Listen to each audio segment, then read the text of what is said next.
Chapter 58. The profound knowledge behind transplanting rice seedlings. Yi Xiuji and Bai Nong were momentarily taken aback. Transplanting seedlings? Who were the seedlings? They dared not ask further questions and simply followed Chen Yinhua. Since this task was assigned by Senior Li, they naturally accepted it with utmost obligation. Bai Nong's face beamed with joy. It truly was the best decision to remain here. Finally, they had the chance to be summoned by Senior Li once more.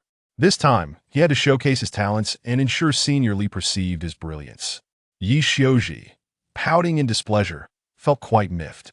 Having anticipated that once the Southwest Cultivation Conference had concluded, this old fellow would quickly depart, allowing him to enjoy Senior Li's company alone.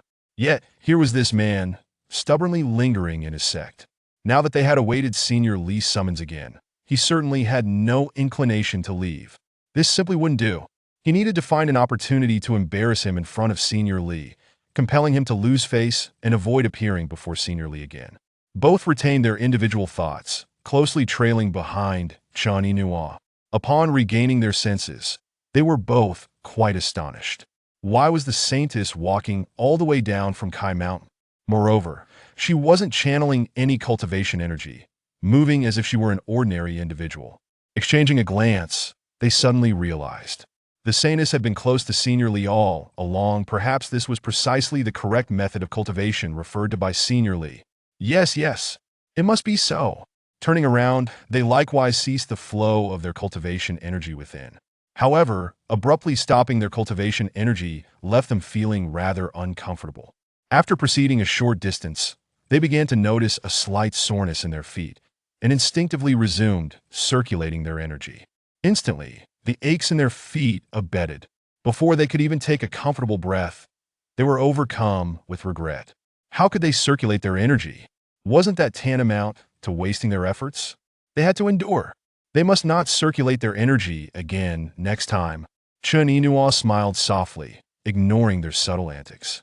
The three of them descended the mountain, traversed the city, and after another quarter of an hour, they finally crested a small hill and spotted Li Muji's dwelling. By this time, Yi Xiuji and Bai Nong's feet had begun to lose sensation under normal circumstances. Their cultivation would have prevented such discomfort. But without channeling their cultivation, the journey felt extraordinarily arduous. Moo! Wen Jing was plowing the paddy fields with a yoke on his back when he spotted Chen Yinhua and the others, and he called out. To be led by the owner for plowing was normally a fortuitous circumstance, but with water in the fields, it required considerable effort to lift his hooves. After half an hour, Wen Jing felt as if he were on the verge of exhaustion. Seeing Chen Yinhua and the others was akin to seeing a savior. As expected, upon noticing Chen Yinhua and her companions, his owner ceased his urging to plow. Li Muji surveyed the flooded paddy field, contemplating that it was about time, and led Wen Jing back to the lemon tree. Tying the oxen securely, he flung the bundled rice seedlings into the water, so he wouldn't need to retrieve them specially later. Before long, Chen Yinhua had brought Yi Xiuji and Bai Nong to the front of the house. The three gazed at Li Muji in astonishment. Senior Li had rolled his pant legs up to the tops of his thighs, and from his knees downwards, they were nearly caked in mud. Furthermore, upon glancing at the waterlogged field beside them, they immediately understood the intricacies of transplanting seedlings. So this was how celestial herbs were cultivated. Indeed, it was a revelation beyond their previous experiences. Li Muji smiled gently and spoke. Thank you both for coming to assist with the transplanting. Yi Xiuji and Bai Nong were taken aback by the unexpected courtesy, replying, It's our pleasure. Senior Li, we will certainly help. Li Muji nodded in satisfaction and adjusted his slightly disheveled pant legs. It'll demonstrate for you first improper transplanting would jeopardize the rice's survival. The three nodded earnestly, fully attentive. Indeed, Senior Li was about to personally impart the techniques of cultivating celestial earths, an opportunity not to be missed. Splosh! Li Muji stepped barefoot into the waterlogged field, rolling up his sleeves as well. Bai Nong glanced at this and quickly followed suit, discarding his boots and tying his long robe around his waist, rolling up his sleeves and pant legs before stepping into the paddy field. Li Muji smiled slightly. Bai Nong was exceedingly enthusiastic. Bai Nong chuckled to himself. Feeling clever, Senior Li had just smiled at him. clearly pleased with his eagerness. Bai Nong cast a sidelong glance at Yi Xiuji, thinking, this guy just lacks perception. Look at how proactive I am. Take a lesson from me. Yi Ziyu's expression soured. Oh no! He had unwittingly given Bai Nong the upper hand. He was a step behind. It couldn't be any later. Quickly, Yi Xiuji shed his boots and rolled up his sleeves and pant legs, plunging into the waterlogged field. The two flanked Li Muzhi, who looked bewildered what had suddenly made him surrounded by two men. He had intended to instruct Inua directly in the art of transplanting. Had he known, he wouldn't have invited these two accompanying lights. While their company would slow the pace of transplanting, it might also be quite pleasant to do so alongside Inua. Li Muzhi sighed internally. Fine, let's first teach these two, then send them off to another area to transplant that would work nicely as well. Deciding this, Li Muzhi reached for a small handful of the bundled rice seedlings. Inua, I'll teach you in a moment. Chun Ino nodded and glanced at her attire, opting to change into something more convenient before proceeding. Li Muzhi scrutinized the two and spoke slowly, each time separate 3 to 5 seedlings, being careful not to damage the roots. Yi Xiuji and Bai Nong nodded, mimicking Li Muzhi and separating a few seedlings. Li Muzhi observed, pleased that the elder brothers were learning well. Then hold the seedlings by their bases. Li Muzhi raised his hand in demonstration, inserting the rice seedlings into the submerged soil. They must be planted firmly and straight.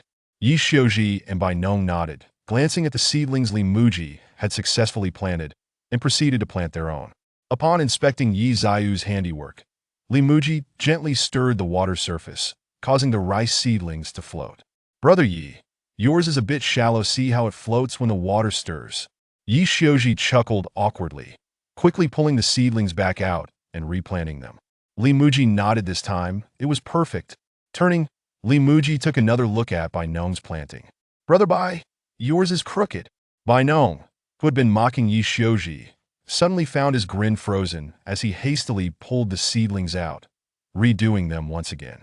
Yi Xiuji couldn't help but laugh. Hey Bai, you still aren't straight. Bai Nong turned red with embarrassment and attempted once more, only to remain crooked. Yi Xiuji narrowed his eyes, seizing the chance to poke fun at him. I wonder, Bai Nong, after so many tries and still crooked, are you straight as a person? Bai Nong raised an eyebrow, glaring at Yi Xiuji. Li Muzhi smiled slightly and advised, don't rush when you plant them. Just keep your hand upright. Bai Nong withdrew his gaze, following Li Muzhi's guidance. And indeed, they stood straight. Ah! Bai Nong exhaled a sigh of relief. Finally getting it right. Li Muzhi nodded in satisfaction while stepping back to continue with the transplanting, explaining, each row must be planted in a straight line, with 3 inches in between each planting. Yi Xiuji and Bai Nong watched Li Muzhi's skillful movements, feeling a surge of admiration. It turned out there were such intricacies involved in transplanting. Chapter 59.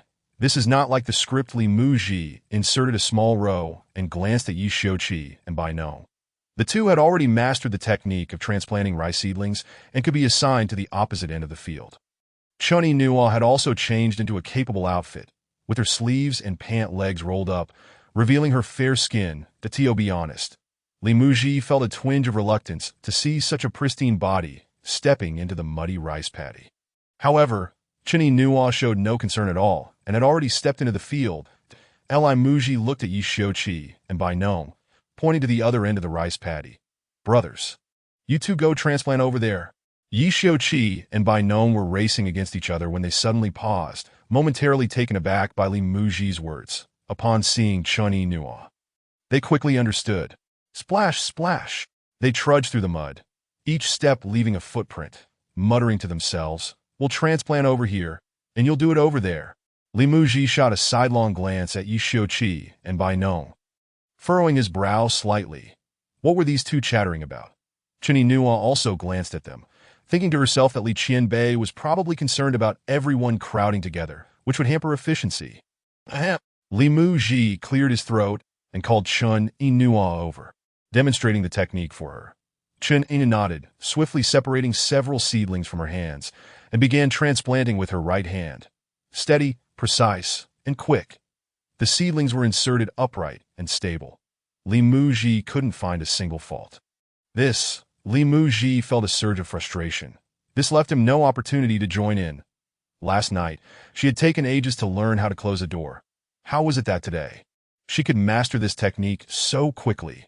At this rate, she was on par with an experienced farmer. Why was she not clever when it mattered, yet suddenly a genius at the wrong time? After finishing, Chinny Nuo looked at Li Muzhi with excitement. How did I do? Li Muzhi awkwardly smiled and nodded. Not bad. You picked it up right away. Upon receiving the praise, Chinny Nuo's smile blossomed even brighter as she bent down to continue transplanting. Li Muzhi sighed. This script was turning out to be entirely different from what he had envisioned. According to the script, he would teach her once, and she would transplant once, because of her imperfections. He would have the chance to hold her hand and together insert the seedlings into the soft earth that I in that moment. Beneath the azure sky with clouds drifting by, the emerald rice seedlings would sway. The seeds of love would blossom, much like the rice seedlings, gaining a broader space for growth. They would flower and then bear fruit. What a beautiful pastoral scene of love. The most romantic thing I can imagine is slowly transplanting rice seedlings with you, and then reaping the golden grains once they mature, cooking them in a porridge and sitting together to savor it slowly. But alas, one misstep leads to another. The idyllic vision of pastoral romance shattered in his mind. Li Muzhi shook his head and turned to see that Chinny Nuo was already nearing the completion of OW.so fast. Meanwhile, Yi Xiuqi and Bai Nong were also moving quickly. Having already completed half of the second row, the two were constantly watching each other's speed, fearful of falling behind. Li Muzhi was momentarily stunned. What was happening? He, the master, had become the laziest one. Li Muzhi steeled himself and quickly bent down to begin transplanting. The four of them faced the earth and turned their backs to the sky, constantly moving through the field, at a distance from Li Muzhi's house. On a hillside, Wang Hua and Yuan Chang had arrived. They had flown at full speed without any unnecessary stops, and upon reaching the foot of the Kaishan sect, they hid here directly. Li Muzhi and the others were so engrossed in their work that they did not notice anyone watching them from afar. After a tiring morning, when Jing had taken a nap after eating some rapeseed stalks. In the chicken coop, 13 chickens busily pecked at their food. Yuan Chang glanced at Li Muzhi's house, his eyes gleaming. Brother Wang, there really are celestial artifacts, divine herbs, and ancient divine beasts. Wang Hua's round eyes sparkled with excitement as he whispered, Of course. Why would I lie to you? The two had not noticed that not far behind them, a young maiden was observing them closely. Yuan Chang looked at Li Muzhi and the others. Puzzled. Brother Wang, what are they doing? I can't quite make sense of it. Wang Hua felt similarly confused, observing the four as they continuously bent down and retreated, inserting unknown plants into the rice paddy. Suddenly, Wang Hua realized. Do you think the things they are planting are the divine herbs we have? Yuan Chang frowned, pondering for a moment before nodding. It's very likely. Those must be the seedlings of the divine herbs. So this is how they are cultivated. After watching for a while, they quietly retreated. Wang Hua exhaled slowly and said, We need to discuss our plan now. Yuan Chang squinted slightly and whispered, You should first use your enchantment True Qi to put them under a spell. I'll sneak within 100 meters and use my sleep obliteration to carry their treasures away. That won't work. Wang Hua directly rejected Yuan Chang's plan, sighing. There's a heavy-winged bird among the ancient divine beasts. If it cries out, my enchantment True Qi will be ineffective. Yuan Chang poked his head out to take another look. Indeed, there was a heavy-winged bird in the coop. What if we wait until nightfall when they fall asleep, and we sneak in under cover of darkness? Then I can use sleep obliteration. Wang Hua shook his head again, saying, Your sleep obliteration, while domineering, might cause problems when used on immortals. Yuan Chang let out a heavy sigh. This was indeed a concern. While the technique worked well against those below the tribulation stage, it would be easily detectable against those above, that if it was difficult against tribulation stage cultivators, how much more so against immortals? This was quite a dilemma. The items belonging to Yi Xiuqi and Bai Nong had little value, while the Holy Maiden's possessions were valuable, but not to be taken lightly. The 100 Flavors restaurant and the Great Xia imperial family were not to be trifled with. Even if one managed to grab them, they would not dare to use them, nor would anyone risk receiving them. The consequences would be severe. Although immortals were more formidable, They were also enticing due to the value of their possessions. The immense profit made it worth taking greater risks. As long as I act quickly enough, the owner won't even know who took the items, but the question remains, how to transport them? Yuan Chang furrowed his brow, feeling an intense itch in his hands. It was agonizing to see so many treasures before him, yet have no means of acquiring them. For a porter, there could be no greater torment. Wang Hua pondered for a moment, then a smile broke across his face. Brother Yuan, I have a plan. Come closer and listen. Yuan Chang's expression brightened, and he hurriedly leaned in. Wang Hua's lips moved quickly, and a smile gradually appeared on Yuan Chang's face. No wonder you are Brother Wang. What a brilliant plan. I truly admire it. Chapter 60. Moved to the rhythm. Wang Hua and Yuan Chang left Li Muzhi's residence and headed south. The Huang family in the south possessed phoenix tree branches. Ancient texts noted that one could transform into a phoenix by flying up to the branches. According to the plan, they would first obtain the phoenix branches to lure the heavy Ming bird out. Once the bird was drawn away, Wang Hua's enchantment true qi could take effect. Although uncertain how effective it would be on immortals, any enhancement of sleep would suffice to at that point. Yuan Chang would use sleep obliteration to increase their chances of success. After the two departed, the young maiden hidden in the distance slowly emerged. What kind of clever tricks are these little thieves up to? Standing atop the hillside, she glanced at Li Muzhi's residence. As expected, it aligns perfectly with the master's predictions. Her eyes brightened as she murmured, I need to quickly inform the master of the immortal's exact location. The faint sound of buzzing mosquitoes gradually faded, and the young maiden's figure vanished. At this moment, Li Muzhi was busy trying to catch up with Chen Nua's pace, his hands moving swiftly. Although Chen Nua was faster, her stamina was waning, and Li Muzhi was gradually closing the gap. Humans possess an inherent laziness and often succumb to the temptation to slack off. However, with the element of competition, driven by a fierce desire to win, efficiency in their tasks increased significantly.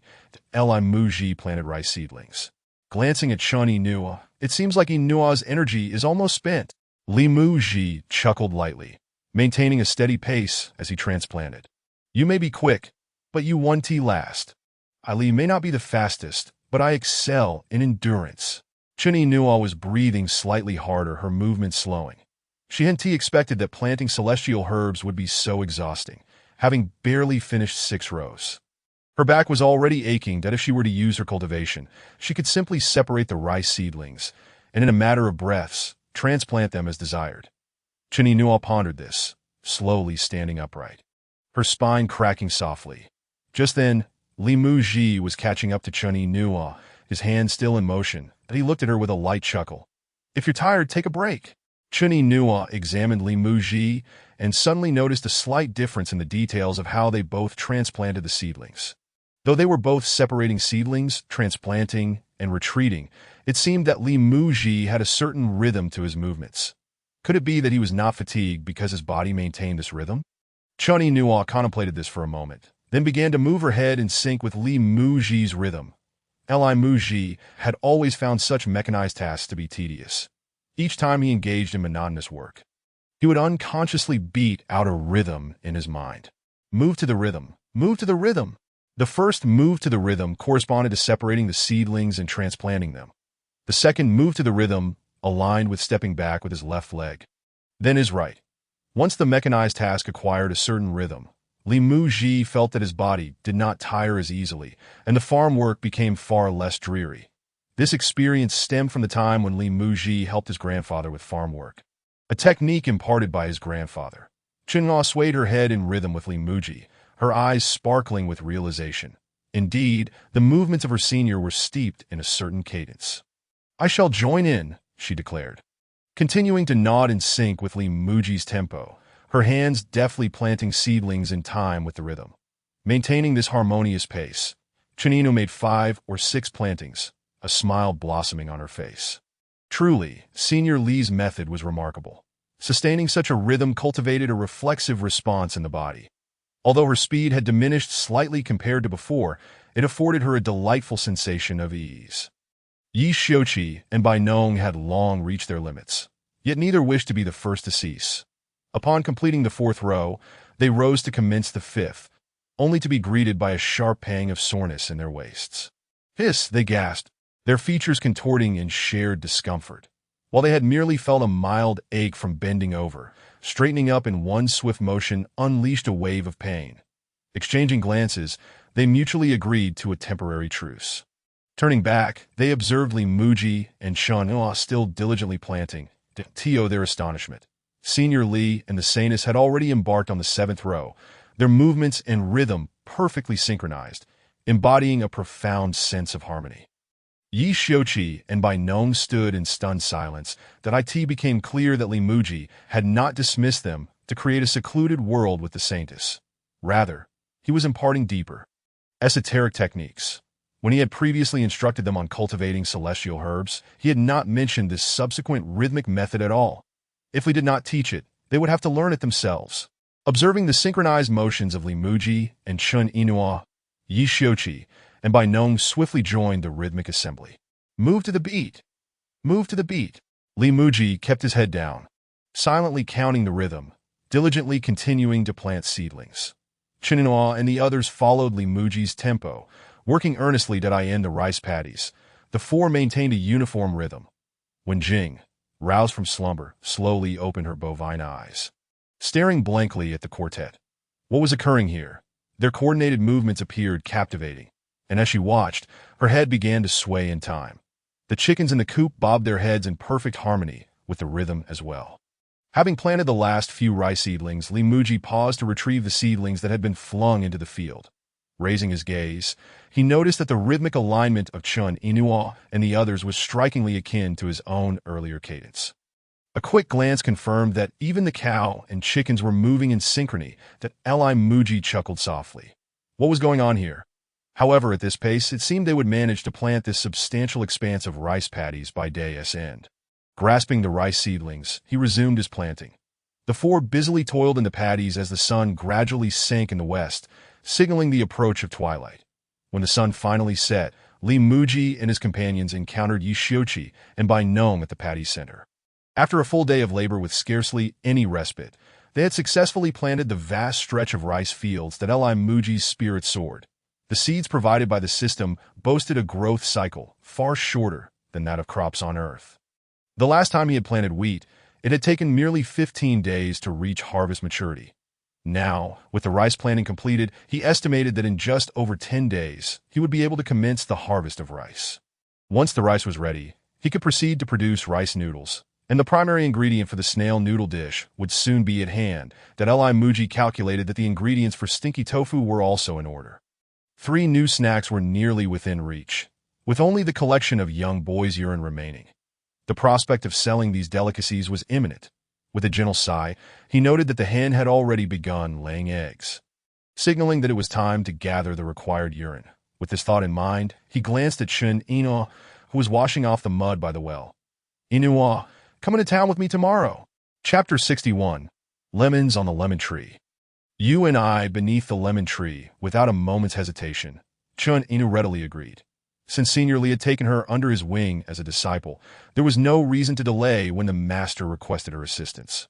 Li Muzhi had intended to charm her into compliance, particularly since she would need to carry the bucket for collecting the urine tomorrow. To his surprise, she accepted without question. That Li Muzhi chuckled softly, since she did not inquire further. He would refrain from mentioning the purpose of their trip to town. The 4 of them cleaned the mud from their hands and feet with fresh water at the well, before Li Muzhi turned to the chicken coop.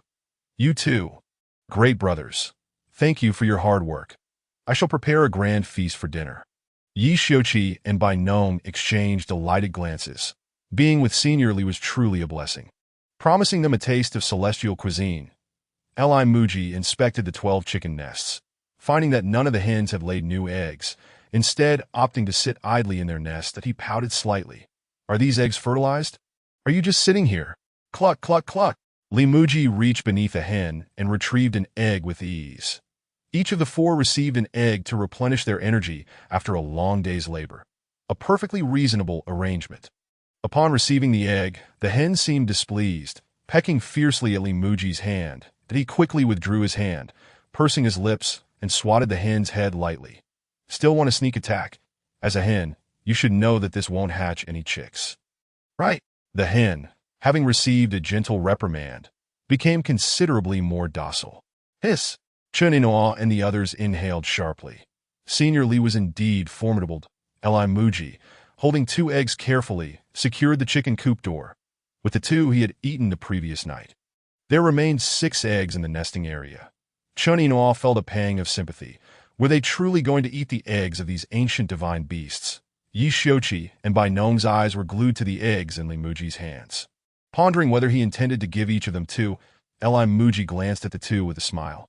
Tonight, each of you shall have 1 boiled egg to replenish today's energy. Yi Xiuqi and Bai Nong's mouths twitched. So they were to be cooked and eaten?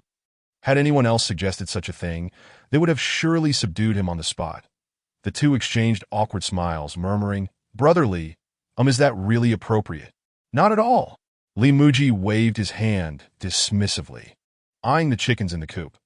"It's a pity the chickens are still young and lack much meat. Otherwise, I would have slaughtered one for you." Yi Xiuqi and Bai Nong felt a weight in their chests, their expressions turning pale as they watched Li Muzhi retreat into the house. Truly, Senior Li was extraordinary. Chen Yinua let out a soft sigh.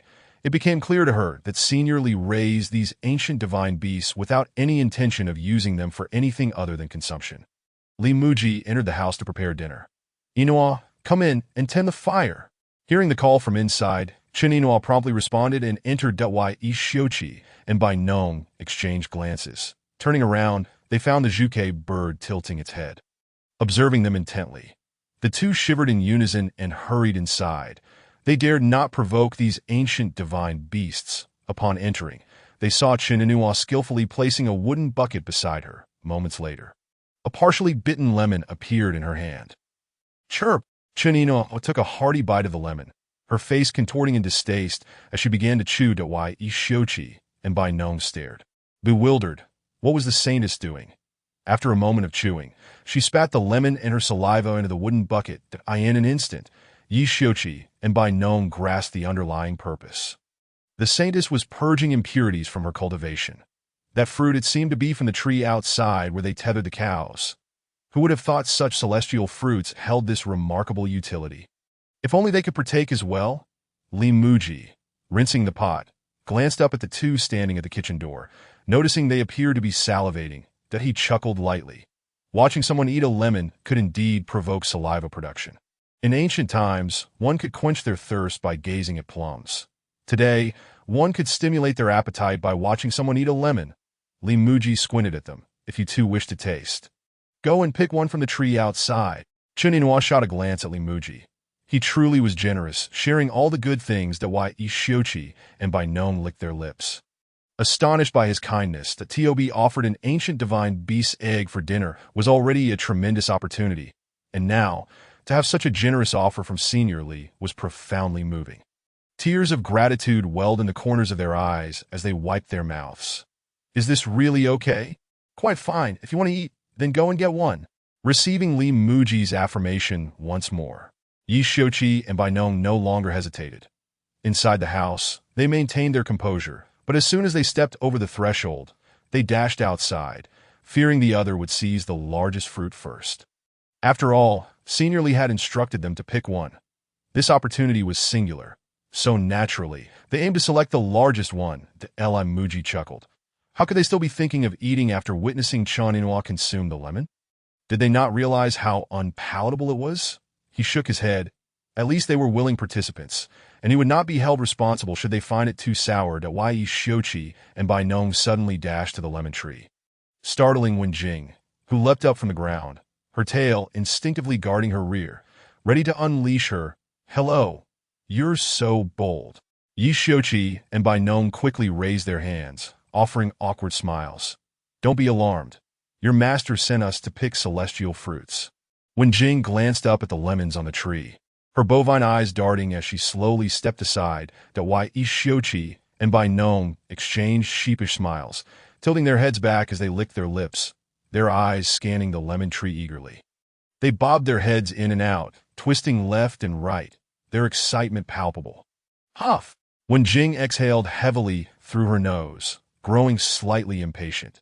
The 2 individuals, having plucked a celestial fruit, gazed at it for quite some time.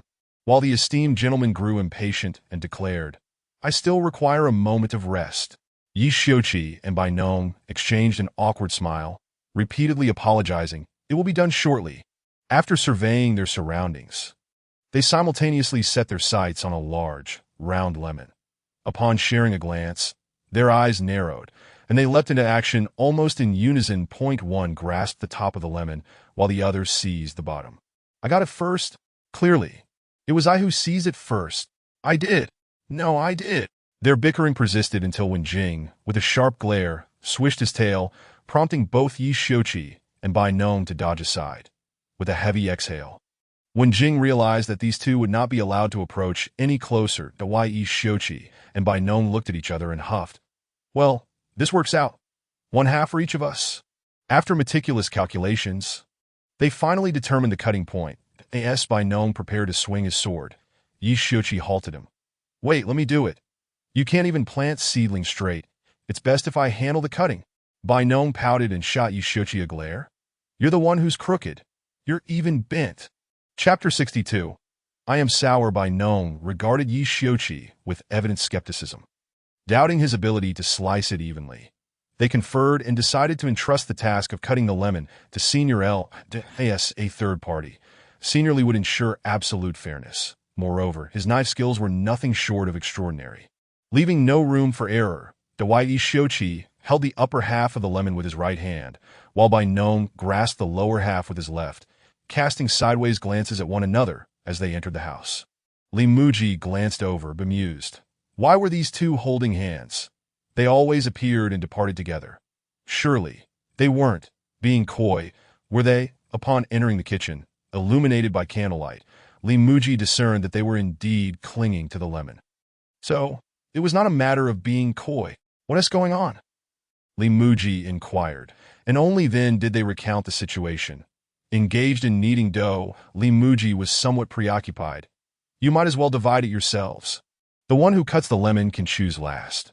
Upon hearing this, both were enlightened. The cutter would choose last. If the cut was unfair, the one who cut it would be the one to suffer. Yi Xiuqi and Bai Nong exchanged knowing glances, acknowledging Senior Li's wisdom. Chen Yinhua, pouting, tucked her lemon away. Yi Xiuqi and Bai Nong carried the lemon outside the kitchen, where Yi Xiuqi made a decisive cut. After scrutinizing it for a moment, Bai Nong confirmed that neither half appeared larger and casually selected one. As the lemon was sliced open, a delightful fragrance wafted through the air. Cradling half a lemon in their hands, they tentatively bit into it. Squeak! The juice exploded into their mouths. Hiss!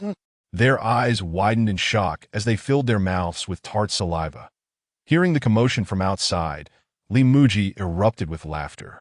These two were truly oblivious. Chen Yinhua added a stick of firewood to the stove, stifling a smile as she recalled her own first experience with lemon, which had been quite similar to theirs. With their mouths full of sour juice, Yi Xiuqi and Bai Nong dashed outside. Wow! The moment they exited, they opened their mouths, spitting out the sour saliva they had accumulated. Indeed, this celestial fruit could cleanse impurities from their true energy. But the taste, they bent over, expelling the sourness repeatedly until they felt somewhat better. Suddenly, they heard rustling beneath the lemon tree. Turning their heads, they spotted a nearly devoured lemon on the ground, with Wen Jing, the bull, drooling incessantly. Yi Xiuqi and Bai Nong burst into laughter at the sight of Wen Jing, realizing why he had been so eager to shoo them away earlier. He, too, wished to savor the celestial fruit. While they had merely taken a small bite, this bull had devoured an entire fruit.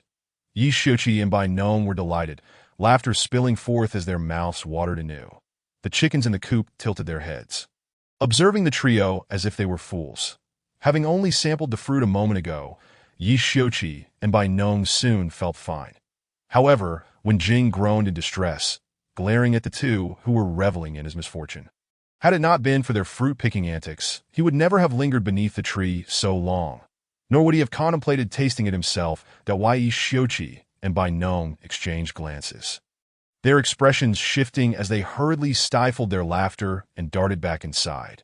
Observing the remaining lemons, they felt a pang of admiration for the Saintess, who could endure such a taste for the sake of purging impurities from within.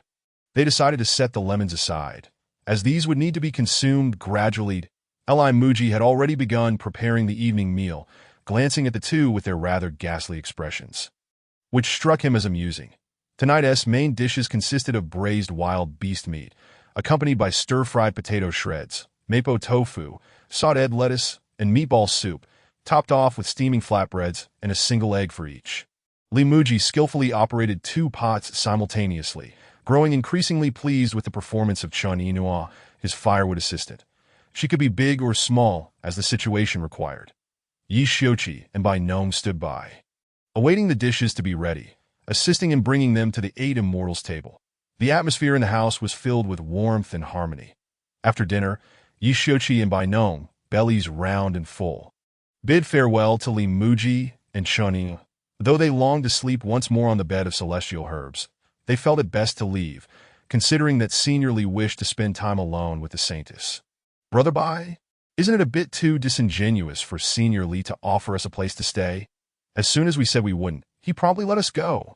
Bai Nong burped contentedly and laughed. Of course. Last time, we disrupted his plans, so how could he possibly want us to stay over again? Yi Xiuqi pouted, letting out a sigh. Indeed, Senior Li is truly devoted to the Saintess.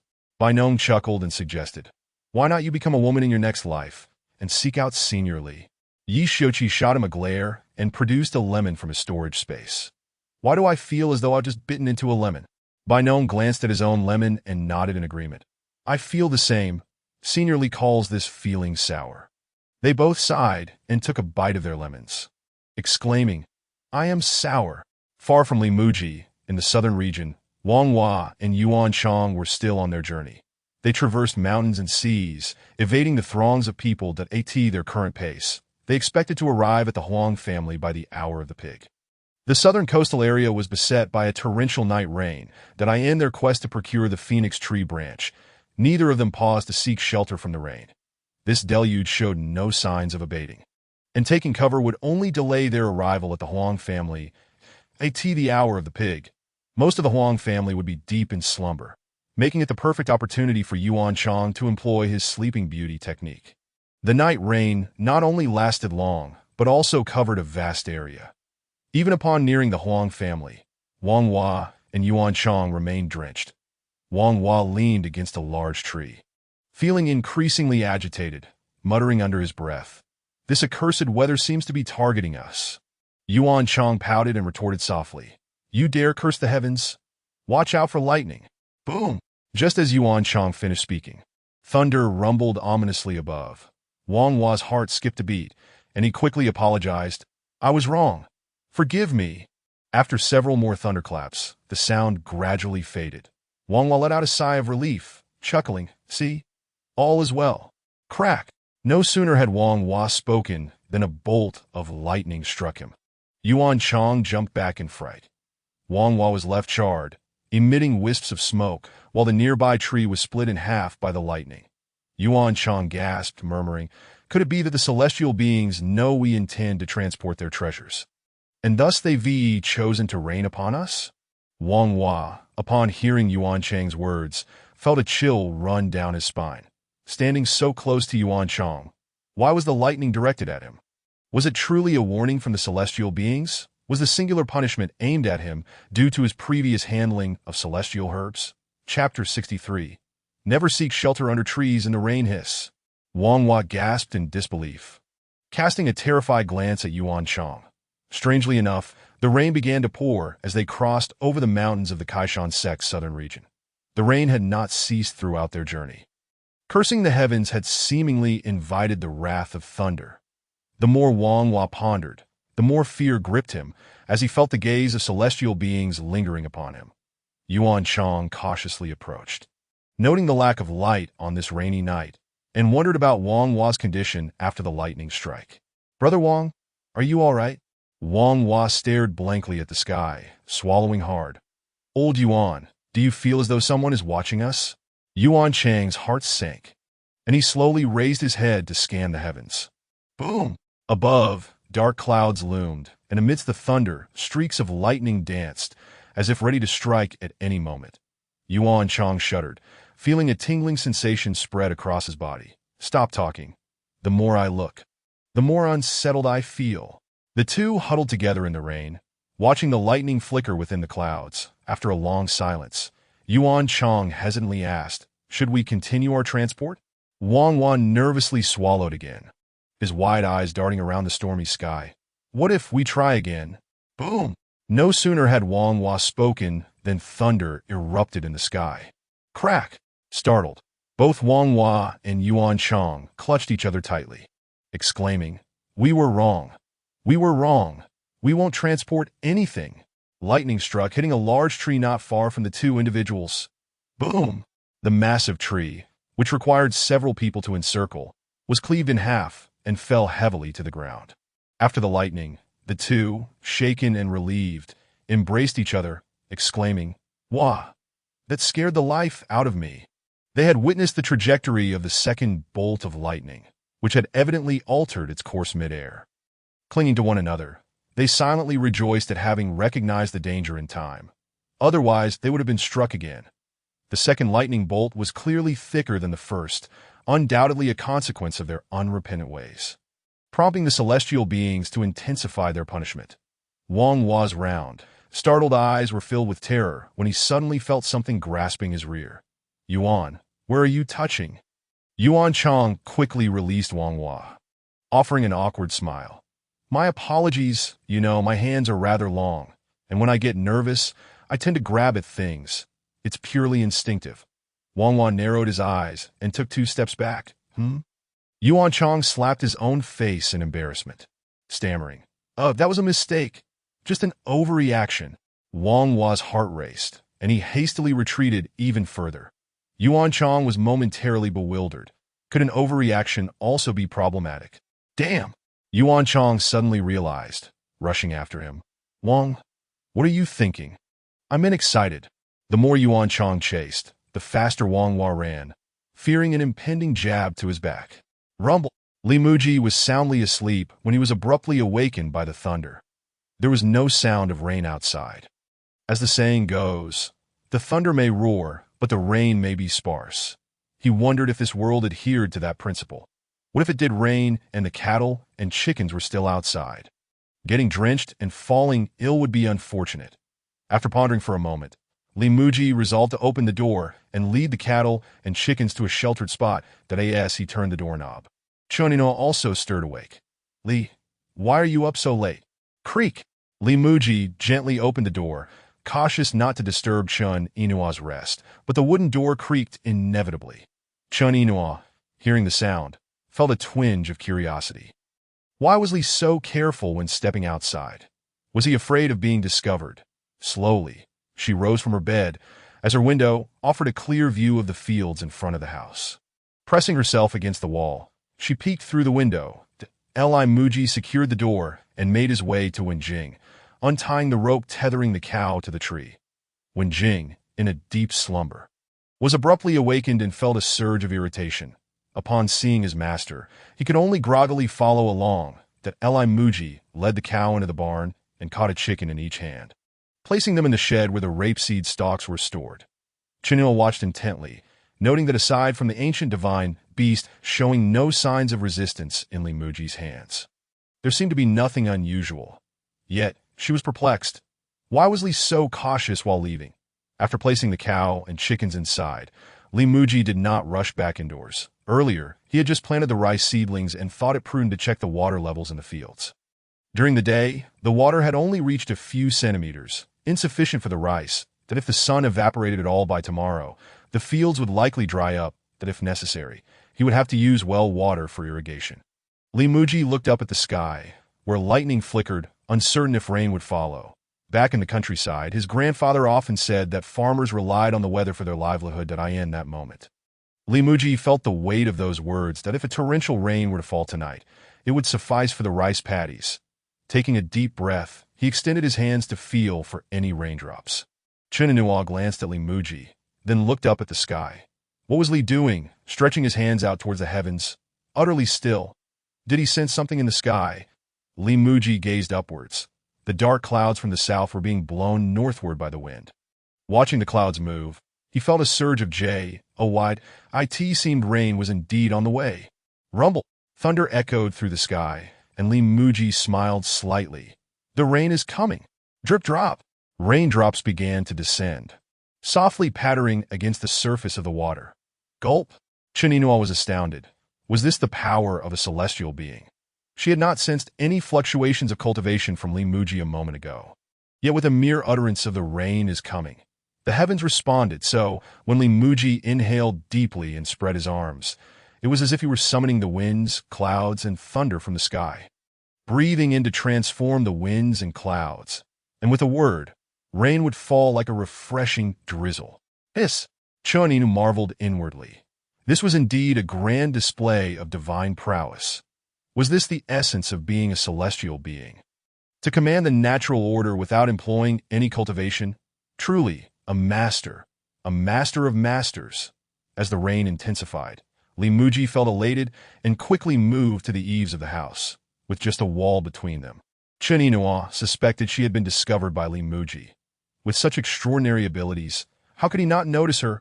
Uncertain if her sneaky behavior would anger him, she contemplated her next move and ultimately decided to step out and apologize. Squeak. As Li Muzhi was admiring the rain, he suddenly heard the door creak open. Turning around, he saw Chun-Inua emerging, draped in a garment, her head bowed slightly in apology. Li Muzhi chuckled softly, his voice gentle. Did I wake you? Chun-Inua felt a wave of guilt. His words implied he bore no grudge against her. Truly, he was magnanimous. Rumble. The thunder roared overhead, and Li Muzhi glanced at the lightning, cautioning Chun-Inua, in the future, during thunderstorms, never seek shelter under a tree. You could be struck by lightning. Take cover. Chun-Inua bit her lip. Li Muzhi was employing both gentleness and authority. Li Muzhi observed the rain falling and quickly tugged on Chun-Inua's arm. Stop staring. Let us get some rest. Chapter 64. The use of child's urine. The night rain fell gently. Accompanied by the sound of rain, Li Muzhi enjoyed a deep, restful sleep. Cock-a-doodle-doo. As dawn broke, the rooster in the shed began to crow loudly. Li Muzhi yawned and climbed out of bed. Upon opening the door, he was greeted by the scent of fresh grass mingled with earth. Li Muzhi closed his eyes slightly and took a deep breath. This rain had arrived just in time. Hearing the commotion outside, Chunua hurriedly got up to tidy her appearance. Opening her door, she found Li Muzhi already beside the rice field. Blinking, she noticed that the rice plants had flourished, standing much taller than before. Was this the growth process of the celestial herb? Chininua could distinctly sense the spiritual energy from the earth converging towards the rice paddies. The concentration of spiritual energy in the entire field was extraordinary, even surpassing the gathering formations in the imperial palace. And oh wonder, everything Li Muzhi provided was so rich in spiritual energy. It was continuously gathering the essence of heaven and earth during its growth. Li Muzhi squatted by the rice field, peering intently at something. Chininua furrowed her brow, curious, and approached. Noticing her footsteps, Li Muzhi smiled and turned. You reawake? Come quickly and see. Chininua hurried over to his side, following his pointing finger. Within the paddy, small fish were swimming. Upon closer inspection, Chininua's expression changed. This was a luo fish. With a bird's wings and body of a fish, they were typically found in the southern seas, rarely appearing on land. Their presence heralded disaster. Luo fish were extremely attuned to the water element, capable of soaring into the clouds to unleash torrential rains, wreaking havoc on the land. Chininua's expression turned tense as she watched the luo fish in the rice paddies. Fortunately, these creatures were still quite small, their demonic power weak enough not to cause widespread flooding. That it was imperative to eliminate them now while they were vulnerable. However, as she averted her gaze, she noticed Li Muzhi looking at the small fish with delight. Not only that, but he even licked his lips, his eyes brimming with anticipation. Chininua was taken aback. Having spent so much time with Li Muzhi, she understood without needing to ask. He was craving them. Li Muzhi chuckled. He anticipated that last night's rain would bring flying fish from the sea back in the countryside. Once the rice grew to a certain height, they would introduce some fish fry into the fields, known as rice flower fish. Raising fish in the rice paddies allowed them to consume weeds, pests, and fallen rice flowers. Simultaneously, the fish excrement served as fertilizer for the rice, promoting its growth by the time the rice matured. The fish would have grown as well. That it was an ecological symbiosis. However, Li Muzhi was somewhat concerned that the flying fish might not survive in this freshwater environment. Sea fish have a higher cell concentration, and remaining in freshwater could lead to their cells swelling and ultimately dying. Yet the small fish seemed to swim about in the rice paddies without any apparent distress. That Li Muzhi gradually stood up, with such promising news first thing in the morning. The process of collecting child's urine should also proceed smoothly today. Chen Yinhua glanced at Li Muzhi, who was turning to head inside, hesitated for a moment, then called out to him, "Muzhi, aren't we going to deal with these?"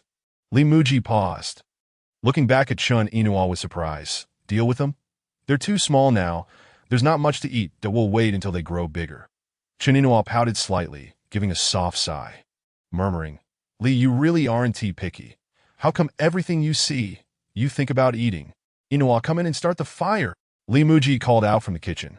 Chen Yinhua smiled wryly, responding with a soft murmur as she turned to glance at the fish and the rice paddies. What might the taste of the fish be like? After washing the pot, Li Muzhi looked outside, wondering why they hadn't arrived yet. "Are they here yet?"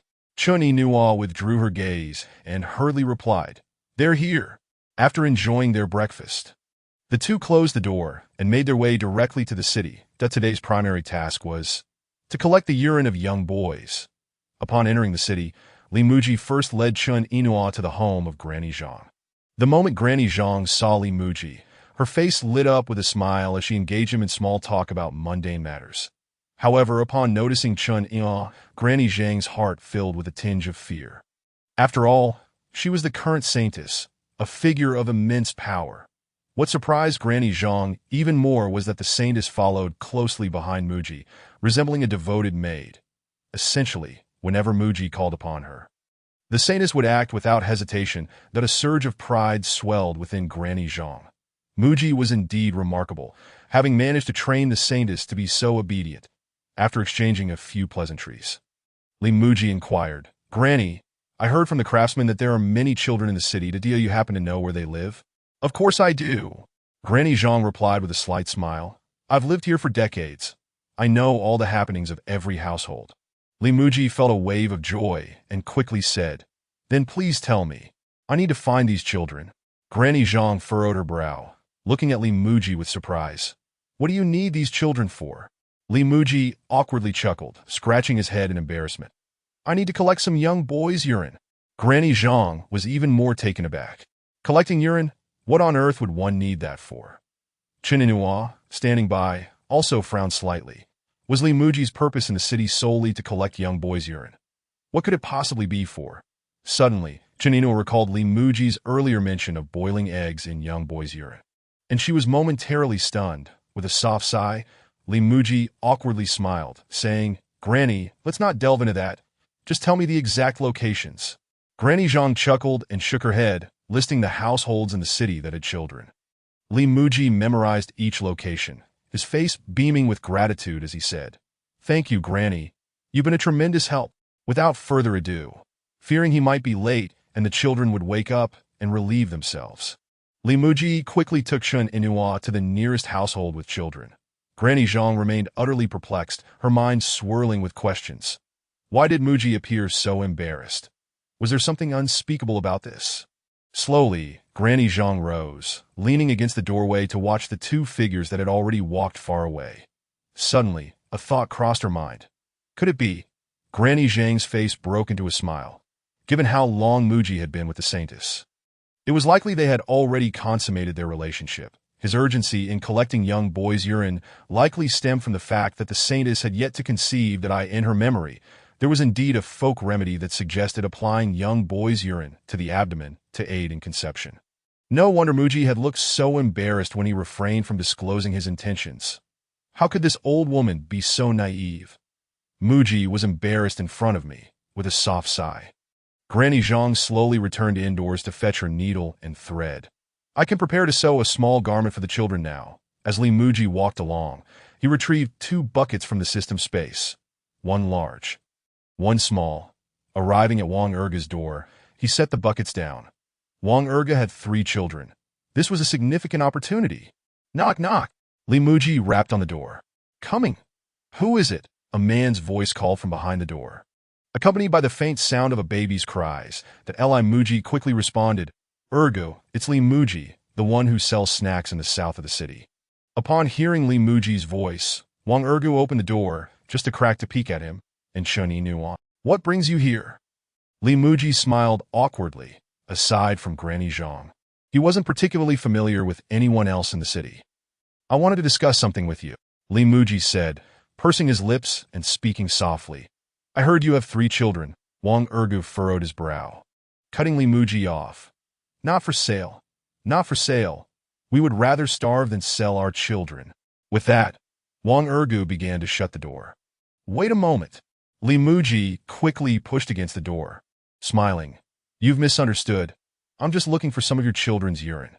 Wang Ergu squinted, looking at Li Muzhi with surprise. "Urine? What do you need that for?" Li Muzhi felt a wave of embarrassment that it was difficult to explain the purpose behind it. If the townsfolk discovered he was using young boys' urine to boil eggs, who would still be his customers? Business would be ruined. Wang Ergu scrutinized Li Muzhi, sensing his hesitation, and concluded that he wasn't up to anything serious. "No, just leave." "Bah!" Wang Ergu slammed the door shut, and the sound of a bolt sliding into place echoed behind it. Li Muzhi stepped back, realizing that no matter how much he knocked, Wang Ergu would ignore him. Sigh. Li Muzhi sighed softly. He had lost his biggest source of urine. Chen Yinua glanced at Li Muzhi, secretly amused. She had seen people refuse to pay, but never someone who refused to provide urine. Yet, Li Muzhi's temperament was too gentle. With a soft sigh, Chen Yinua stepped forward to knock on the door. Wang Ergu, feeling increasingly agitated, grabbed a wooden stick. "I'll teach you to knock." Whoosh! Wang Ergu swung the door wide open, brandishing the stick. Chen Yinua shot him a glare, and Wang Ergu instantly felt his body freeze. Seeing Wang Ergu with the stick, Li Muzhi quickly shielded Chen Yinua. "Do not harm her! Do not harm her!" Chen Yinua was taken aback. Why was the elder so protective of this ordinary man? However, since Li Muzhi had spoken, she reluctantly released her hold on Wang Ergu. Looking at him, Chen Yinua thought that in the past, anyone daring to act against her would have met a dire fate. But since Li Muzhi had said not to harm him, she would let it go. "Bring your children here for urine collection, or else you'll regret it." Wang Ergu was startled and quickly tossed the stick aside. I'll go get them right now." Li Muzhi was astonished. Why did Wang Ergu agree so readily upon Chen Yinua's words? There was a hint of fear in his tone. Then it dawned on him that Chen Yinua was a practitioner of the mystical arts. No wonder Wang Ergu was intimidated. Indeed, good people are often taken for granted. Li Muzhi sighed. This was the first time he had seen Chen Yinua lose her temper and threaten someone. Usually, she quietly followed him, and he had almost forgotten she was a practitioner. "Yinua," Li Muzhi looked at her softly, saying, "Please be gentle with ordinary people from now on." Chen Yinua bit her lip, gently nodding. "I understand my mistake. I won't do it again." Li Muzhi exhaled in relief, fearing that his words might anger her. But to his pleasant surprise, she complied. Indeed, women tend to become gentle around those they hold dear. Wang Ergu soon emerged from the house. "Wah wah," he cried, holding 2 infants, followed by a little girl. Wang Ergu's face was filled with terror as he shakily offered the infants. The little girl hid behind her father, nervously tugging at his clothes, peeking at Li Muzhi and Chen Yinua with one eye. Li Muzhi chuckled softly, quickly reassuring, "Ergu, don't be afraid. We only need the children's urine." Wang Ergu's eyes still reflected fear as he forced a smile that was more akin to a grimace. "It's all right. We have plenty of children. Take whichever you like." Li Muzhi sighed. It seemed Wang Ergu had indeed been thoroughly frightened. "What? What?" Li Muzhi gently took the 2 infants, realizing they were twin boys. "Hello, little ones." Li Muzhi smiled at the babies, speaking softly. "Do you need to go potty?" The infants' cries gradually subsided, their tiny eyes fixed on Li Muzhi, and their little hands reached out from their swaddling. He. Wang Ergu was taken aback. These 2 children had been crying incessantly since morning, regardless of how he tried to soothe them. Yet they quieted down almost instantly in Li Muzhi's arms. Chen Yinua observed Li Muzhi, realizing that he treated these children as if they were his own. Not only that, but he had also shown a forgiving demeanor towards Granny Zhang and Wang Ergu. Could it be that Li Muzhi was the creator of this world? Li Muzhi played with the infants before handing one to Chunino. Hold him carefully. I'll take care of this little one first. Chunino snapped back to reality, gingerly cradling one of the babies. Shh. Li Muzhi pursed his lips, making a shushing sound. Shh, little darling, go potty quickly. The infant babbled something in Li Muzhi's arms before finally relieving himself. However, the amount was minimal, merely dampening the bottom of the bucket. Li Muzhi glanced at it, sighing. This is a long journey ahead. Once the infant finished, Li Muzhi carefully returned him to Wang Ergu, that he then proceeded to help the second infant relieve himself. After a prolonged effort, Li Muzhi finally managed to collect the urine from the second infant. Wang Ergu held two small children in his arms, and the infants began to wail. Once more, Li Muzhi chuckled softly and retrieved some wheat and soybeans from the system space. These children appear to be suffering from malnutrition. Take this to their mother to prepare a nourishing meal, he said, placing the wheat and soybeans on the ground before turning to leave. That a little girl, who had been hiding behind Wang Ergu, glanced at the items on the ground and rushed in front of Li Muzhi. Big brother, I need to pee, she exclaimed. Li Muzhi chuckled lightly and crouched down slowly. Not your urine. It must be from a boy under 10.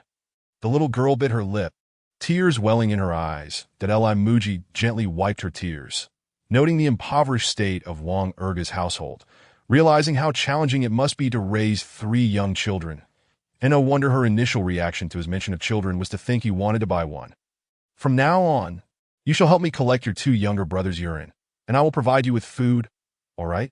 The little girl bit her lip tightly, tears streaming down her cheeks, yet she nodded vigorously with a smile. Chapter 66. The turmoil of the Gaisai family. After collecting the boy's urine from Wang Ergu's home, Li Muzhi arrived at the doorstep of Song Mingzhi's house. Including Song Mingzhi, there were 4 families in the vicinity with children. Earlier, when the craftsman spoke of the relationships among these families, Li Muzhi was taken aback. The child from Song Mingzhi's family was the offspring of Wang Baoku next door. Wang Baoku's child belonged to Xie Donglai across the street. Xie Donglai's child was from Zhang Xi's house next door, and finally, Zhang Xi's child was another of Song Mingzhi's lineage. Truly, the green men beget green. These 4 households were distributed on either side of the street, forming a perfect closed loop. That Li Muzhi surveyed the 4 houses, envisioning a scene where the wives of these men likely pretended to be asleep each night, waiting for their husbands to sneak across the street and scale the walls, while also anticipating the arrival of other husbands doing the same. Suppose Zhang Xi thought his wife was asleep and climbed over the wall into Xie Donglai's home at the witching hour. Waiting outside, Xie Donglai might think his wife was likewise asleep, and so he would scale the wall into Wang Baoku's house, also waiting outside. Wang Baoku, believing his wife to be asleep, would then leap over to Song Mingzhi's home, where he would find Zhang Xi had already departed and thus enter. After the 4th watch, a satiated Zhang Xi would return home, only for Song Mingzhi to see him and hurriedly flee. Scaling the wall to return home, Wang Baoku, upon hearing Song Mingzhi's commotion, would panic and hastily escape back over the wall. Xie Donglai would be startled by Wang Baoku's noise, quickly fleeing through the window and scaling the wall home again. Upon returning, each man's wife remained in a deep slumber, allowing all 4 men to sleep soundly. Li Muzhi exhaled deeply. Indeed, that night had involved considerable exertion. The crucial matter was that all 8 individuals harbored ulterior motives. Zhang Xi was aware of the issues between Xie Donglai and Wang Baoku's wives. Xie Donglai knew of the entanglements involving Wang Baoku and Song Mingzhi's wives. Wang Baoku was privy to the complications between Song Mingzhi and Zhang Xi's wives.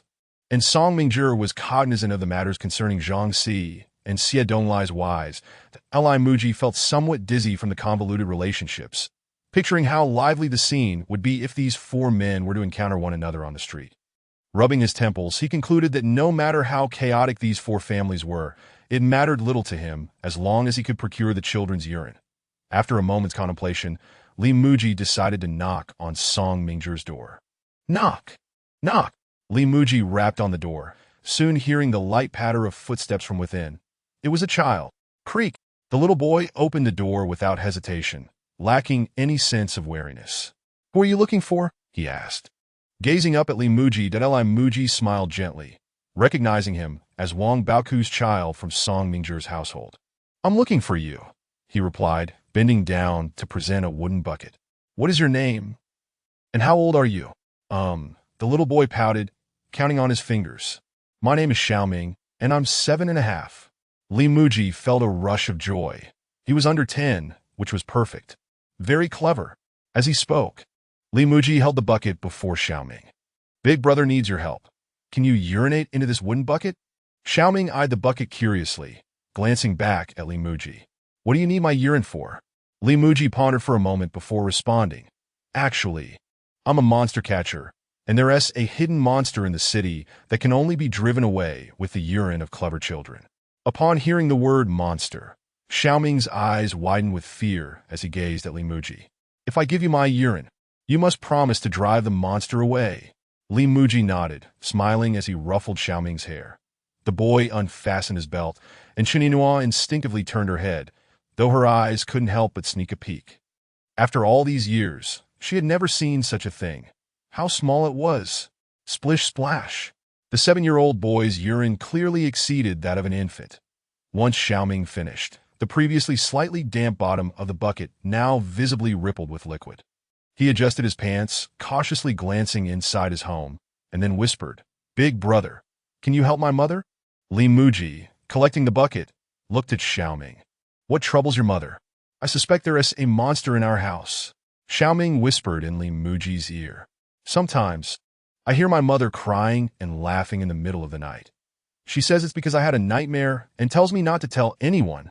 Li Muzhi felt a twinge of embarrassment. Unsure of how to explain the situation to Xiaoming, that it could potentially lead to chaos among these 4 families. Xiaoming glanced back into the house and continued, "But I know it's not a nightmare because Xiaobao, Xiaodong, and Xiaomei's families are the same." Li Muzhi furrowed his brows, an answer forming in his mind, yet he asked softly, "Who are Xiaobao, Xiaodong, and Xiaomei?" "Xiaobao is Uncle Wang's son next door. Xiaodong is from Uncle Zhang's house across the street. And Xiaomei is Uncle Xie's daughter, diagonally opposite." Li Muzhi inhaled deeply. Indeed, it was as he had suspected. "You must not speak of this to anyone," he cautioned Xiaoming quietly. "Once I capture the monster, everything will be all right."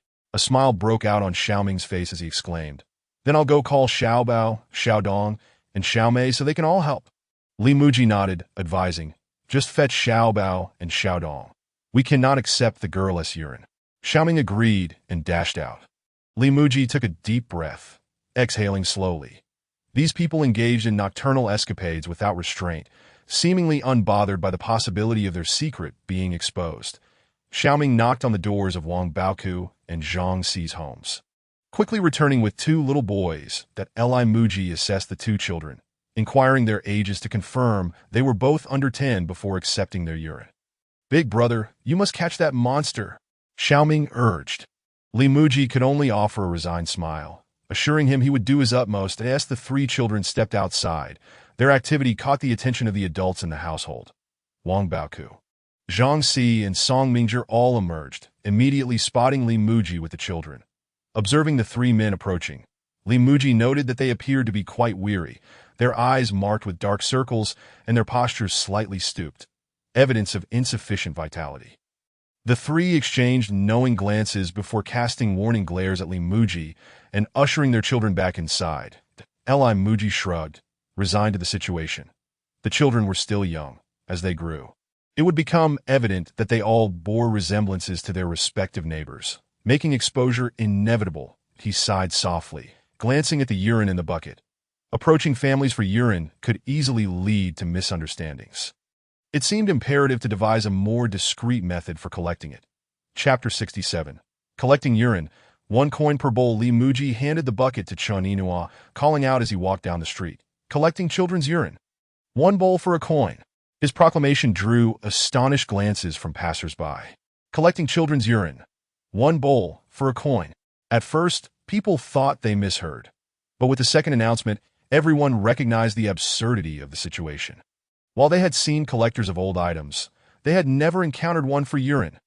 Initially, Li Muzhi had been discreet, wary that others would discover he intended to use children's urine to boil eggs. fearing no one would purchase it. However, his method of collecting it household by household was slow and prone to parental misunderstandings that as long as he remained silent, no one would suspect his true purpose. Collecting children's urine. Li Muzhi continued his calls as he walked ahead. Chen Yinhua, holding the bucket, lowered her head, feeling somewhat embarrassed. Really, Li Laoji, I am a saint, yet here I am, carrying a urine bucket. Li Muzhi, oblivious to her reluctance, continued his calls, successfully attracting a crowd. Is what you're saying true? One man asked, glancing behind him at the child. Of course it's true. How old is your child? 6 years old. Li Muzhi nodded, taking the bucket from Chen Yinua's hands. Then let us have him urinate. The little boy unfastened his belt and began to urinate into the bucket. Li Muzhi nodded in satisfaction, handing over a coin as payment. The man, delighted to receive money for his child's urine, chuckled in surprise. The onlookers, witnessing the transaction, erupted in excitement, realizing that urine could indeed be sold for profit. Parents with children hurriedly brought their kids over. Those whose children were at home quickly fetched them as well. Those without children went to retrieve the neighbor's kids that Li Muzhi meticulously checked each child, ensuring they were all under the age of 10 before completing the transaction. As he exchanged small amounts of money, he began to feel a twinge of discomfort in his heart. Glancing into the wooden barrel, he realized that this was no mere child's urine. It was plainly a representation of his hard-earned money. Make way, make way! A woman shouted from the back of the crowd, bringing along someone taller than herself. I have child's urine here. Li Muzhi stared in astonishment at the person behind her, incredulously asking, Are you sure this is a child? The woman nodded confidently, grinning. The child is developing quickly. He is only 8. Laughter erupted from the crowd. Li Muzhi, unable to suppress a bitter smile, observed that the child behind the woman was quite robust. Are you certain he is 8? Absolutely 8. As Li Muzhi scrutinized the boy, he shook his head and replied, I don't believe you. Are you really 8? I truly am 8. The boy's voice was rough and deep, sounding nothing like a child's. Upon closer inspection, Li Muzhi noted the boy had a pronounced Adam's apple. Could this possibly be an 8-year-old? The onlookers erupted in laughter. Is this really 8 years old? I do believe 28 before I do believe 8. Ha ha! Desperate to defend himself, the 8-year-old pushed through the laughing crowd, exclaiming, I swear, I'm truly 8. The woman quickly intervened, pulling him toward Li Muzhi, clearly intent on getting him to provide the urine. Li Muzhi waved his hands frantically, insisting, No, no. A mere coin still held value.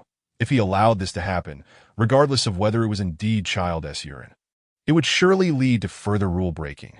Make way, make way! Suddenly, an elderly voice rang out from the crowd. The people parted, revealing an old man leaning on a cane, holding a bowl. Trembling, he approached Li Muzhi and attempted to pour the liquid from the bowl into the barrel. Li Muzhi's heart sank as he quickly stopped him, saying, Sir, I only collect child's urine.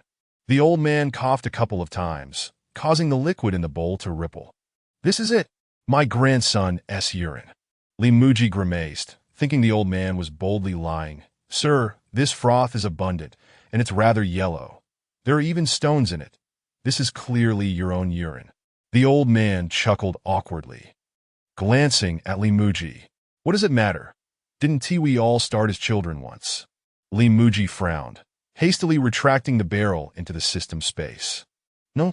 Good heavens. These individuals were resorting to such measures for a mere coin. If he stayed any longer, even more absurdities would surely unfold. Excuse me. Li Muzhi took Chen Yinhua by the hand and began to leave, turning back to say, I will collect here again tomorrow morning, but only after I've checked them in person. With that, Li Muzhi led Chen Yinhua away. Upon exiting the crowd, he suddenly realized he had been holding Chen Yinua's hand the entire time. In his rush to leave, he hadn't paid attention, but now that he was aware, he hesitated, contemplating whether to let go. Chen Yinua's small hand was quite soft, and she showed no intention of withdrawing it. A smile crept onto Li Muzhi's face. Since no one else seemed to mind, it would be rather inappropriate for him to be shy about it. Thus, he continued to hold Chen Yinua's hand as they walked toward the outskirts of the city. Stealing a glance at the hand held by Li Muzhi, Chen Yinhua felt a wave of embarrassment wash over her. Never before had a man held her hand in such a manner. What was Li Xianbei trying to imply? After all, she was a saintess, and their relationship was one of master and disciple. This seemed rather inappropriate. Just as she contemplated withdrawing her hand, she suddenly felt a warm current emanating from Li Muji's palm. This warmth surged into her body, instantly invigorating her internal energy. What was happening? It is a grave taboo for a practitioner to have another's energy enter their body without cause. Instinctively, she wanted to resist. But then she remembered that Li Xianbei meant her no harm, so she refrained. The warmth flowed from her palm, guiding her energy to circulate rapidly within her body. Chen Yinhua felt a sense of relaxation and comfort wash over her. An unprecedented experience as her energy coursed through her meridians. She began to feel warm, and beads of sweat gradually formed on the hand Li Muji was holding. Surprised, she realized that the impurities in her internal energy were being expelled along with her sweat. Li Xianbei was helping her cleanse the impurities from her energy. Filled with joy, she cast a grateful glance at Li Muji that he smiled slightly, evidently pleased that he knew I enjoyed holding hands with him. Hand in hand, they exited the city, traversed the forest, crossed a small bridge, and climbed a gentle slope until they reached home. Reluctantly, Li Muji released Chen Yinhua's hand. Chen Yinhua felt a lingering sense of wanting more. As there were still many impurities in her energy, Li Muji exhaled softly and gently asked, "Yinhua, may I hold your hand like this again in the future?" Chen Yinhua's heart leaped with joy, and she quickly replied, "I would love that." Chapter 68, The Egg. I would love that. This unexpected response left Li Muji utterly astonished. He had anticipated that Chen Yinhua might shyly refuse, but instead, she not only agreed but seemed eager for it. A smile broke across Li Muji's face as he realized he was genuinely beginning to like Chen Yinhua. Not only was she beautiful, but she also approached tasks with decisiveness and clarity, unencumbered by hesitation, so different from the women of the mundane world. Most importantly, Chen Yinhua reciprocated his feelings. Such mutual affection was indeed rare. Taking a deep breath, Li Muji contemplated slowly nurturing their relationship. When the time came to meet her master, he would save enough money to marry her. The preparations for the 3 new snacks were nearly complete, drawing ever closer. He retrieved the barrel used for collecting child's urine from the system space. Noting it was already filled to 1/3 capacity, at this rate, in just 2 more days, he would complete the collection. Though the barrel contained child's urine, it surprisingly lacked any foul odor. Satisfied, Li Muji nodded. He had previously worried that cooking eggs with it would create an unbearable stench within a 100-meter radius. It seemed that concern was unfounded. However, the supply of eggs was somewhat lagging. In just 2 days, 6 had been consumed, and if this continued, he might run out of eggs before even setting up shop. Li Muji stored the barrel away and instructed Chen Yinhua to heat the food in the kitchen while he went to retrieve the cow. Cluck, cluck! As he led Wen Jing out, the hens in the shed began to clamor excitedly. Li Muji's heart soared. He had just lamented the insufficient number of eggs, and now it seemed they were laying again. From the sounds, it appeared to be a collective laying session. Opening the shed, he found 12 hens cackling loudly while the rooster rested nearby. Li Muji chuckled softly. It seemed the rooster was exhausted from its duties, with only 1 rooster among the 12 hens. It was no wonder it was weary. Inspecting the nests, he saw eggs in each one, some with 2, others with just 1. At first glance, it was difficult to discern whether the eggs would hatch into chicks. Li Muji decided to gather all the eggs, carefully wrapping them in cloth. When Jing looked at Li Muji, puzzled. Had he not come in to fetch the spiritual herbs? Were these all eggs from powerful beings? Surely he wouldn't consume them all. Li Muji carefully cradled the eggs and entered the house, blocking out all the light. Chen Yinhua, busy stoking the fire in the kitchen and munching on a lemon, glanced over in surprise. So many ancient divine creature eggs? What is Li Xianbei planning? Lighting a candle, Li Muji intended to use the egg observation method. Including the 12 newly laid eggs, he now had a total of 18. 6 of these were from before. The 2 eggs from earlier had been unfertilized. He focused on examining the 12 newly laid eggs. Holding 1 egg with the smaller end in hand, he partially covered the larger end with his other hand and held it against the candlelight, searching for any signs of a dark line inside. After a thorough inspection, he found that none of the 18 eggs possessed a dark line. Li Muji was perplexed, with the rooster so exhausted. How could there be no fertilized eggs at all? Was it merely a figurehead? Relying solely on these 12 hens for egg production was sufficient for his snack supply, but it meant he wouldn't have any chicken meat. Looking at the eggs, it suddenly dawned on him. These eggs had just been laid, and the embryos probably hadn't developed yet. His lengthy examination had been in vain. Chin Inua, tending to the fire, glanced curiously at Muzhi. What was he up to?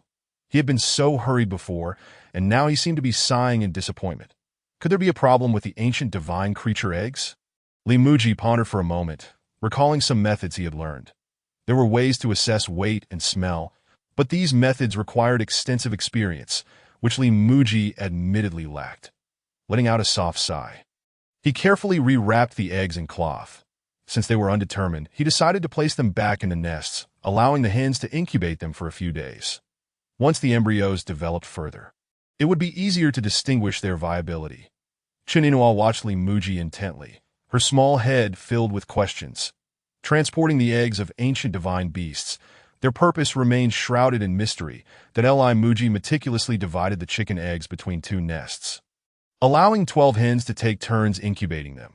This arrangement ensured that the hens could rest while still facilitating an expeditious hatching process, ultimately giving rise to new laboring chicks. After settling the eggs, Muzhi replenished the feeding trough with grain and tossed a bundle of rapeseed stalks beneath the lemon tree. Wanjing, overwhelmed with gratitude, exclaimed, "Master, you finally remembered me. After all that back and forth, you didn't spare me a glance. I've been starving all morning, having fed the chickens and the cows." Chininua had already warmed the meal and was just washing her hands in preparation for dinner. Muzhi felt a wave of emotion wash over him. Indeed, a woman was essential in the household. Otherwise, after tending to the poultry and livestock, he would still need to heat his own meals. Not far from Muzhi's abode, on the hillside, Wang Hua and Yuan Chang returned after being drenched by rain throughout the night. This time, Wang Hua did not hide. With a complex expression, Yuan Chang glanced at Wang Hua and whispered, "Brother Wang, are you truly going to apologize to the immortal?" Wang Hua's round, bulging eyes fixed intently on Muzhi's dwelling as he sighed heavily. "Last night, the immortal warned me with heavenly thunder. If I do not acknowledge my mistake, I fear I will regret it too late." Yuan Chang slowly shook his head, muttering, "I did not provoke the immortal, surely. The immortal won't hold it against me, right?" Wang Hua shot a glance at Yuan Chang and exhaled deeply. "Though you did not act, you entertained the thought of moving things that I advise you to join me." Gulp! Yuan Chang swallowed hard, his heart filled with uncertainty. Observing Wang Hua's determined stride towards Muzhi's home, Yuan Chang felt a surge of anxiety. Whether the immortal bore a grudge against him remained uncertain. If he were not blamed, would approaching be akin to courting trouble? Yet, if the immortal was indeed as petty as Wang Hua suggested, and he failed to proactively admit his fault, it would be even worse should the immortal take offense. Wang Hua had merely pilfered some spiritually infused herbs and was pursued by rain and lightning. The immortal must possess a touch of pettiness. Contemplating this, Yuan Chang hastily followed suit. Chapter 69. The Essence of a Rat's Tail. Wanjing, chewing on rapeseed stalks, suddenly sensed someone approaching and turned to glance. "Is it someone seeking the master?" "Moo!" Wanjing called out to the two. Wang Hua and Yuan Chang halted momentarily, casting wary glances at Wanjing. They had discerned from a distance that this enormous black cow was a beast of royal caliber, and Wanjing's bellow rendered them cautious. Muzhi, savoring a piece of wild beast meat, glanced at Wanjing beneath the tree. This great black cow rarely bellowed unless someone approached. Could it be that Elder Yi and Elder Bai had come to mooch a meal, clutching a bun in one hand and a piece of meat in the other? Muzhi rose and made his way to the door. Upon stepping outside, he encountered Wang Hua and Yuan Chang. One had eyes as round as a frog's, while the other had limbs that extended past his knees, had it not been for the smallness of his ears. Muzhi might have mistaken him for Liu Bei, the royal uncle. Wang Hua and Yuan Chang, upon seeing Muzhi, immediately knelt down, exclaiming, "We humbly beseech the immortal for forgiveness." Muzhi paused, chewing on his bun. Perplexed by the situation, their peculiar appearances aside, what did they mean by calling him an immortal? And forgiveness? What was that all about? Muzhi frowned, suspecting that these two were not entirely sane. having dealt with one eccentric like Chan Yuan. It was troublesome to have two more arrive. He swiftly turned and re-entered his home, closing the door firmly that it was best to avoid contact with the abnormal. Wang Hua and Yuan Chang remained kneeling, awaiting a response from Li Muzhi that never came. Confused, they suddenly heard the sound of the door closing. Looking up, they found Li Muzhi's door firmly shut. Both were taken aback. Why had the immortal abruptly closed the door without a word? Despite their sincere apologies, did the immortal refuse to forgive them? Immortal, we swear never to touch another's treasures again. We implore your forgiveness, they cried in unison. Bowing their heads repeatedly, did Li Muzhi return to his seat, uninterested in the two outside. Chinino, glancing towards the source of the commotion, noticed that Li Muzhi looked displeased and refrained from asking questions. Wang Hua and Yuan Chang exchanged glances, wondering if the immortal was testing their resolve. After all, they had been engaged in their thieving ways for over 1,000 years. Such habits die hard. The immortal must be wary of easily forgiving them, fearing they might revert to their old ways. The immortal's silence was a test. Wanjing observed the two kneeling figures, chewing on rapeseed stalks as the stalks were ground down. A considerable amount of foam dripped onto the ground. Wang Hua and Yuan Chang watched enviously. This beast was indeed fortunate, feasting on divine herbs. Huff! Wanjing exhaled heavily, contemplating whether to unleash a "Hello, you pest," especially upon the round-eyed fellow who had been staring at him with evident annoyance, with ample ammunition at his disposal. He felt it was the perfect moment to strike. Yuan Chang lightly tugged on Wang Hua's sleeve, whispering, "Brother Wang, that beast seems to be plotting something. Shall we leave?" Wang Hua cast a wary glance at Wanjing, his instincts urging him to depart, yet the immortal had yet to speak. How could he leave? Moreover, the beast was tethered by a divine artifact, suggesting it posed no significant threat. Wanjing scrutinized the two, his mouth movements pausing. The master's recent demeanor indicated he was not particularly fond of their presence. The closed door implied a desire to avoid them. Clearly, it was time for Wanjing to bestow upon them a "Hello, you pest." The moment Wanjing ceased chewing, both Wang Hua and Yuan Chang felt an ominous premonition. "Brother Wang, why do I sense impending doom?" Gulp! Wang Hua swallowed nervously, his bulging eyes fixed on Wanjing. "I feel it too." Wanjing grinned widely, glancing towards Li Muzhi's abode. With a swift motion, he sprang to his feet, launching an attack, one to the left and one diagonally to the right. Wang Hua and Yuan Chang, thinking Li Muzhi had emerged, turned their heads towards the immortal's dwelling. Suddenly, they sensed something hurtling towards them, their eyes widening in alarm. This beast was employing classic tactics, deception and ambush. Yuan Chang reacted swiftly, dodging Wanjing's "Hello, you pest" with agility. Wang Hua, however, remained kneeling, failing to evade the onslaught, and was promptly drenched by Wanjing's unexpected assault. Yuan Chang was taken aback. There was no reason Wang Hua should have been caught off guard. "Brother Wang, why didn't you dodge?" Wang Hua, with a rueful smile, wiped the liquid from his face. "I thought the immortal was testing me, administering a light reprimand. Who knew this beast would act so ruthlessly?" Yuan Chang sighed, turning to Wanjing in irritation. "What is the meaning of this? Do you not understand any manners?" Wanjing merely grinned. "Manners? Apologies, I do not abide by such rules. I shoot indiscriminately." Seeing the two still lingering, Wanjing stood tall once more. "Stop!" Yuan Chang quickly interjected. "We come to seek the immortal's guidance. You cannot instigate discord among us. That I advise you to refrain." Wanjing dismissed Yuan Chang with a glance. Did they truly believe such fools could apprentice under his master? Upon finishing his meal, Li Muzhi, hearing the commotion outside, furrowed his brow further. Why had these two not departed? Not only did they remain, but they seemed to be conversing with the cow. The cow had not uttered a single sound. Yet these two were engaged in lengthy dialogue. Clearly, their wits were lacking. With a sigh, Li Muzhi turned to Chinino. "Could you please wash the dishes and tidy the kitchen? I shall handle the two outside." Chinino nodded obediently. Gathering the dishes and retreating to the kitchen to ask the Saintess, she had never even washed dishes before. Yet, under Li Muzhi's guidance, she felt she was learning everything about being a commoner rather than how to cultivate. With a soft creak, Li Muzhi opened the door, producing a sound. Wang Hua and Yuan Chang, upon hearing it, felt a surge of joy. At last, the elder was willing to meet them. Wang Hua nudged Yuan Chang, saying, "We pay our respects to the immortal." Li Muzhi observed the two. Wang Hua was drenched, and a puddle lay on the ground, clearly the work of the great black cow. Casting a disapproving glance at Wang Jing, he noted the beast's lack of decorum in so casually drenching others. Wang Jing, feeling reprimanded, lowered his head and continued munching on the rapeseed stalks, feigning innocence. Taking a deep breath, Li Muzhi spoke softly, "You may rise." Chapter 70. Hand in hand, Wang Hua and Yuan Chang quickly stood, bowing slightly. "Thank you, immortal." Li Muzhi waved his hand dismissively, saying, "I am merely a vendor of snacks, not an immortal." Wang Hua and Yuan Chang exchanged incredulous glances. The fields were replete with divine herbs, and Li Muzhi could effortlessly produce divine artifacts. How could he possibly not be an immortal?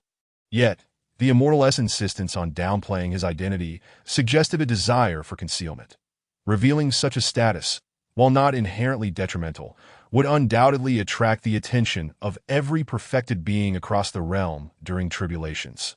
The immortal's discretion indicated he was engaged in a grand scheme, avoiding excessive scrutiny.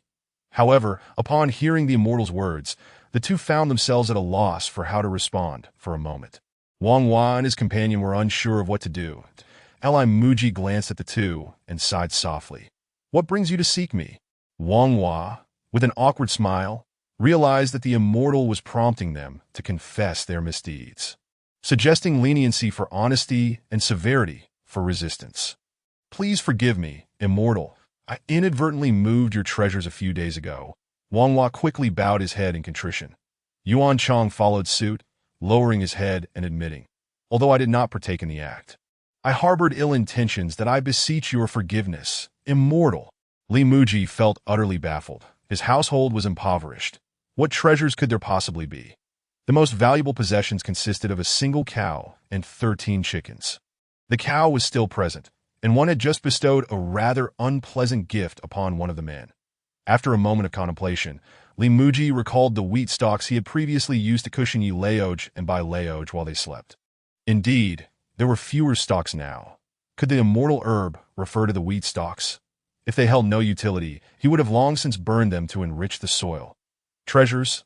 Li Muzhi retrieved a wheat stalk from his system space and addressed the two men. "Is this what you speak of?"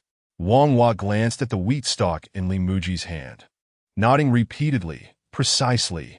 Li Muzhi tucked the wheat stalk away, bemused by their lack of discernment in mistaking it for an immortal herb. "If there is nothing else, you may leave." He waved his hand, eager to dismiss them. The two, taken aback by the simplicity of their absolution, exchanged glances. Yuan Chang had been reluctant to come in the first place. Now that the immortal permitted their departure, he seized the opportunity, discreetly tugging at Wang Hua's sleeve. Wang Hua exhaled in relief, sensing that the immortal bore no anger. The two bowed in farewell and retreated as Li Muzhi observed them. He suddenly recalled their earlier mention of moving items. Wasn't that merely a euphemism for theft? "Wait," he called out to them. Wang Hua and Yuan Chang's hearts sank, regretting their earlier hesitation to leave promptly. With the immortal's command, they had no choice but to halt. "Is there anything further you require of us, immortal?" they asked at Li Muzhi's side again, uncertain of the efficacy of his words, yet feeling compelled to advise.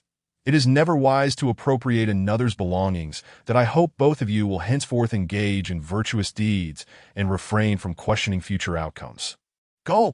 Wang Hua and Yuan Chang lowered their heads, swallowing hard. The immortal's message was abundantly clear. They were to wash their hands of such misdeeds and cease their thieving ways. Such a punishment felt severe. Both men felt a pang of discomfort, yet dared not defy him, bowing even lower. "We shall heed your command." Li Muzhi smiled and nodded, gently saying, "You may go." Wang Hua and Yuan Chang expressed their gratitude profusely and hastily departed, fearing the immortal might change his mind. Li Muzhi released a satisfied breath. Though uncertain if they would heed his advice, he had at least attempted to guide them towards righteousness. The outcome rested upon their own consciences. When Jing stole a glance at Li Muzhi before hastily averting her gaze, she dared not chew on the rapeseed stalk, afraid of making noise that might remind Li Muzhi of her previous indiscretion in addressing the 2M Ian that Li Muzhi glanced at Wenjing. Sighing softly, pondering the curious behavior of the large black cow that seemed to delight in drenching individuals with its urine. Chinua had already tidied the kitchen and emerged with a lemon in hand. Li Muzhi chuckled lightly, realizing that this girl had indeed developed a fondness for lemons. Whenever she found a moment of leisure, she could invariably be seen nibbling on one that were one unaware. They might assume he was neglecting her by withholding food. Noticing the lemon in Chun Inua's grasp, Li Muzhi was reminded of the bamboo shoots he had previously planted. With the rice flourishing, it was time to check on the growth of the bamboo shoots.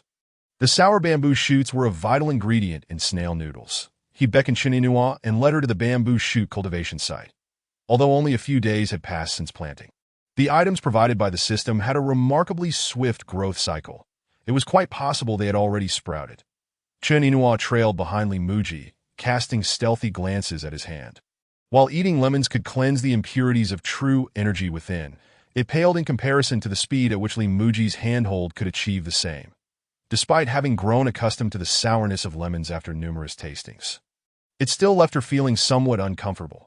Holding Li Muzhi's hand, however, brought no such discomfort. As Chun Inua observed Li Muzhi's gently swaying hand, she wondered if he would be upset if she were to reach out for his hand. Given that he had not taken the initiative, with a slight pursing of her lips, she quickened her pace to match his. Once they reached a more open area, Chun Inua seized the opportunity to walk alongside him. Li Muzhi glanced at her and smiled faintly. That it was unusual for this girl, who always followed behind, to desire to walk beside him today.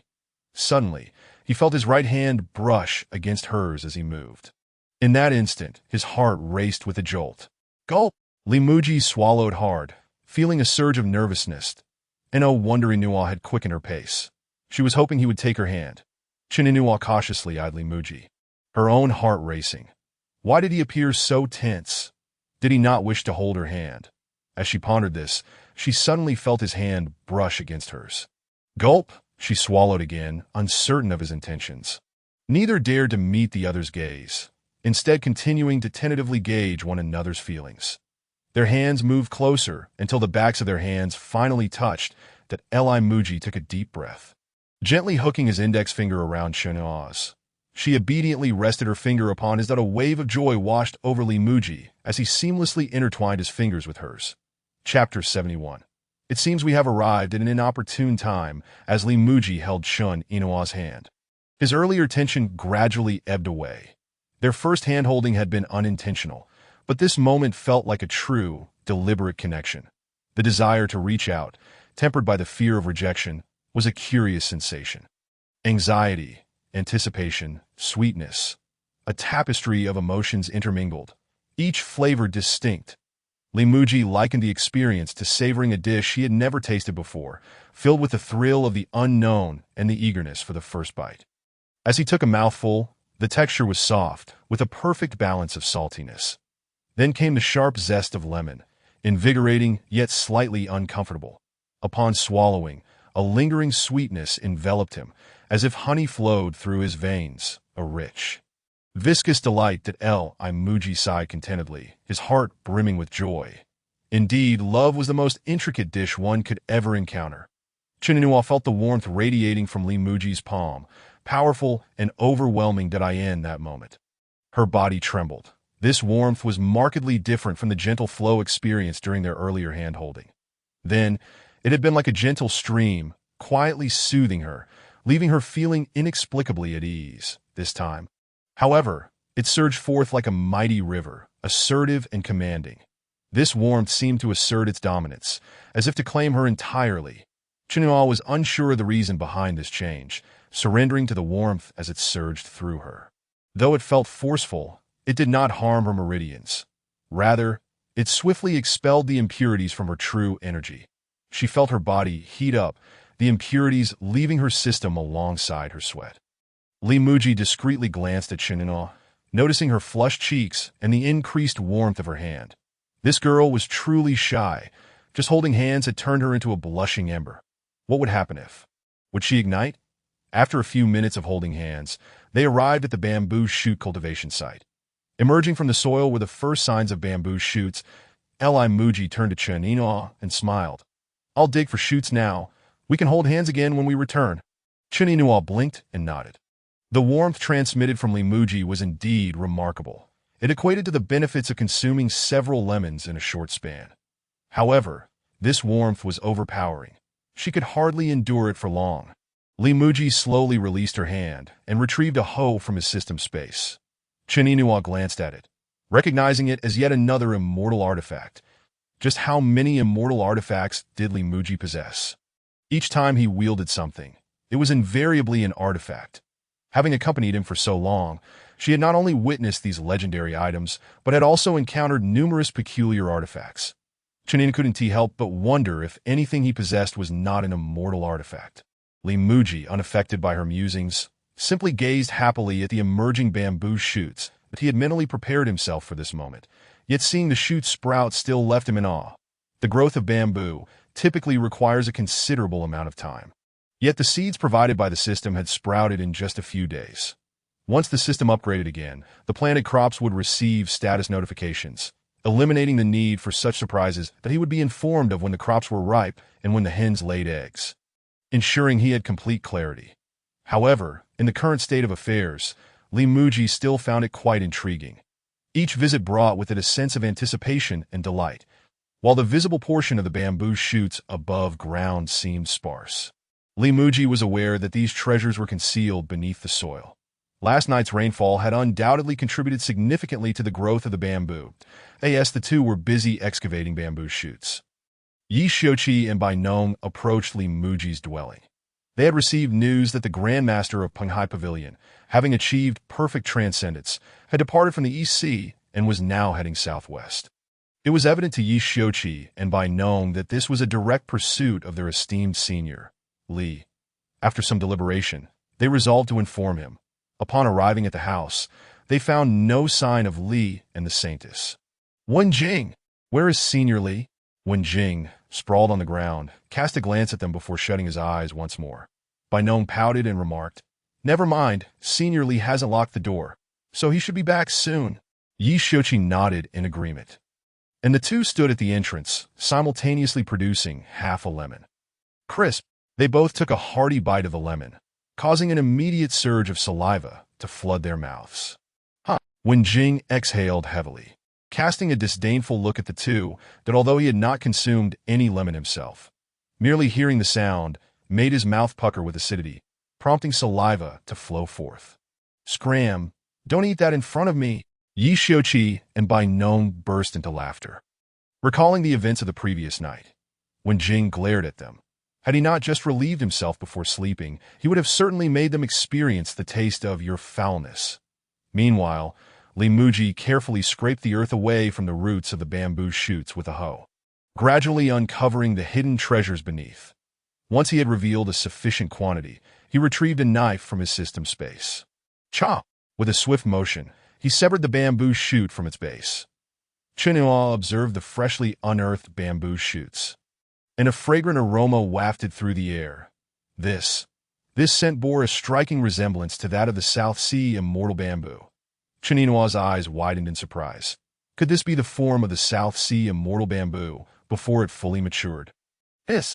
She gasped in dismay as she realized that Senior Li had uprooted and cut it down.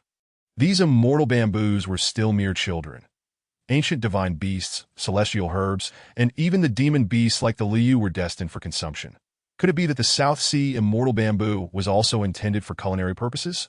A pang of sympathy struck Chen Yinhua as she furrowed her brow. "Muzhi, are you planning to eat this too?" Muzhi, while excavating a second bamboo shoot, turned to look at Chen Yinhua with an expression of nonchalance. "Is that even a question?" "Of course, it's for eating." Chen Yinhua felt a lump in her throat, realizing that her inquiry had been superfluous.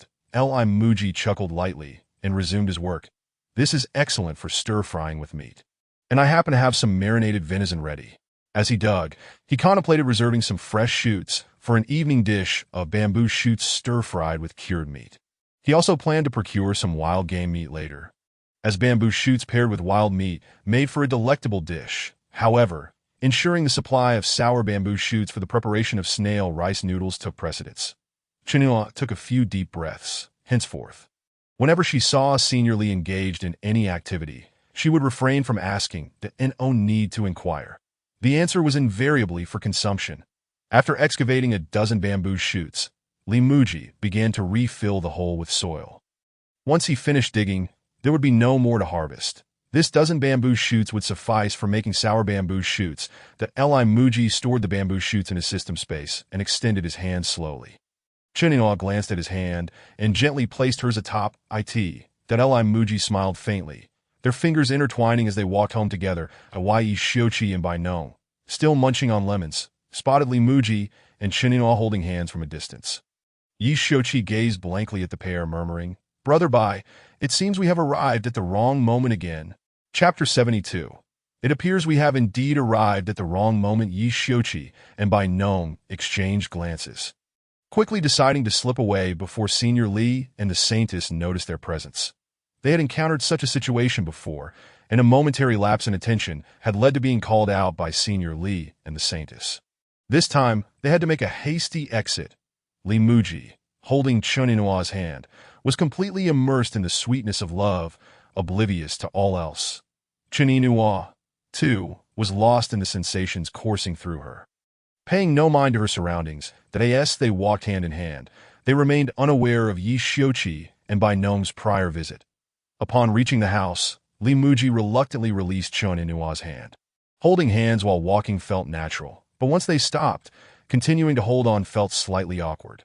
Chuninu exhaled slowly, feeling inexplicably overwhelmed by the warmth emanating from Lee Muzhi in such a short distance. The intensity of the warmth was becoming almost breathless. Was Senior Lee attempting to expedite the removal of impurities from her internal energy? Back and forth, Chuninu was drenched in fragrant sweat, and her undergarments had become thoroughly soaked. Lee Muzhi noticed her condition, observing her glistening with perspiration. How could this girl, despite being a cultivator, be so out of breath after such a short walk? A realization dawned upon him. It must be the hand-holding that had made her overly nervous. "Come on, let me fetch some water for you to bathe." Lee Muzhi chuckled lightly and stepped towards the house. It's uncomfortable to be drenched in sweat. Chuninu hesitated for a moment, tugging at her damp clothing, and ultimately followed him inside. Lee Muzhi had filled the pot with water and was now kindling a fire beneath it. Chuninu stood at the kitchen entrance, realizing that despite her extended stay here, she had yet to wash. Generally, cultivators did not accumulate dirt, but having neglected her cultivation practice for the past few days, she had unwittingly become uncleaned. Lee Muzhi ignited the flames. He glanced at Chuninu. "You should prepare some clean clothes. The water will be ready shortly." Chuninu nodded and returned to her room, although her clothing was stored in her spatial pouch. Some intimate garments were not suitable for display in front of Senior Lee Muzhi tossed a few larger pieces of wood into the stove and then went inside to retrieve a set of clean clothes. After planting the seedlings yesterday, he had busied himself in the kitchen to express gratitude to Yi and Bai for their help. Following dinner, he had been too exhausted to move and had also neglected to bathe. Now that Chuninu needed to wash, he decided to boil extra water for himself as well. The odor of sweat was rather embarrassing, and he didn't want Chuninu to be put off by it.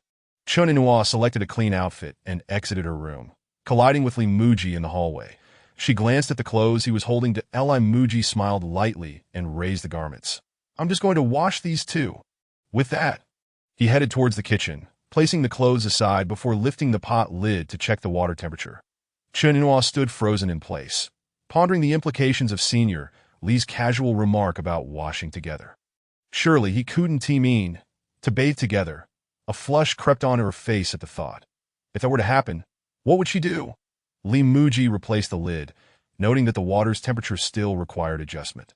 Chuninu stood there, feeling somewhat disoriented. In the distance, Yi Shiochi and Bai Nong stood on a hillside, observing the smoke curling from Lee Muzhi's chimney. After a moment's contemplation, Yi Shiochi glanced at the sun. It's barely past noon. Why have Senior Lee and the Saintess begun cooking? Perhaps they woke up late. Bai Nong chuckled, eyeing the smoke rising. After all, when one is newly together, they tend to linger in bed in the morning. Yi Shiochi huffed, glancing at Bai Nong. "What nonsense fills your head?" Bai Nong raised an eyebrow and shot him a look. "You wouldn't understand. Being without a partner, Yi Shouqi pouted and scoffed. Bai Nong shifted his gaze back to Yi Shouqi, grinning. Earlier, when Senior Li and the Saintess walked hand in hand, it was clear they were in the throes of romance. With his hands clasped together, he squinted his eyes mischievously. I'd wager 100 premium spirit stones that something's definitely happening. Yi Shouqi shot him a sidelong glance, pouting. I don't believe it. TCH. Bai Nong rolled his eyes, brimming with confidence. Then are you willing to take the bet? Yi Shouqi swallowed hard, glancing at the smoke rising from the chimney that 100 premium spirit stones was a hefty wager. He shook his head slowly. I won T-bet.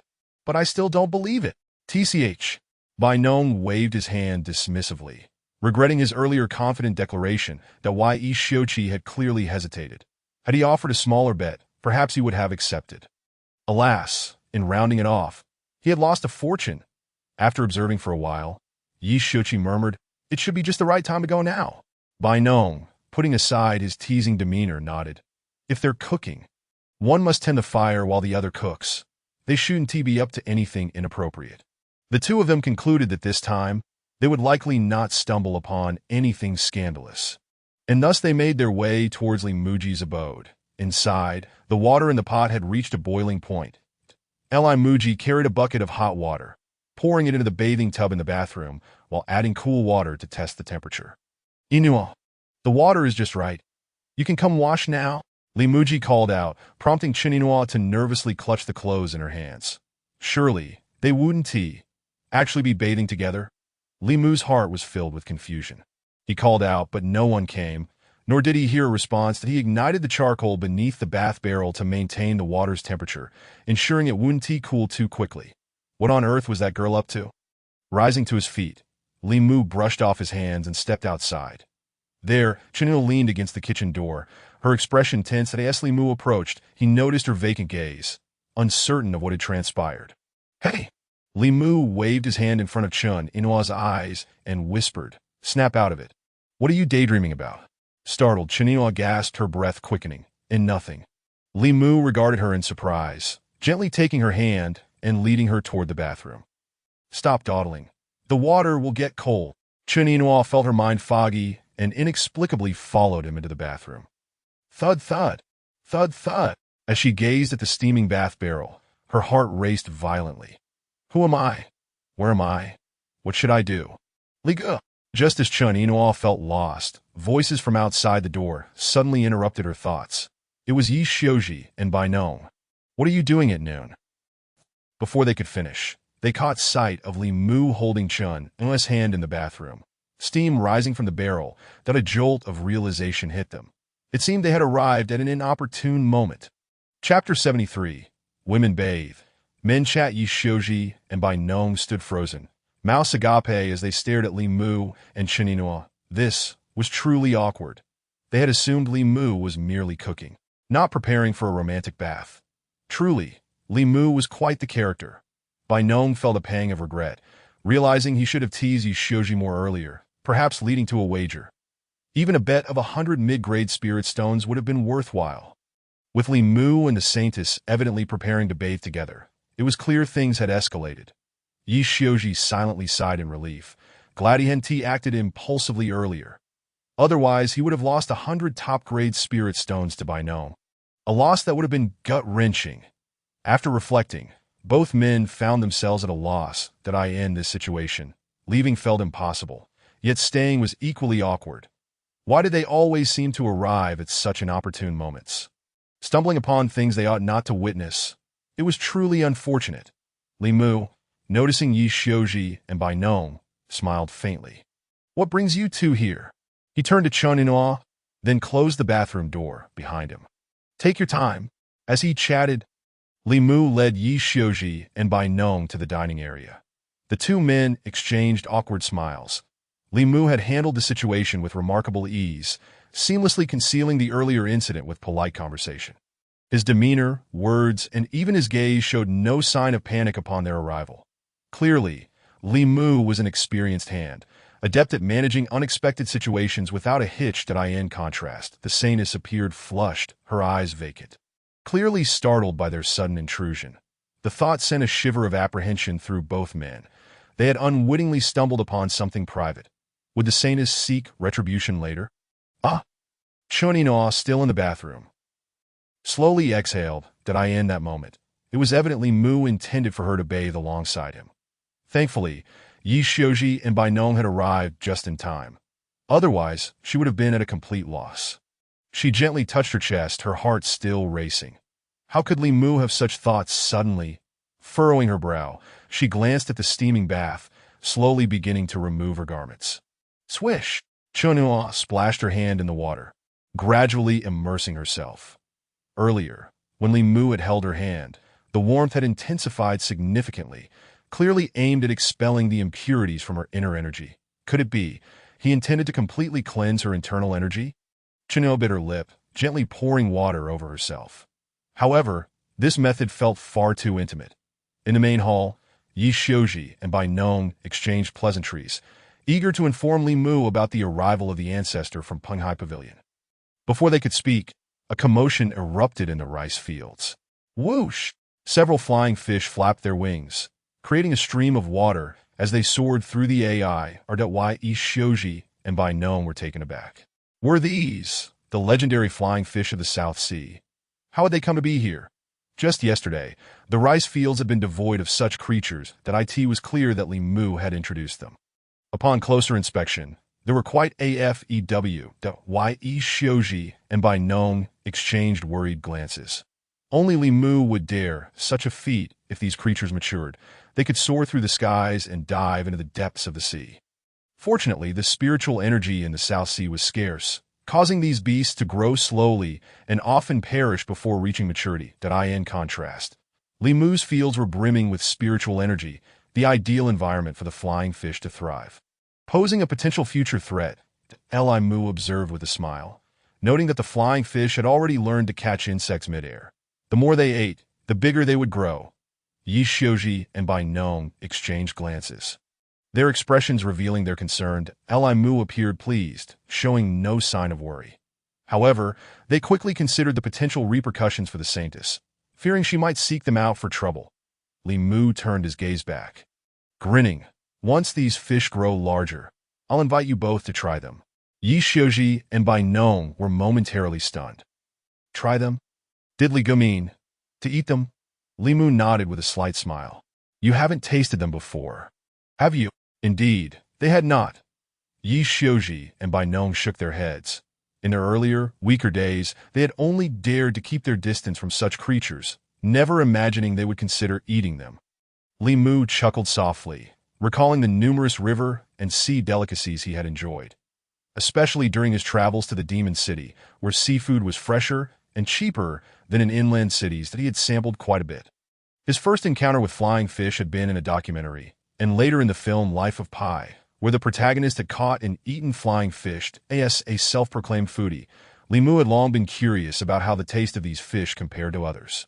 After a prolonged period of unfulfilled desire, a recent storm had rekindled his hopes that he now eagerly anticipated their growth. Yearning to taste them, it was fortuitous that Yi and Bai had yet to experience them. Trying new foods together would surely be a delightful occasion.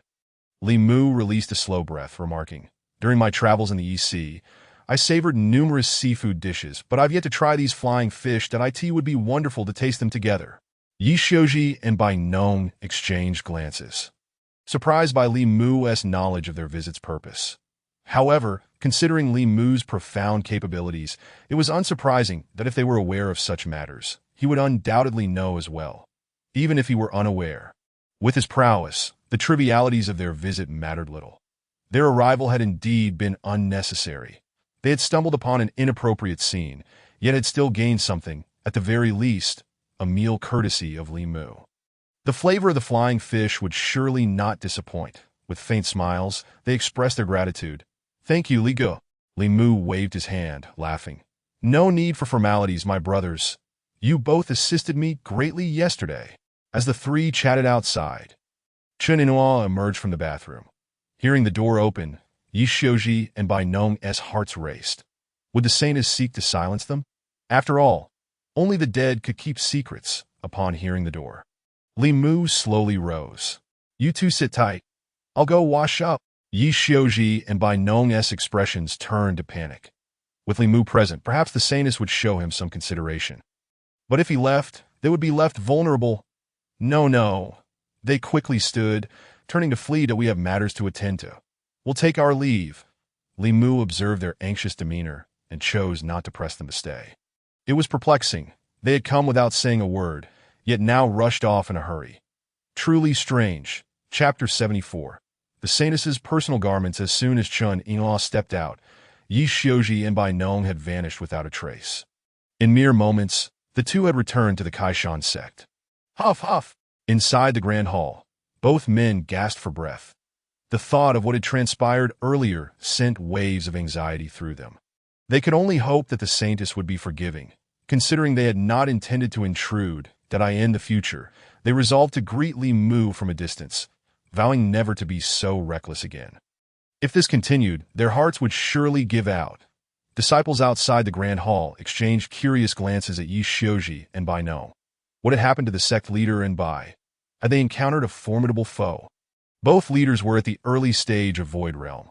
What kind of terror could leave them in such a state of dread? These two fellows really run fast. In the blink of an eye, they vanished. Li Muzhi murmured to himself as he stood at the door. Turning around, he noticed that Chen Yinghua had already changed into a clean outfit, a faint, refreshing fragrance wafting from her body. Li Muzhi inhaled the scent and smiled slightly. You certainly cleaned up quickly. Chen Yinghua blushed and smiled shyly. It always felt a bit odd to be bathing while three men chatted just outside the bathroom. The water in the pot had come to a rolling boil, and Li Muzhi, holding a change of clothes, carried a bucket of hot water inside. Click! With the bathroom door shut, the temperature inside was noticeably warmer than outside. Chen Yinghua sat in front of the mirror, beginning to arrange her hair, her discarded clothing set aside. Suddenly, she glanced at her clothes in the mirror, and her expression changed. The intimate garments seemed to still be in the bathroom. A wave of anxiety washed over her as she hurried into the kitchen, where the bathroom was located at the far end. Splash, splash! The sound of running water echoed from the bathroom, indicating that Senior Li had clearly begun his bath. Thud! Thud! Chen Yinghua's heart raced. Had she been seen by Senior Li? She recalled that she had placed him behind the bathtub. As long as he didn't turn around, he should remain unaware. Chen Yinghua reassured herself, though her mind remained troubled. The bathroom was quite small, and even if Senior Li hadn't noticed when entering the tub, he might suddenly catch sight of them. Biting her lip, she felt at a loss for what to do. Li Muzhi changed the water, pouring it over himself with a towel, the charcoal beneath the bathtub still smoldering. Ah, so refreshing. Li Muzhi slowly closed his eyes, his hands resting naturally on the edge of the tub. Today's tasks were few. He merely needed to clean the bamboo shoots and prepare them as pickled bamboo shoots, with ample time. He could indulge in a leisurely soak. Chen Yinghua stood at the kitchen door, suddenly noticing an eerie silence within the house, her tension peaking. Just moments ago, there had been the sound of water. Why had it ceased? Could it be that she had been discovered? Clenching her hands tightly, she thought, what should I do now? How will I face Senior Li in the future? Outside, Chen Yinghua felt as restless as an ant on a hot pan. While inside, Li Muzhi was feeling relaxed, nearly dozing off. And after soaking for a while, a contented sound emanated from his throat as he sat up. Ah, the moonlight shines upon the flower terrace. Li Muzhi hummed a little tune, beginning to scrub away the grime from his body with a towel. Chen Yinghua looked puzzled. Why had Senior Li suddenly started singing? Had he noticed anything? She stared intently at the bathroom door, her heart pounding. Splash! A sudden rush of water erupted from the bathroom. Li Muzhi stood up from the tub, rinsing himself off with the remaining clean water. Oh, beauty, fragrant autumn, the enchanting lady, Li Muzhi continued to hum. Sometimes with lyrics, sometimes without, as he donned his clothes. Chen Yinghua listened from outside. Who was this autumn fragrance that could captivate Senior Li so deeply? After dressing, Li Muzhi washed the tub again before picking up the pile of dirty clothes stacked behind it. Creak! The bathroom door opened with a gentle sound. Upon opening it, Li Muzhi was met with the sight of Chen Yinghua staring intently at him, but he paused, surprised, and asked, You startled me. What are you doing? Chen Yinghua scrutinized Li Muzhi, detecting no unusual expression on his face. Muzhi, did you notice anything odd? Odd? Li Muzhi furrowed his brow and peered into the bathroom. What could there be in here? Don't look, Chun Inua quickly called out, rushing to the bathroom door. Click! She hurried inside and promptly locked the door behind her. Li Muzhi was taken aback. What was wrong with her? She was usually so gentle and quiet. Why was she acting so strangely today? I really don't get it. Ever since I encountered those two peculiar people, everything has become a bit odd. Li Muzhi shook his head and carried the dirty clothes to the well. With plenty of time in the afternoon, he decided to wash the clothes before making the pickled bamboo shoots. Chun Inua closed the bathroom door and quickly approached the back of the bathtub, but there was nothing on the wooden stool behind it. Wait a minute. Chun Inua frowned. She distinctly remembered placing her intimate garments there. How could they be missing? Suddenly, her expression shifted. When Senior Lee exited, he had been carrying a pile of clothes. Chun Inua hurriedly opened the bathroom door. The way Senior Lee had left the bathroom did not suggest that he had discovered her garments. It was highly likely that he had also placed his discarded clothes on the wooden stool, and he simply hadn't noticed. After his bath, he had casually taken the clothes away. Her intimate garments must have been swept up with them. Chun Inua quickly realized that she needed to stop Senior Lee before he discovered them. Li Muzhi had already poured the well water into a basin for washing clothes. Pressing the garments down into the water, suddenly, he noticed a red ribbon-like object that Li Muzhi was puzzled. He had no clothing of this color. Splash! Accompanied by the sound of water, a red belly band floated to the surface. Chun Inua arrived just in time to witness her red belly band being lifted from the basin by Li Muzhi. Oh no, I'm too late! Li Muzhi's eyes widened in shock as he stared at the belly band in his hands. Turning around, their gazes met. Chapter 75. The arrival of Baishernan. Li Muzhi looked at Chun Inua and immediately recognized the belly band as hers. The red fabric was adorned with a white lotus flower. After a moment of surprise, Li Muzhi composed himself that it was merely an article of clothing. When two people are together, such matters are bound to arise. Chun Inua's face flushed crimson as she beheld her intimate garment in Li Muzhi's hands. He glanced at the belly band and suggested, "Why don't you just let me wash all your clothes?" Chun bit her lip, not uttering a word, and turned to lock herself in her room. This was utterly mortifying. Li Muzhi chuckled softly as he glanced at Chun Inua's room. These are merely for warmth and modesty. Why differentiate between high and low quality? He casually scrubbed the belly band clean and set it aside. With the weather warming up and the clothes being thin, it was merely sweat stains, making them easy to wash. That Li Muzhi quickly cleaned both his clothes and Chun Inua's belly band, hanging all the garments neatly outside. However, Chun Inua's red belly band was inexplicably conspicuous. Hiding in her room, Chun Inua peeked through the window, feeling even more distressed. Her belly band was so blatantly displayed outside. By the well, Li Muzhi had completely forgotten about the belly band and was busy drawing water. With the enchanted item, Yuchong's sword in hand, he sliced open the skin of the bamboo shoots, removing the inedible parts. After preparing a dozen bamboo shoots, he washed them thoroughly. Next came the process of making pickled bamboo shoots. Li Muzhi carried the clean bamboo shoots into the kitchen, where the stove was still boiling water. The method for preparing pickled bamboo shoots was quite simple. Just wash them clean and soak them in fresh water for preservation. However, the cutting board, knife, and water must not come into contact with any grease. That Li Muzhi carefully inspected all the utensils, ensuring they were oil-free before confidently placing the cut bamboo shoots into the jar. Once the boiling well water cooled completely, he would use it to fully immerse the bamboo shoots, completing the pickling process. With everything accomplished, Li Muzhi glanced at Chun Inua's room. The door was firmly closed, leaving him wondering what she was up to inside. Was she really so shy about her belly band being accidentally taken for washing? Li Muzhi approached her door and gently knocked. "Inua, I'm going to the river to catch some snails. Do you want to join?" Chun Inua bit her lip, still feeling embarrassed about the earlier incident. I want to go." Li Muzhi smiled slightly. Her response indicated that everything wasn't too serious. "Then you stay home. I'll be back later." With that, he stepped outside, heading straight for the riverbank. Although snail rice didn't contain snails, they were essential for making the broth. The flavor of the snail rice primarily depended on the quality of the broth. Li Muzhi recalled having seen plenty of snails in the river before and aimed to gather some, planning to make sautéed snails to accompany drinks that evening. after Li Muzhi left.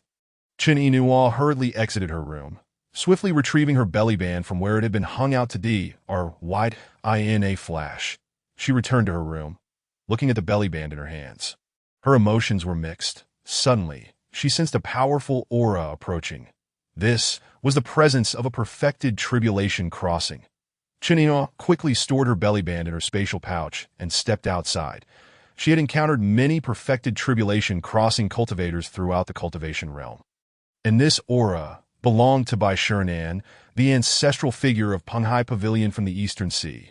Clearly, he was coming for Senior Li, the little snake who had been leisurely munching on a rapeseed stalk. Froze in fear that a perfected tribulation crossing was equivalent to the peak realm of the demon race. Such a formidable creature could stride across the entire continent with ease, as soon as Bai Shiran's aura manifested. Yi Xiuqi and Bai Nong hastily rose to their feet, exclaiming, "This old monster has arrived with remarkable swiftness." The two pondered whether they should immediately proceed to Elder Li's residence, but upon reflection, they realized that given their own cultivation levels, they would have no opportunity to speak. Standing there foolishly would be less preferable than remaining here, where they could enjoy a sense of freedom. They exhaled slowly and resumed their seats, their thoughts lingering on the direction of Li Mu's abode. Behind Bai Shiran followed a young maiden, guiding the way. After a few moments, Bai Shiran, accompanied by the young maiden, arrived at Li Mu's dwelling that if Wang Hua were still present, he would undoubtedly recognize Bai Shiran as the individual who had purchased the celestial herbs from him that day. However, Bai Shiran's visage now bore no signs of age, appearing instead as a youthful elder with a head of white hair. Upon landing, Bai Shiran spotted Chen Yinhua. "Is the Saintess also here?" he inquired with a gentle smile, glancing at Chen Yinhua. "How fares your master these days?" Chen Yinhua slightly bowed and spoke softly. "I have the honor of meeting Elder Bai. My master is in good health. I wonder what brings you to the southwest so unexpectedly." Bai Shiran stroked his beard and glanced around. Celestial herbs, divine artifacts, demonic clans, ancient divine beasts. Indeed, they are all real. The Saintess feigns ignorance. Bai Shiran retracted his gaze and chuckled. "As one who is nearing death, I naturally seek the guidance of an immortal to attain ascension." Chen Yinhua sighed softly, confirming his suspicions. Although both Bai Shiran and her master, the Empress Dowager, were at the peak of the tribulation stage, their circumstances were distinct. Bai Shiran had been at this pinnacle for quite some time. In a few hundred years, he would reach his limit that if he did not ascend soon, he would become yet another tribulation stage practitioner who perished without leaving a trace. It was no wonder he had rushed here upon receiving news from Elder Li. Bai Shiran looked at Chen Yinhua and asked with a smile, "Might I inquire where the immortal is currently located?" Chen Yinhua regarded Bai Shiran, realizing she could not dissuade him, and thus decided to lead him to Elder Li. Relieved that the Saintess was willing to guide him, Bai Shiran expressed his gratitude. "I am truly grateful to you, Saintess." Chen Yinhua could discern the sincerity in his words that it was understandable. After all, only a few hundred years had passed. If Elder Li were indeed willing to impart the secrets of ascension, it would be akin to a resurrection. Chen Yinhua led Bai Shiran along the path, soon arriving at a riverbank. Passing through a bamboo grove, Bai Shiran's eyes lit up. Were those not the seedlings of the South Sea immortal bamboo? Were they cultivated by an immortal? Chen Yinhua cast a glance, secretly amused that if Bai Shiran were to learn that these were intended for consumption, he would surely be taken aback, descending the gentle slope. They quickly reached the river's edge that Li Mu was rolled up to his knees, bent over in search of snails, a small bamboo basket hanging from his waist. Bai Shiran stared blankly at Li Mu, murmuring, "Is this truly the immortal?" Chapter 76. I am indeed a street vendor. Li Mu was wholly absorbed in observing the underwater world, oblivious to the presence of visitors at the riverbank due to the sound of flowing water. Bai Shiran watched from a distance, hesitant to call out loudly for fear of disturbing the immortal. Observing Li Mu, Bai Shiran found it puzzling that no matter how he looked, Li Mu appeared to be an ordinary person, devoid of any discernible cultivation. That is this really an immortal? Turning his head, Bai Shiran suddenly noticed the water pipe Li Mu was using to siphon water. The river's flow was directed upward through the pipe, while another pipe at a higher elevation drew water from a pool. Bai Shiran's expression shifted in astonishment. Water has always flowed downhill, while he could use his cultivation to reverse the flow. The current situation clearly lacked any interference from cultivation. Chen Yinhua glanced at him and spoke slowly.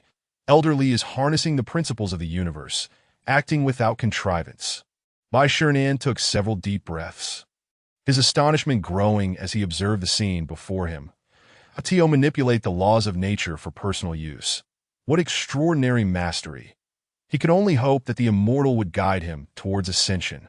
Li Mu continued to search through the river, swiftly grasping any snails he spotted in this world. The river was not only crystal clear, but also free from industrial pollution. The snails went unharvested by anyone. And after a short stroll along the riverbank, Li Mu filled his bamboo basket, but he inspected the basket, satisfied that it would suffice for tonight's meal. The rice would not be ready for harvest for some time, and the snail soup could be prepared after the rice noodles were made. Then Li Mu set down the basket, and, upon lifting his gaze, noticed the three figures standing at the riverbank. That he furrowed his brow in confusion, wondering when Yinhua had arrived. Who were the old man and the young girl beside her? Had they come looking for Yinhua's family? Li Mu swiftly climbed ashore, approaching the trio. Yinhua, who are these two? Chen Yinhua recalled previous events and hesitated to meet Li Mu's gaze. This is Bai Shinan from Penghai Pavilion by the Eastern Sea. Li Mu looked at Bai Shinan in surprise. This elder had come from the Eastern Sea. This was the southwest, and the distance from the Eastern Sea was quite substantial. To travel such a distance, could it be like Chan Yuan, who had bizarre dreams compelling him to seek his way to the Western paradise? Bai Shinan felt a wave of panic. Before him stood a person devoid of any cultivation, yet he felt inexplicably tense. Is this the aura that an immortal naturally emits? Has the immortal been scrutinizing me to assess my worthiness? Li Mu appraised Bai Shinan and deemed that this man appeared relatively normal, likely not mentally unhinged. Old man, have you come all this way to seek me? Bai Shinan was momentarily taken aback. Old man? The address seemed appropriate. Yet it felt somewhat strange that he nodded and bowed slightly. The immortal possesses remarkable foresight. I do indeed have matters to request. Li Mu regarded Bai Shinan with a long sigh, shaking his head as he turned to walk away with Chen Yinhua. Despite the elder appearing quite lively, why did he refer to himself as Junior? Given their age difference, it seemed absurd. Perhaps I should consult the almanac before venturing out, for I seem to be encountering an array of peculiar individuals today. Bai Shinan's heart sank. What was happening? Why did the immortal sigh deeply? Could it be that I have no hope of ascension? Anxiously, Bai Shinan followed behind, while the young maiden murmured in confusion, Master, could this truly be an ordinary person? Bai Shinan shook his head, frowning. Do not speak foolishly. If he were not an immortal, how could he possess such a wealth of celestial herbs and divine artifacts? The young maiden nodded, recognizing that despite his seemingly ordinary appearance, the celestial herbs and artifacts were undeniable evidence. Bai Shinan turned back, trailing leisurely behind, and suddenly noticed Li Mu holding Chen Yinhua's hand. Why does the immortal hold the Saintess's hand? Could it be? No, wait. The immortal's palm emanates energy that flows into the Saintess's body, purging the impurities from her true qi. Bai Shinan's expression shifted. The Saintess practiced the supreme techniques of Bai Wei Zhai. So how could there still be impurities? Upon closer inspection, Bai Shinan was even more astonished. The Saintess was not circulating her true qi. As the energy flowed, the impurities were expelled through her sweat. Gulp! Bai Shinan suddenly understood why the immortal had sighed earlier. The Saintess had reached the late stage of the empty void realm and was practicing the Bai Wei Zhai techniques, yet her body harbored so many impurities, while his own cultivation technique was nearly as effective as Bai Wei Zhai's. He had already attained the pinnacle of this world. That wasn't the impurity in his true qi far greater. The immortal possessed no cultivation, yet his body was remarkably pristine. Bai Shinan's mind raced. To become an immortal, could it be necessary to eliminate all impurities from within? With this thought, everything began to make sense. The immortal was preparing the Saintess for her future ascension. Bai Shinan glanced at Li Mu holding Chen Yinhua's hand, contemplating whether to request the immortal to take his hand as well, to help expel the impurities from his true qi. Even if it proved challenging, he could simply ask the immortal to hold on for a while longer. After a moment's reflection, Bai Shinan still lacked the courage to reach for Li Mu's hand. Such a hand was not something he could simply grasp, should he inadvertently anger the immortal. It would be most unfavorable. Bai Shernan followed closely behind, and soon they arrived at Li Mu's dwelling. Li Mu removed the bamboo basket from his waist and handed it to Chinenua, saying, "Soak these in clean water." Chinenua nodded, taking the basket inside. She had grown accustomed to this, knowing without asking that it was certainly for consumption. Only then did Bai Shernan notice that the immortal's waist was adorned with a divine artifact woven from South Sea immortal bamboo. However, he wondered what the snails were intended for. Li Mu regarded the two of them, contemplating how to send this elder on his way. What a peculiar day, filled with strange encounters. Do you know Inua? Bai Shernan nodded, smiling. Indeed. Li Mu pondered for a moment. No wonder Inua had known where the two had come from. Traveling such a distance from Penghai Pavilion by the Eastern Sea, could they possibly be seeking to borrow money from him? His meager business barely sustained his own needs. There was no surplus to lend. Li Mu narrowed his eyes slightly, scrutinizing Bai Shernan. "What brings you to me?" Bai Shernan promptly clasped his hands and bowed deeply, pleading, "Please guide me on the path to ascension." Li Mu was taken aback. "The path to ascension? I am merely an ordinary person, incapable of cultivation, and yet you seek my guidance on attaining immortality? Is this not akin to a gathering of eunuchs discussing matters of procreation? Utterly absurd. I am merely a vendor of snacks, not some celestial being." With that, Li Muji sighed and turned to enter the house. Chapter 77. Stir-fried snails with liquor. Upon entering, Li Muji began preparing to handle the snails. Chinenua had already poured all the snails into a wooden basin, where they were completely submerged in clean water. Li Muji took out some salt, adding it to the water along with a splash of rapeseed oil to expedite the snails' expulsion of mud and sand. Chinenua watched curiously, and before long, she noticed the snail starting to spit out the dirt. Li Muji glanced at Chinenua and softly inquired, "What connection do you have with the old man outside?" Chinenua pondered for a moment before replying, "There is no significant relationship. I've merely met him a few times through my master." Li Muji nodded, acknowledging that it was not a close relationship. If it had nothing to do with Inua, then it was best to disregard it.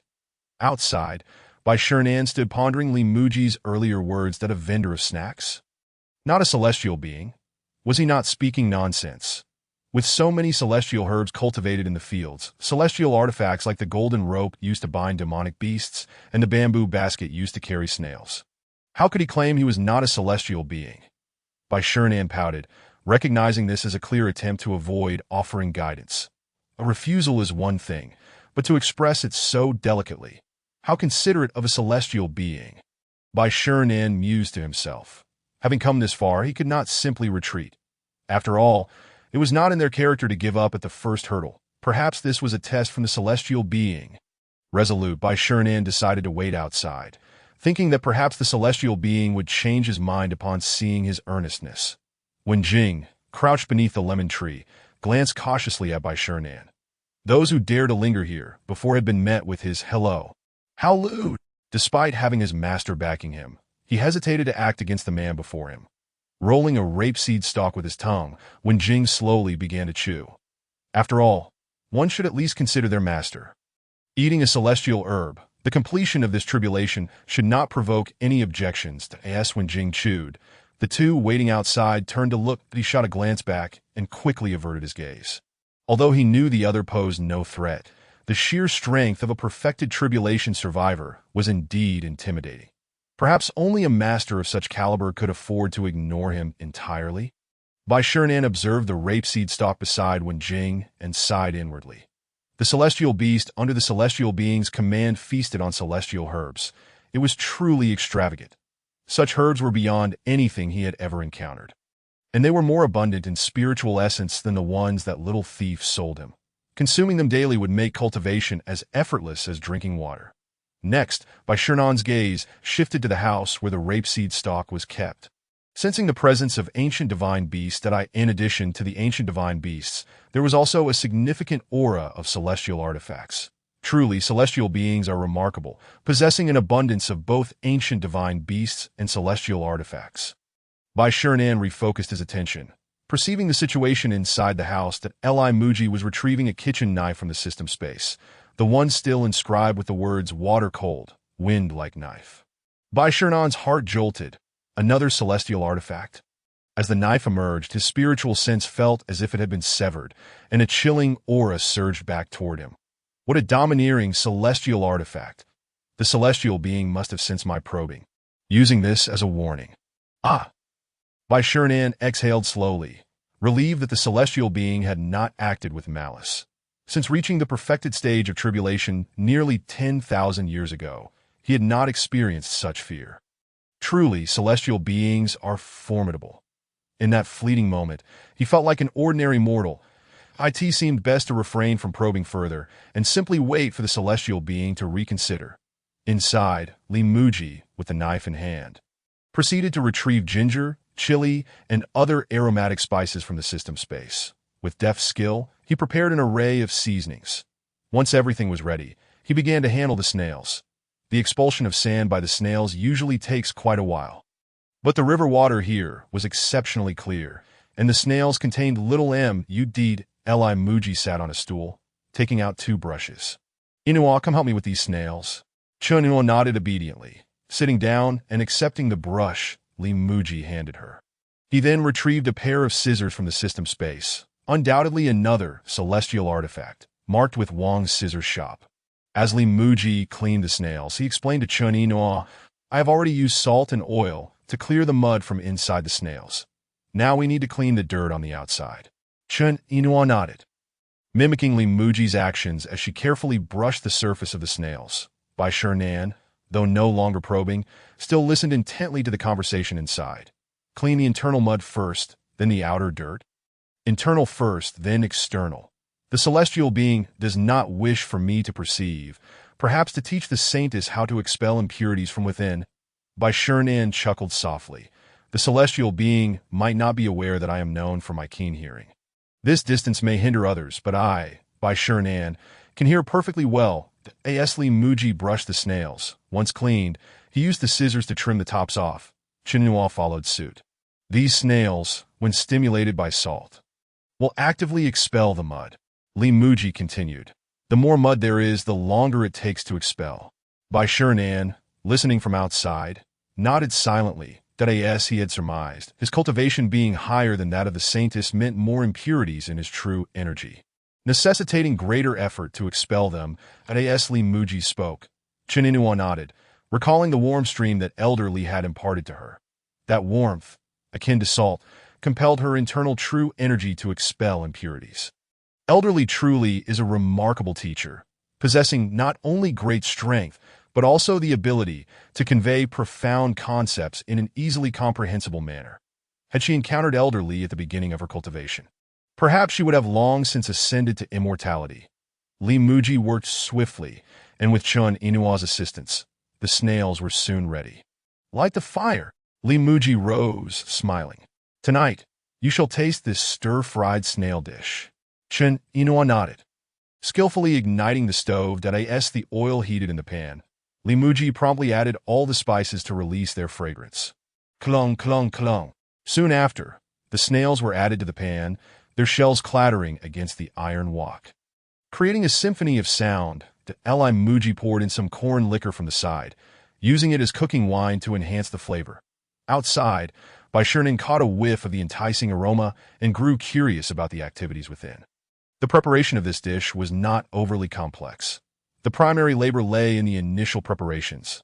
After adding some salt and stirring evenly, Muzhi poured in water to braise the dish. After several minutes, he added lemon juice to adjust the seasoning. Finally, he plated 2 full servings of stir-fried snails and sat down with Chininua on the long bench.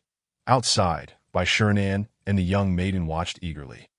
Muzhi retrieved a jar of corn liquor. Glancing at Bai Shernan and the girl, felt a bit remiss to leave them outside after they had traveled such a distance. Come in and eat with us? Chapter 78. Savoring snails, Muzhi called out, and Bai Shernan's expression brightened. Staying was indeed the right choice. The celestial being was willing to let him in, indicating there was hope. With a smile, Bai Shernan ushered the young maiden into the house. Muzhi gestured to the long bench beside him. Have a seat. Bai Shernan obliged, cautiously adjusting the bench slightly before settling down. Li Muzhi smiled faintly. The old man appeared quite aged, yet moved with surprising agility. The young maiden did not dare to sit, remaining standing behind by Li Muzhi cast a glance at her. She appeared quite young, perhaps only 13 or 14, that initially he presumed she might be by Shernan's granddaughter. But now it seemed she was more likely a servant. What peculiarities did this old man possess, carrying such a young girl with him on his travels? It felt somewhat strange. "You should sit as well," Li Muzhi said, indicating the seat across from him. "I cannot eat with someone watching me." The young maiden looked up at Li Muzhi, then glanced at Bai Shernan. Bai Shernan nodded, smiling. "I will follow the celestial being's instructions." The young maiden nodded and then slightly bowed.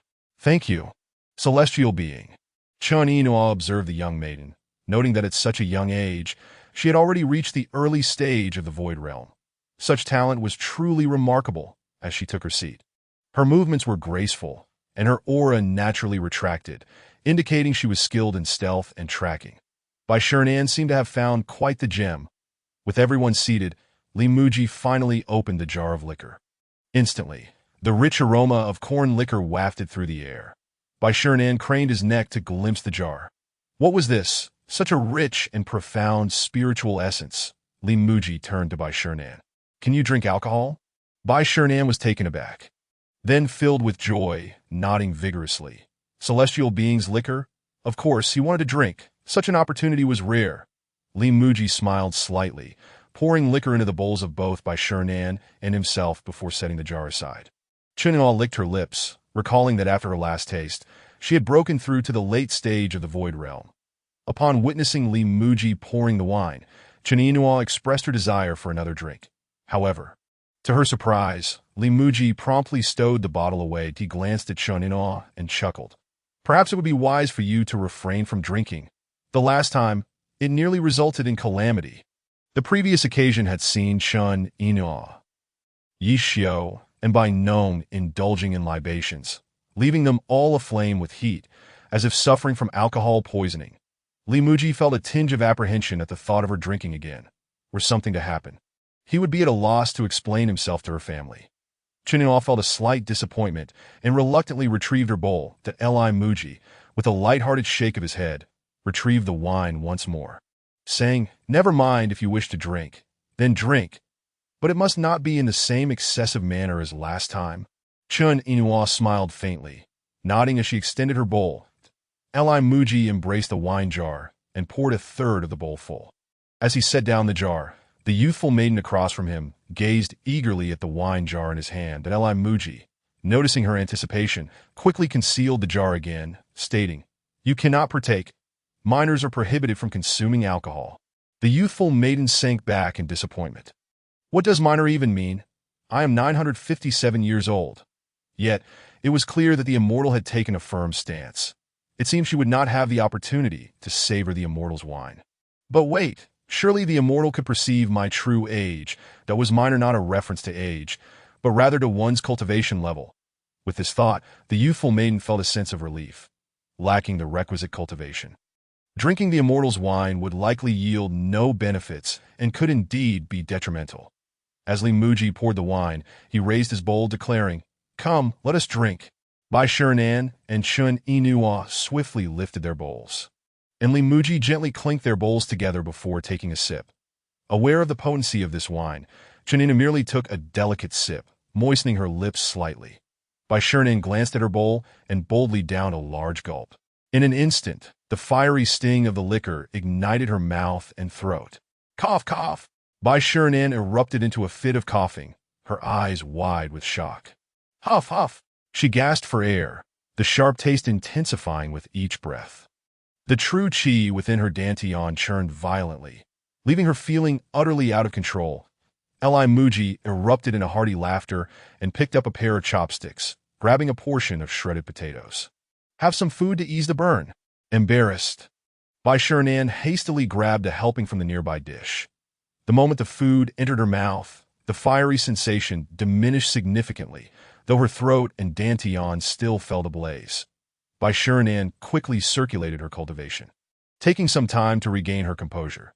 The youthful maiden observed Bai Shernan's experience with the wine and felt a wave of trepidation. If the master could not withstand it, it was no wonder the immortal barred her from drinking. As Bai Shernan exhaled slowly, even with her efforts to circulate her cultivation, the spiritual energy carried by the wine continued to stir within her. Danton. Is this the wine of an immortal? Such overwhelming spiritual energy. The food she had just consumed was also imbued with spiritual essence, albeit much milder. Muzhi, glancing at Bai Shernan, picked up a snail, stating, "The wine I serve is unlike what you are accustomed to. It is quite potent. So take your time." Bai Shernan nodded, her expression troubled as she cast a wary glance at the remaining wine in her bowl. However, she soon seized upon the inconsistency in Muzhi's words. The immortal had insisted he was not truly an immortal, yet he claimed his wine was different from theirs. Was this not contradictory? Why would the immortal conceal his identity? Disregarding Bai Shernan's contemplation, Muzhi focused on the culinary delights before him. Eating was paramount. The rich flavors of the snail burst forth the moment it touched his palate. To accommodate Chunino, who was not well versed in spicy fare, Muzhi had intentionally reduced the amount of chili. The lemon's tartness was subtle in this dish, instead imparting a refreshing citrus aroma. Following the delicate fruitiness, a mild spiciness began to tease the taste buds.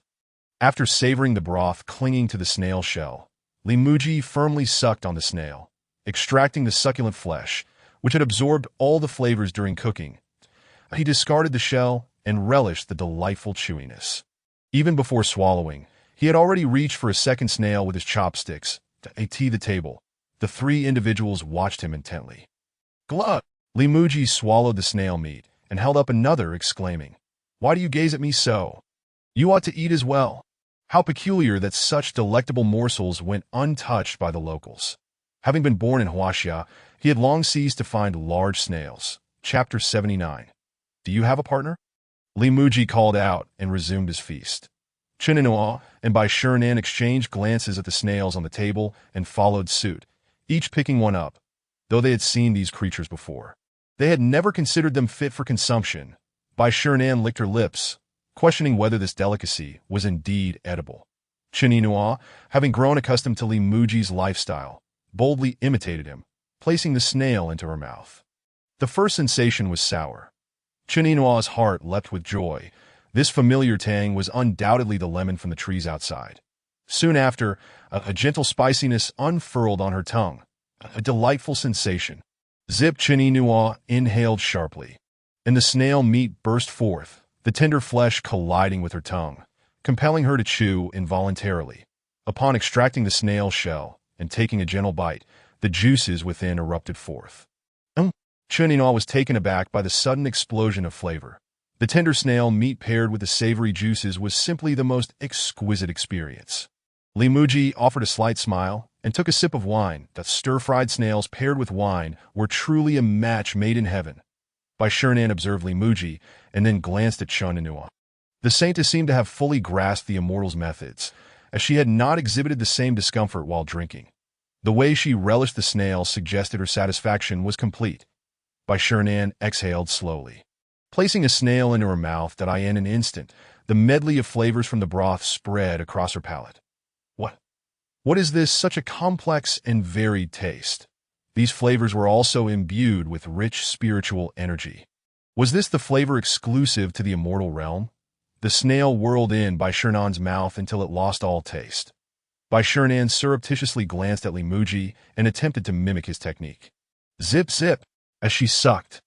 However, the snail meat remained stubbornly in place, producing a loud sound. Chinino looked at Bai Shernan and discarded the snail on the table. Muzhi smiled gently and picked up a snail, pointing the small end towards Bai Shernan. "You must release this end. Otherwise, you won't be able to extract it." Bai Shernan examined the snail intently, nodding with embarrassment. That was how it worked. Following Muzhi's instructions, she took another breath, successfully sucking out the snail meat. Muzhi erupted into laughter, raising his wine bowl.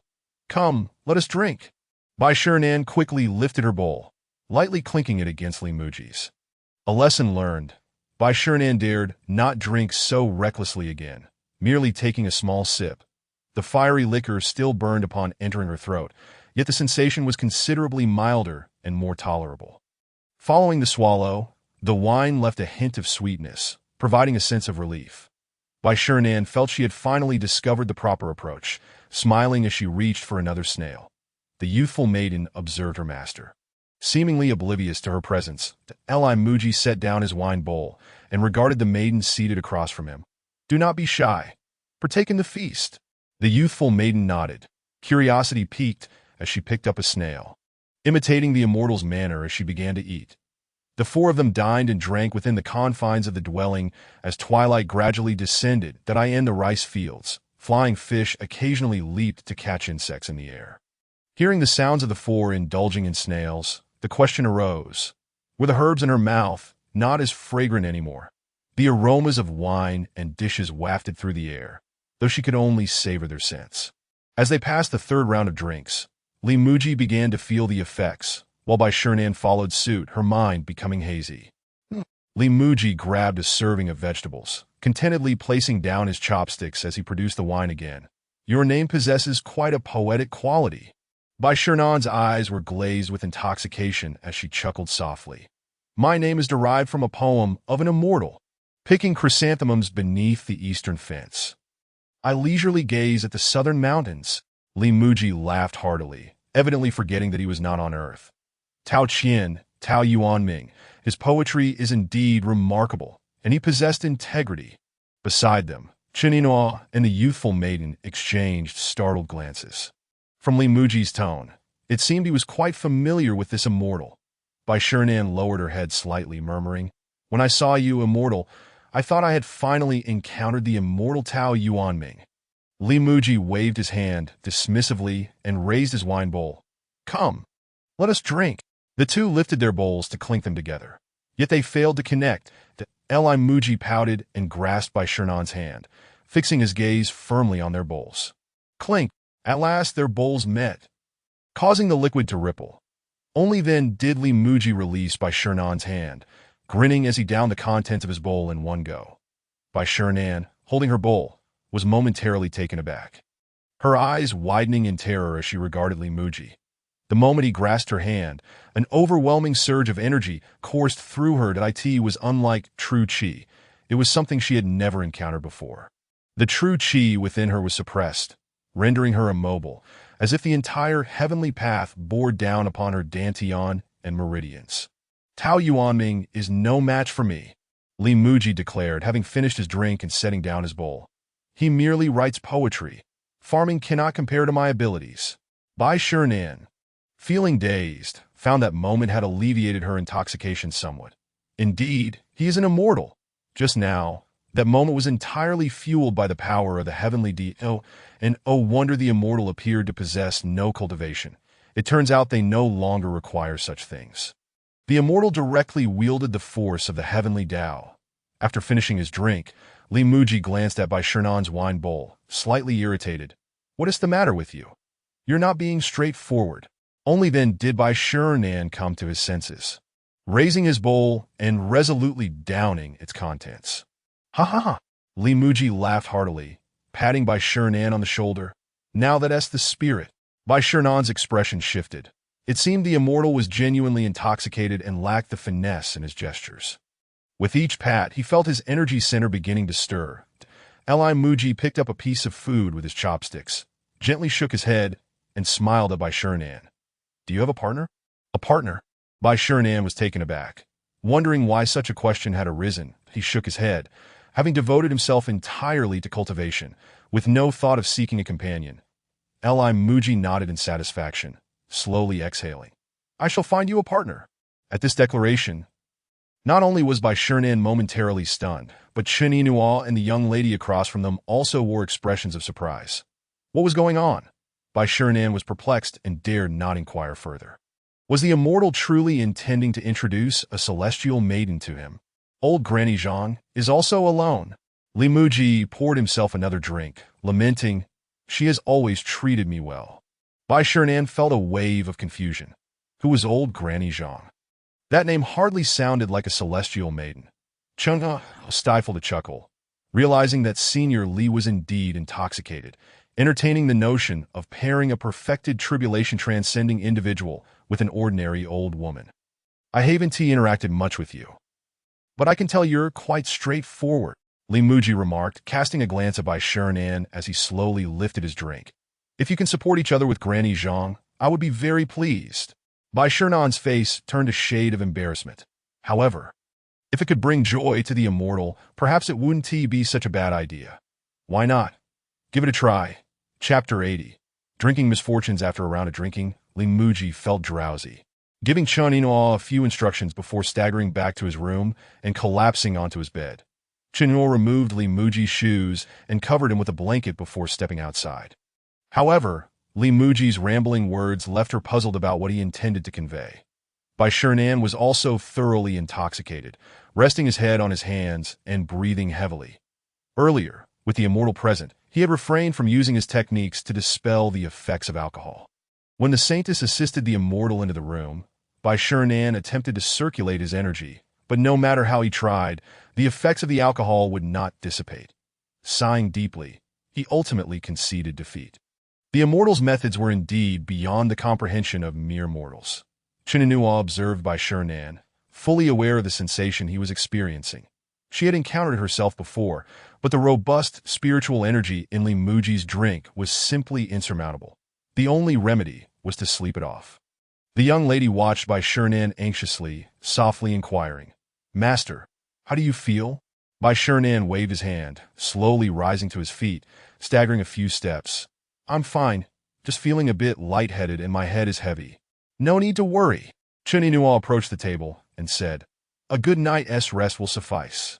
Bai Shernan, swaying unsteadily, clasped his fists respectfully.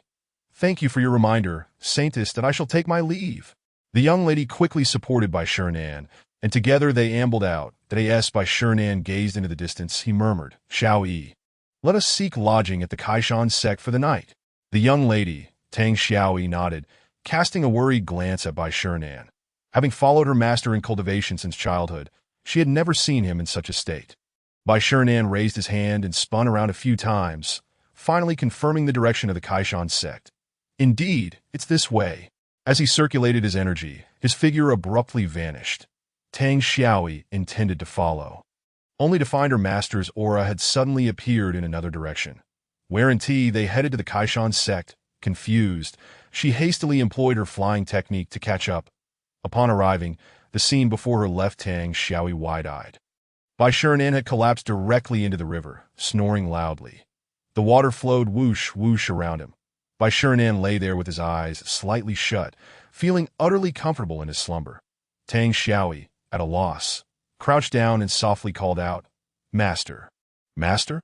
After several attempts, Bai Shernan remained unresponsive, deep in his dreams. Tang Xiaoyi bit her lip and sighed quietly. In the past, no matter the situation, her master would always sense her presence immediately. This night, however, was unlike any she had encountered before, where no amount of calling could rouse him. She reached out to pull Bai Shernan from the water, secretly relieved that she had not partaken of the immortal's drink.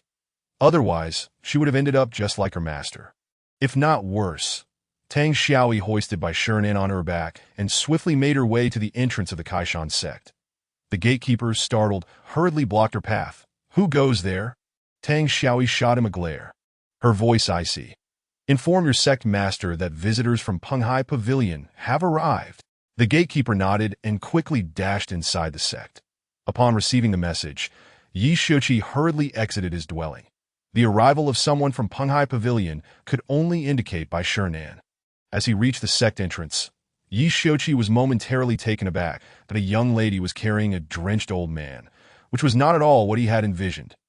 No, it was far from what he had imagined. Tang Xiaoyi slightly bowed and said, "I greet sect master Ye.My master has requested to borrow lodging for the night." Yi Shochi, momentarily stunned, quickly invited Tang Xiaoyi inside. "No need for formalities. What has happened to Elder Bai?"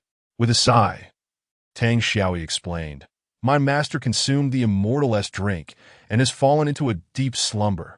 Yi Shochi nodded in understanding, smiling. "That is nothing to worry about. A good sleep will remedy it." "But what with his state?" Tang Xiaoyi's face flushed with embarrassment. Her master had miscalculated his teleportation direction and ended up sleeping in the river. Such matters were certainly not to be disclosed. For a perfected tribulation-transcending individual to find themselves in such a predicament would be the cause of great ridicule if others were to find out. Not wishing to elaborate, Tang Xiaoyi remained silent. And Yi Shouqi, sensing the unspoken understanding, refrained from further inquiries. They tactfully skirted around the topic, engaging instead in polite conversation about lodging arrangements. Although Tang Xiaoyi refrained from voicing it, Yi Shouqi, having experienced Li Muji's drink himself, understood the feeling. Noticing by Shernan's condition, he could surmise the circumstances. Coming from Senior Li's place, it was likely he had encountered a river along the way, resulting in his current state. After ensuring their accommodations were settled, Yi Shouqi returned to his quarters. Chen Yinhua sat on a bench, contemplating Li Muji's ramblings before falling asleep. One moment, he spoke of bowls and chopsticks. The next he mentioned cattle, his fragmented thoughts leaving her puzzled about what he intended to convey. Glancing at the dishes on the table, she deduced that he likely wanted her to clean up. Rising to her feet, Chen Yinhua recalled Senior Li's usual methods and began to tidy up, washing the dishes in the pot. Just as she was scrubbing, a sudden knock at the door caught her attention. Turning around, she saw Li Muji staggering out, his demeanor unsteady. Chen Yinhua watched him quietly, uncertain of his intentions. That Li Muji stumbled outside, mumbling, The cattle haven't been brought in yet." When Jing lay on the ground, staring blankly at Li Muji, that as he stumbled, he fell onto Wenjing, who was startled but dared not move. Thinking, "The master seems off," Li Muji shook his head and looked at Wenjing. "Come, let me lead you to the cattle shed. We can't let it rain again." Wenjing, paralyzed with uncertainty, could only watch as Li Muji, following the rope attached to his nose, began to untie the knot. Who tied this so tightly? And it's warm. After considerable effort, Li Muji finally managed to free Wenjing from the rope. He pulled, and the rope came loose from Wenjing's nose. Immediately, Wenjing felt a surge of relief, his demonic energy no longer restrained. Unaware, Li Muji continued, "Let us go, back to the cattle shed." The rope was tied to a lemon tree, and Li Muji tugged it taut. "No wonder you are the Bull Demon King. Your strength is remarkable." Breathing heavily, Li Muji murmured, "Fine, if you prefer to stay here, then so be it." With that, he stood up and staggered back inside. Wenjing glanced at the rope on the ground. In an instant, he vanished. Chapter 81. A bowl of noodle dregs cock-a-doodle-doo. At dawn, the rooster crowed. The Li Muji rubbed his head, feeling his lips unusually parched. "Huh, ah." He let out a significant yawn and slowly opened his eyes. I might have overindulged last night." After sitting on the edge of the bed for a few minutes, he finally got up to drink several bowls of water. Chen Yinhua had risen early, holding freshly picked lemons from the lemon tree. Li Muji emerged from the kitchen with a bowl of water, sleep still evident in his eyes as he glanced at Chen Yinhua. It seems something is missing. Furrowing his brows, he yawned again. What could it be? Li Muji smacked his lips, feeling still parched, and lifted the bowl to drink once more. Just as he raised the bowl, he suddenly froze. "Where's my cow?" Li Muji hurriedly set down the bowl and rushed to the lemon tree, retrieving the rope. "Who has stolen my cow?" Chen Yinhua blinked in confusion and inquired, "Was it not you who untied the cow rope last night?" "I untied it." Li Muji, holding the cow rope, tightly shut his eyes, attempting to recall the events of the previous night. After an extensive recollection, he found himself devoid of any memory. "Oh no, I must have drunk too much last night." Indeed, a small drink is delightful, but a large one leads to misfortune. That I must refrain from consuming such quantities of alcohol in the future. One night of indulgence resulted in losing the cow, a significant loss. This has only exacerbated the struggles of my already modest household. With a sigh of frustration, Li Muji tucked away the cow rope and pondered, "What else did I do last night?" Chen Yinhua glanced at him, perplexed by Li's apparent forgetfulness that it was undeniably his own actions. Yet he had no recollection come morning. "You also mentioned finding a companion by Shernan," she remarked softly. "I hope he can support Granny Zhang." Li Muji scratched his head vigorously, but his mind remained blank. Nevertheless, upon reflection, the idea was not without merit that if Shernan could live with Granny Zhang, at least she would have some company, as he often found it challenging to care for the elderly. Shernan was getting on in years, yet her mobility remained sprightly. This might be the only productive outcome of last night's drinking. After washing his face and brushing his teeth, Muzhi entered the kitchen to prepare breakfast. Following a night of drinking, nothing sounded more appealing than a bowl of porridge. Unfortunately, the rice was still growing in the fields, and there was no grain to consume, just why Muzhi instructed Chinua to stoke the fire while he retrieved some flour to knead. Today, he decided, would be a morning for dough balls. In his previous life, Muzhi's father worked in a coal mine in the north that on occasions when his father had an early shift, his mother would rise at dawn to prepare meals. In Muzhi's childhood memories, the most vivid recollection was of a bowl of dough balls around 5 in the morning. This flour-based dish, accompanied by broth, was an excellent choice for a stomach recovering from the previous night's revelry.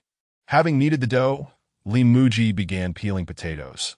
There were numerous ways to prepare dough balls, but he opted for his mother's method, that he cut the potatoes into thick strips, sauté them in a small amount of vegetable oil until tender. If meat were available, it could be added first to release its aroma before incorporating the potatoes. This step required no seasoning. Once sautéed, water could be added directly. Chinua watched curiously as Muzhi performed his culinary tasks, sensing that he could conjure something new at any moment. Although it was merely flour, under Li's deft hands, it transformed into a myriad of possibilities. The flames in the stove danced fiercely, and the water in the pot rapidly reached a boil. Muzhi lifted the lid, using chopsticks to pinch the kneaded dough into small shrimp-like shapes before dropping them into the pot as soon as the dough balls hit the boiling water. They quickly sank to the bottom to prevent long intervals between additions. Muzhi worked swiftly, adding a large portion of dough within minutes, that he then gently pushed the dough balls with the back of the ladle to avoid sticking. Gradually, the first batch of dough balls began to float to the surface, and the once clear water had thickened slightly. Muzhi took a moment to assess the situation before retrieving the seasonings to enhance the flavor. Chinua, intrigued, gazed at the various ceramic jars on the stove, each containing a myriad of complex flavors. Muzhi glanced at her and smiled gently. There's no need to continue cooking. You still have much to learn about seasoning. Chinua nodded, feeling it was not too challenging. Observing Muzhi, it seemed he merely added a bit from each jar. Muzhi took a small spoon, glanced at the pot of dough balls, and then scooped a bit of salt. After adding a spoonful, he proceeded to incorporate other seasonings. Chinua watched intently and asked, Muzhi, is there a standard for the quantities of these ingredients? Muzhi stirred the pot, responding, standard? The standard is simply to add a suitable amount. After speaking, he tasted a spoonful of the broth, and he smacked his lips in approval, nodding, not bad, just right. Chinua remained perplexed. That was suitable amount truly a standard. Did that not imply a lack of precise measurement? Muzhi fetched 2 bowls and, glancing at Chinua, remarked with a smile, if everything had a standard, it would cease to be cooking. Chinua was even more confused that wouldn't having a standard be better, just like martial arts techniques. Only by adhering to established methods could one unleash their true power. Receiving a bowl of dough balls from Muzhi, she quietly asked, but what constitutes a suitable amount? Muzhi smiled lightly, settling down with his bowl of dough balls. It is about intuition. Intuition? Yes. Muzhi picked up a dough ball and gently blew on it. The cook serves as the bridge between food and seasoning. Rely on your intuition to add. He took a bite of the dough ball and continued, moreover, cooking requires an infusion of emotion. Taste this and see what you can feel. Chinina looked at the dough ball in her bowl, hesitantly picking one up. After devouring it, she found it delicious but felt no other sensation. Muzhi chuckled softly, saying, I think you lack life experience. One day, if you eat something that brings you to tears, you'll understand. Chinua stared at the bowl, still bewildered. How could one cry over food? If it tasted bad, one could simply choose not to eat it. As she looked up to ask further, she suddenly noticed Muzhi eating the dough balls with tears glistening in his eyes. In that instant, she felt a pang in her heart, a sensation akin to longing. Chapter 82. Taken by Shernan to meet Granny Zhang during breakfast, Chinina refrained from asking further questions, instead savoring the bowl of dough balls. The starch from the potatoes and the flour thickened the broth, yielding a delicate, velvety texture. After consuming a bowl, she felt warmth in her stomach, accompanied by a profound sense of satisfaction and peace. This bowl of dough balls enveloped her in an atmosphere of utter relaxation, though she could not quite articulate why. She glanced at Muzhi, who was tidying up the kitchen, her curiosity piqued. What experiences had he endured that prompted such tears? Though he often appeared calm and composed, it seemed he harbored many untold stories. Meanwhile, within the Kaimin sect, Bai Shernan had awakened from his slumber. Upon hearing that Bai Shernan had arrived at the Kaimin sect, Bai Nong had promptly accompanied Yi Xiuqi to visit him. Entering the room, Yi Xiuqi smiled. How did Bai Jinren find his rest last night? Bai Shernan smiled faintly, looking at Yi Xiuqi and Bai Nong. Thank you, sect master Yi. And who might this be? This is Bai Nong, the sect master of the Wanjian sect, who is also temporarily residing here. Bai Shernan nodded, replying with a smile. You both have reached the initial stage of the Void Realm. To encounter an immortal at your level, your path to ascension must surely be much smoother. Yi Xiuqi and Bai Nong exchanged knowing smiles. The connection with Muzhi was indeed a fortuitous blessing. After a few pleasantries, Bai Shernan expressed his intention to seek out Muzhi. With only a few hundred years left, he could not afford to delay. Yi Xiuqi and Bai Nong intended to accompany him, hoping to observe Muzhi's guidance on ascension techniques. Even hearing a few words would greatly benefit their future cultivation, although he harbored concerns about the Saintess causing trouble for him due to prior events. He reasoned that with Muzhi present, she would likely refrain from making things difficult, so they resolved to proceed. Bai Shernan made no objection, just as he was about to employ his escape technique. He was stopped by Yi Xiuqi and Bai Nong, who said, Bai Jinren, let's walk there. Bai Shernan looked puzzled. Walk there? Yi Xiuqi and Bai Nong exchanged smiles and said, the Saintess has been closely following Li Jinren, and she has ceased cultivating. Do you not find this peculiar? Bai Shernan narrowed his eyes, suddenly enlightened, and nodded. Indeed, it must be guidance from an immortal. Tang Xiaoi, listening nearby, also halted her cultivation. Yi Xiuqi and Bai Nong nodded, and the four of them set off towards Muzhi's residence. Having traveled this route several times, Yi Xiuqi and Bai Nong were somewhat accustomed to it. Young as she was, Tang Xiaoi was not significantly affected. Only Bai Shernan appeared somewhat fatigued.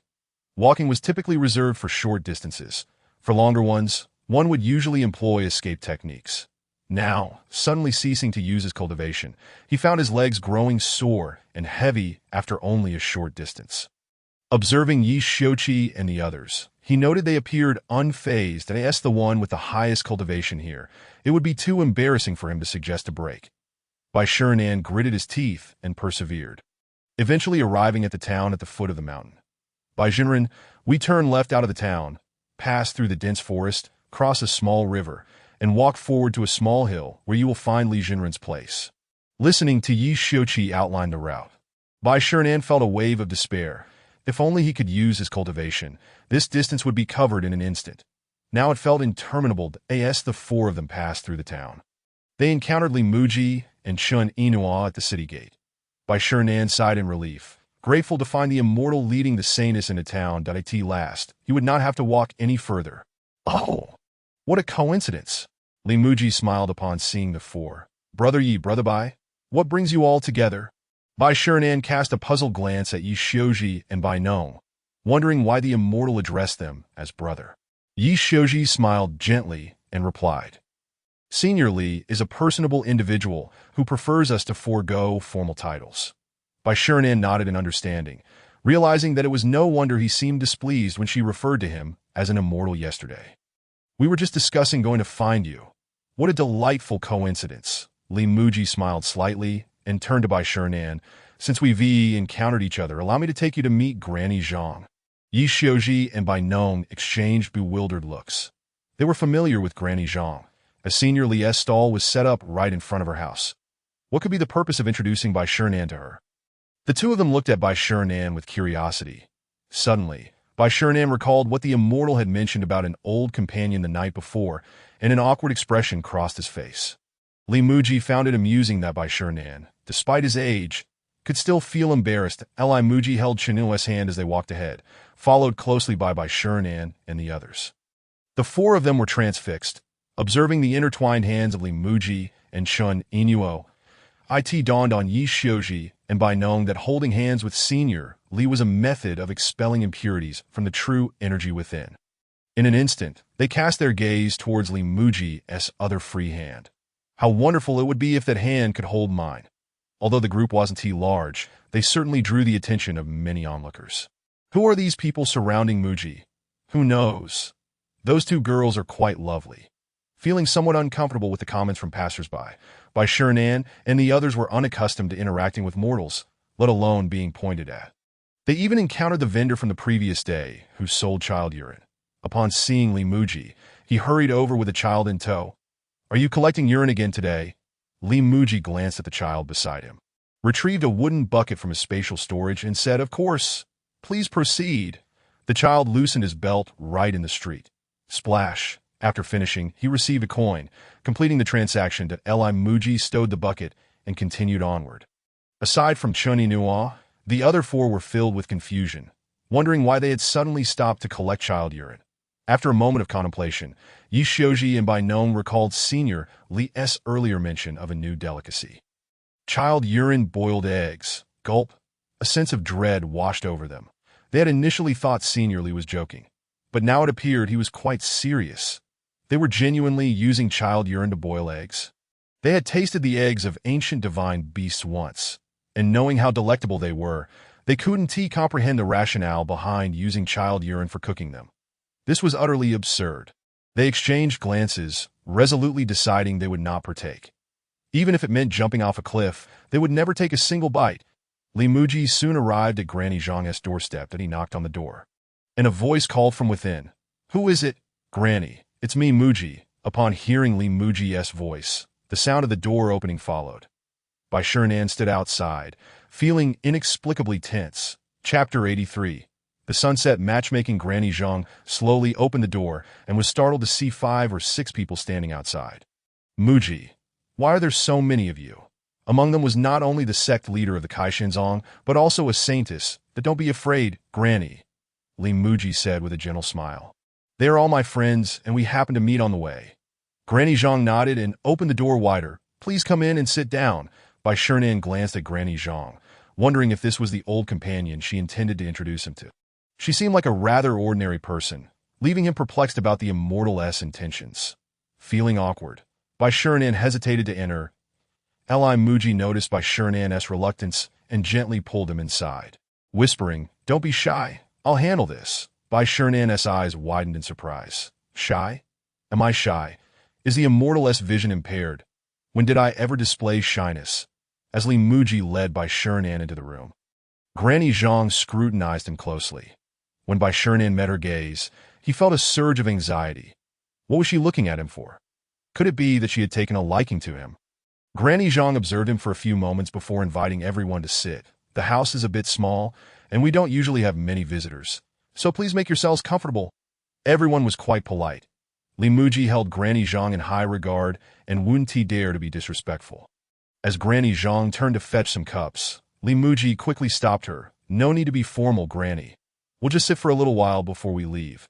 Granny Zhang nodded, pleased that so many people had come to visit. "It has been a while since I've seen you, dear." Li Muji smiled slightly and took several eggs from his spatial storage. "I've been busy lately, and Haven Tea had the chance to come by. Please take these to enjoy." Granny Zhang examined the eggs in Li Muji's hands, puzzled.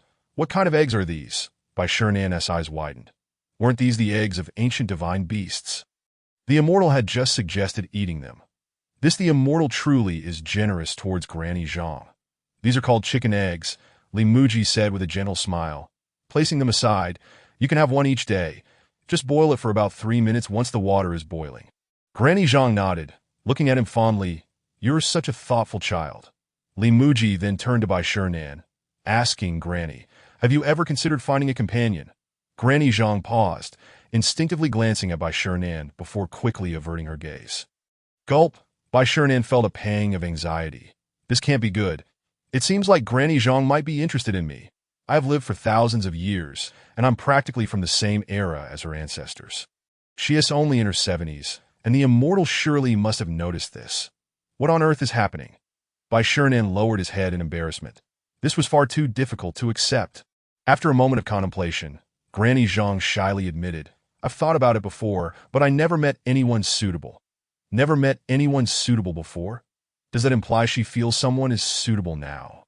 Li Muzhi smiled subtly, sensing that Granny Zhang might indeed have an interest in Bai Xin. To his surprise, Bai Shernan was blushing and looking down. Perhaps there was potential. Li Muzhi sighed with relief, knowing that this way, Granny Zhang wouldn't have to live alone anymore. Well then allow me to introduce that Li Muzhi stepped closer to Bai Shernan and said, "This is Bai Shernan, who hails from the shores of the East Sea. He is quite straightforward, though he seems a little shy today." Bai Shernan's mouth twitched. "What do you mean shy?" "I'm simply feeling embarrassed." Yi Xiuji and Bai Nong exchanged astonished glances. Looking from Granny Zhang to Bai Shernan, they silently questioned what Senior Li was attempting to accomplish. The age difference between the two was several millennia. One was a cultivator, while the other was an ordinary person. This was utterly incongruous. Chen Yinhua observed Yi Xiuji and Bai Nong, sharing their bewilderment since yesterday. After Li Muzhi finished speaking, he seemed uncertain about how to introduce further, that he only knew a little about Bai Shernan. "I want to elaborate further. You both have lived for quite a while." Li Muzhi chuckled and began to lead Chen Yinhua, along with the other three, outside. "You two can have a good chat."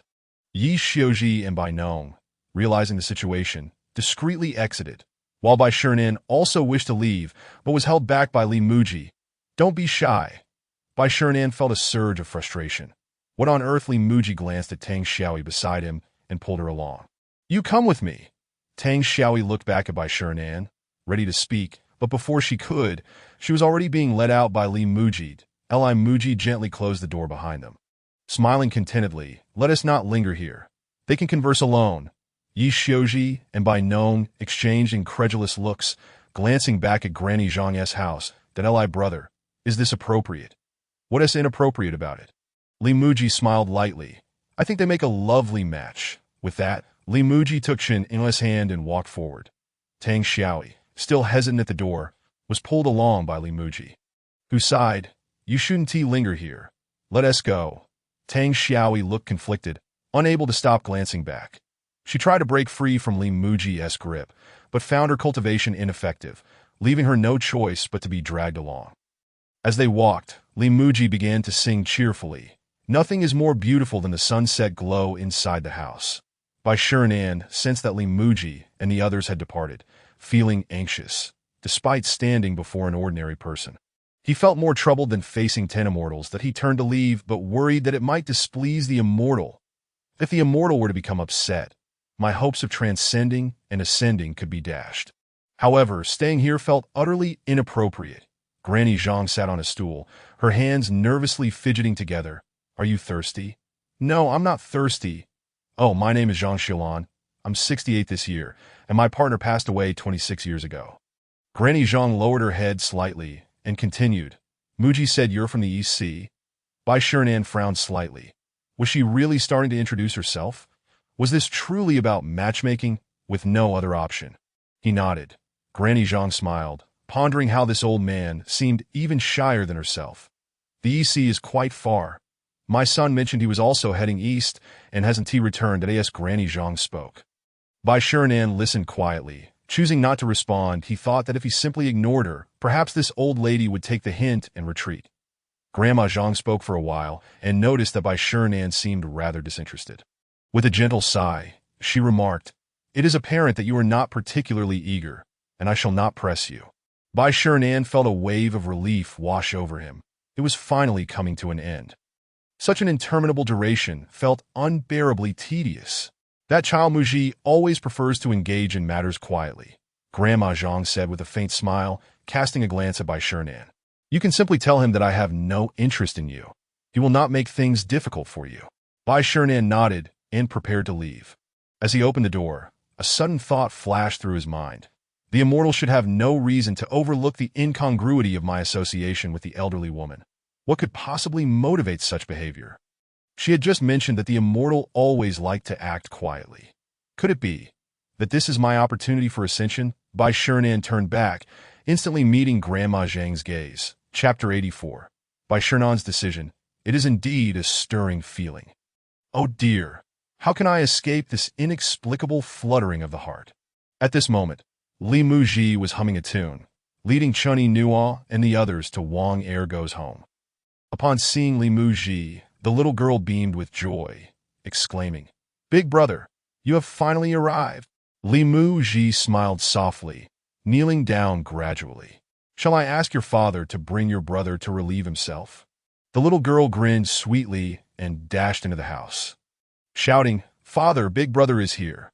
Li Muzhi stood up slowly, glancing in the direction of Grandma Zhang's home. "I wonder how old Bai and Grandma Zhang are faring." The instant Bai Shirenan caught the glimpse of regret, sadness, and helplessness in Grandma Zhang's eyes, his heart trembled in his 2 millennia of existence. He had not encountered such a complex expression in a long time. Throughout his cultivation journey, he had been met more often with the disdain and indifference of the exalted. As his prowess soared, he was met with awe, malice, and fear. Now, in a position of high standing, he was predominantly met with respect. The gaze of this ordinary person upon him was solely reflective of who he was. Bai Shirenan let out a slow breath, pondering whether the immortal's arrangement bore deeper significance. With a gentle creak, Bai Shirenan closed the door and looked at Grandma Zhang. "I am Bai Shirenan, a cultivator, and I have lived for 29,783 years." Grandma Zhang smiled faintly, clearly unfazed. "I had already surmised as much. Muzhi tends to attract cultivators." Bai Shirenan regarded Grandma Zhang and murmured, "I have scarcely 200 years left. We are, in essence, both nearing our ends." Grandma Zhang shifted her stool, inviting Bai Shirenan to sit. "I never imagined I would have such close contact with a cultivator. 200 years is still a considerable span for us." Bai Shirenan observed the stool before settling down. After exchanging a few words, he found his earlier tension dissipating. This serene conversation brought him great comfort. "In my youth, I too dabbled in cultivation, aspiring to join a mountain sect, but they deemed my spiritual roots inadequate and did not accept me." Grandma Zhang smiled softly and replied, "I too practiced for a time, but indeed found it lacking, and thus I abandoned it." Bai Shirenan nodded. "In the path of cultivation, one's spiritual roots play a crucial role. In the present realm of cultivation, the occurrences of killing and treasure theft have diminished significantly. However, the ratio of cultivators to mortals remains an astounding 1 in 10,000. Among the many sects, the predominant figures are foundational cultivators, and as one ascends in skill, their numbers dwindle in hundreds of thousands of years. Those who have achieved transcendent success in tribulations have scarcely exceeded 100. Not a single person has yet ascended to immortality. For centuries, all cultivators have sought the reason behind this, yet none have unraveled this mystery." Bai Shirenan sighed deeply, murmuring, "It seems that cultivators, in their defiance against fate, ultimately share the same inescapable destiny as mortals." Grandma Zhang sighed gently, understanding Bai Shirenan's sentiments. Having lived for decades, she witnessed the passing of the elderly in the city beneath the mountain sect. The sorrows and joys of humanity may not resonate with one another, yet their ultimate fate remains the same. This applies equally to both mortals and cultivators. Grandma Zhang exhaled softly and smiled. "I cannot say whether my views are correct, but I believe that many things are beyond our control. It is better to live fully in the present moment." Bai Shirenan lifted his head, gazing at Grandma Zhang, and suddenly burst into laughter. What a profound notion! To live in the present and embrace the moment. As Bai Shirenan laughed, tears streamed down his cheeks. Could it be that the immortal's intention is to prompt me to accept my fate? To live in the present, to embrace the moment, and to refrain from contemplating the future. As cultivators, we have never accepted fate. We are sworn to defy destiny. Could it be that we are mistaken? Grandma Zhang felt a pang of concern and cautiously offered him a handkerchief. "Have I perhaps misspoken? It has nothing to do with you." Bai Shirenan waved his hand, accepting the handkerchief to dab at his tears. "I simply do not wish to accept my fate." Emotions overwhelmed me for a moment. Grandma Zhang regarded Bai Shirenan, smiling gently. "I cannot say whether accepting fate is wrong, for no one can ascertain that destiny must inevitably be adverse." Bai Shirenan stared blankly at Grandma Zhang, his breath suddenly becoming erratic. Indeed, is destiny necessarily unfavorable? What is the immortal attempting to convey by bringing me here? Bai Shirenan gradually closed his eyes, exhaling deeply. "It seems that I must remain here for a while. Grandma Zhang's heart leaped with joy, never expecting Bai Shernan to wish to stay. Having someone to accompany her would alleviate her boredom. Furthermore, she found herself rather fond of this old man. Bai Shernan opened his eyes, resolved to follow the immortal's guidance. Spending decades accompanying this elderly woman through the twilight of her life might yield profound insights. Who can truly fathom the immortal's intentions? This individual before him, whose words and demeanor he did not find disagreeable, would pose no hindrance to his stay. The proximity to the immortal's abode was fortuitous, yielding benefits all around. After collecting the children's urine from Wang Ergo's home, Muzhi proceeded to the same spot as yesterday. Today, several individuals stood behind him, and thankfully, the onlookers refrained from causing any disturbances. The transaction of 1 coin for a lad's urine progressed smoothly. Yi Shiochi and Bai Nong stood behind Li Mu, observing the scene before them with a sense of oddity.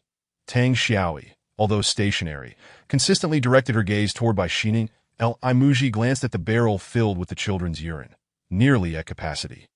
Initially, he estimated it would take 2 more days to gather enough urine, but unexpectedly, many individuals with children had arrived today. It appeared that word had spread since yesterday morning that one could sell children's urine here.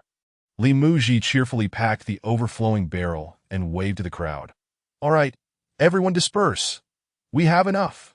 The onlookers murmured and began to leave, though a few parents with children appeared displeased that To ensured their little ones would have ample urine.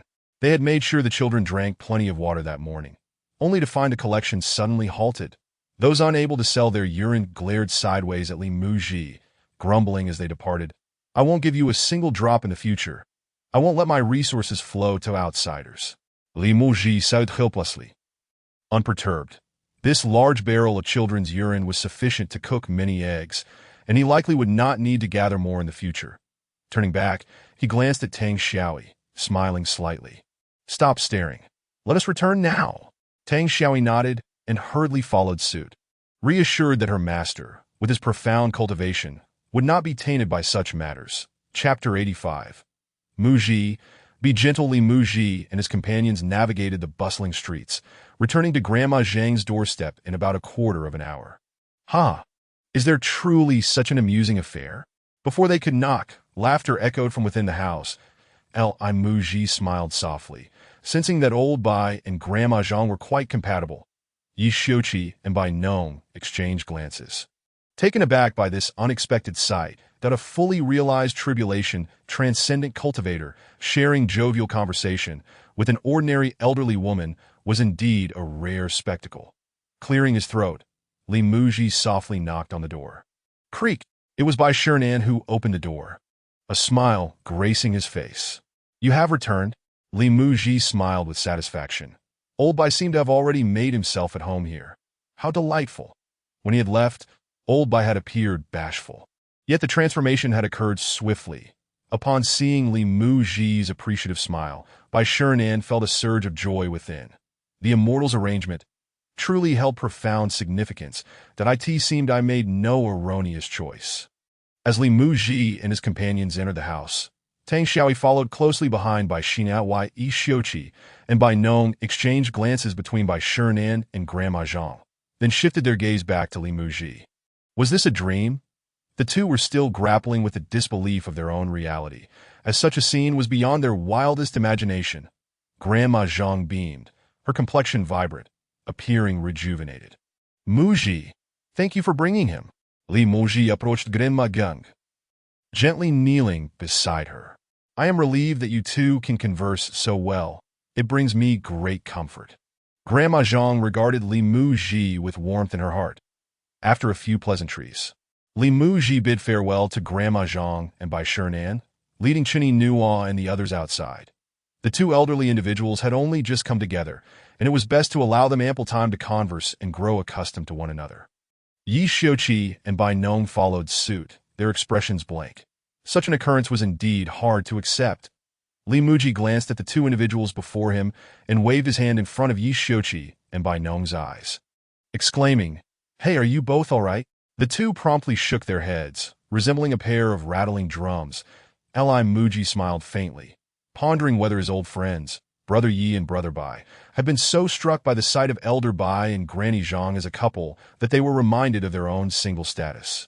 Leading to their current day's state, he nodded slightly, convinced that this was indeed the case. Having witnessed him and Inua together yesterday, and today seeing Brother Bai and Granny Zhang in each other's company, it was entirely plausible that they were feeling a bit affected. These two old fellows always appeared in tandem and had never mentioned their wives back home. They were either two steadfast bachelors or perhaps a couple of swordsmen who were simply inseparable. Reflecting on this, Li Muzhi turned to them and inquired, "Have you both tied the knot?" Instinctively, Yi Xiuqi and Bai Nong began to shake their heads, but suddenly sensed that Li Muzhi's gaze was somewhat peculiar. Why would he abruptly pose such a question? This inquiry felt off, very off. Just moments ago, Li Muzhi had paired Bai Shernan with Granny Zhang, exuding satisfaction and a sense of accomplishment. Could it be that he had become addicted to playing matchmaker and was now intent on arranging a romantic connection for the two of them as well? While he was unsure of Bai Shernan's thoughts on the matter, he certainly could not comprehend it, nor did he wish to. The divide between cultivators and ordinary individuals was like that between two separate realms. Marrying an ordinary person would mean that their daily thoughts and concerns would differ vastly, rendering their union a form of torment. Yi Xiuqi and Bai Nong exchanged knowing glances and simultaneously cupped their hands, saying, "Li Xiong, we have pressing matters to attend to. Let us discuss this another day."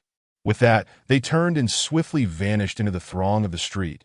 That Li Muzhi was momentarily taken aback, then smiled faintly. These two fellows are indeed hiding something. Chen Yinhua glanced in the direction where Yi Xiuqi and Bai Nong had departed, looking curiously at Li Muzhi. What issues do they have? Li Muzhi regarded Chen Yinhua with a grin. Two pairs of hairy legs on their shoulders. Chen Yinhua furrowed her brow, perplexed by Li Muzhi's statement. What do you mean by that? Ha ha ha. Li Muzhi erupted into laughter, saying, "If I explain, it would lose its charm. You must ponder it yourself." Chen Yinhua pouted, mumbling, "What hairy legs? What are they doing on their shoulders?" Li Muzhi pressed his lips together, desperately stifling his laughter. What an innocent little girl she was. He turned his gaze towards Granny Zhang's house, retracting his attention before extending his hand. "Let us go. We should return home and prepare dinner." Chen Yinhua looked at Li Muzhi's outstretched hand, feeling a bit anxious. Recently, whenever she held hands with Li Xianbei, the surge of energy was always overwhelming, its intensity leaving her slightly breathless. That It felt as though that energy would completely engulf her. Although it had never caused her harm, and had even helped purge some impurities from her internal vital energy, the sensation was quite uncomfortable. Nevertheless, Li Xianbei must have his reasons for this. With a hesitant hand, she slowly extended it, her expression showing her nervousness as she lowered her head and murmured, "Muzhi, be gentle." Gulps. Li Muzhi swallowed hard. Gentle? That sounded rather peculiar. Thus far, they had merely held hands, and he had never exerted any force upon her. What was there to be gentle about? Moreover, such sentiments hardly seemed appropriate at this moment. The path was so rough that one could hardly believe it was drivable. Could it be that this girl had comprehended the meaning behind his earlier remark about two pairs of hairy legs on their shoulders? Li Muzhi smiled faintly, gently taking Chen Yinhua's hand, that if she desired gentleness, then gentleness it would be. Her feelings were indeed of significant importance. The instant Li Muzhi took her hand, an energy coursed from his palm into hers. This time, the energy was much softer, causing Chen Yinhua's tense demeanor to relax significantly. Upon closer inspection, this energy was unlike any she had experienced before. It was gentle, akin to a spring breeze caressing her, yet within it resided a chilling ferocity and a sense of awe. Tenderness and dominance coexisted. Chen Yinhua was quite astonished. How could such a complex energy exist within Li Xianbei?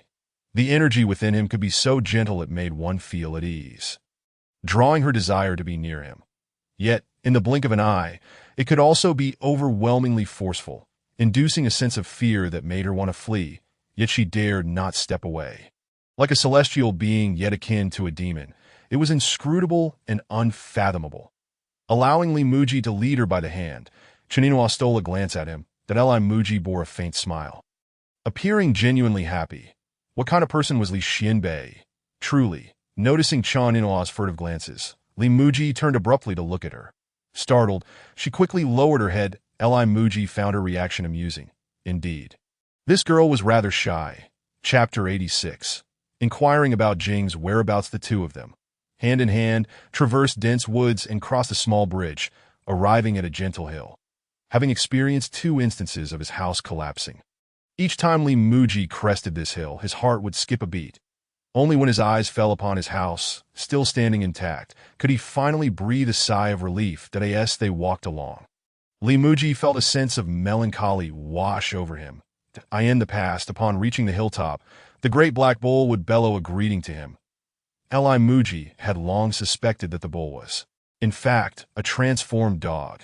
Whenever trouble brewed at the doorstep, the bull would chase away intruders, guarding the home with unwavering loyalty. Seeing its master, it would even let out a call that it was an excellent worker, diligent and reliable. How could he have let such a magnificent creature know, such a splendid bull slip away? Muzhi felt a pang of regret, blaming himself for letting alcohol cloud his judgment. Sigh. Upon arriving at his doorstep, he cast a glance at the lemon tree below and sighed heavily. My dear bull, where have you gone? When Jing had set off under the cover of night, journeying westward, and had now returned to the territory of the demon clan. When he departed, he was still at the level of Demon King. Upon his return, he had already ascended to the realm of Demon Emperor, that a powerful demonic aura radiated from Jing, causing the surrounding beasts to tremble in fear at his presence. When Jing discerned his direction and unleashed a surge of demonic energy, swiftly vanishing from sight. You wretched monkey, I, your esteemed bull grandpa, have returned, and this time I shall not spare you, you scoundrel who seduced my second sister-in-law. When Jing was filled with murderous intent as he made a beeline for the territory of the monkey demons. Within the monkey clan's domain, a demon monkey stood outside its cave, surrounded by a throng of smaller monkeys, while others lurked atop the trees. Rumble! The demon monkey's cave was concealed behind a waterfall, the cascading water creating a misty white spray that echoed like thunder.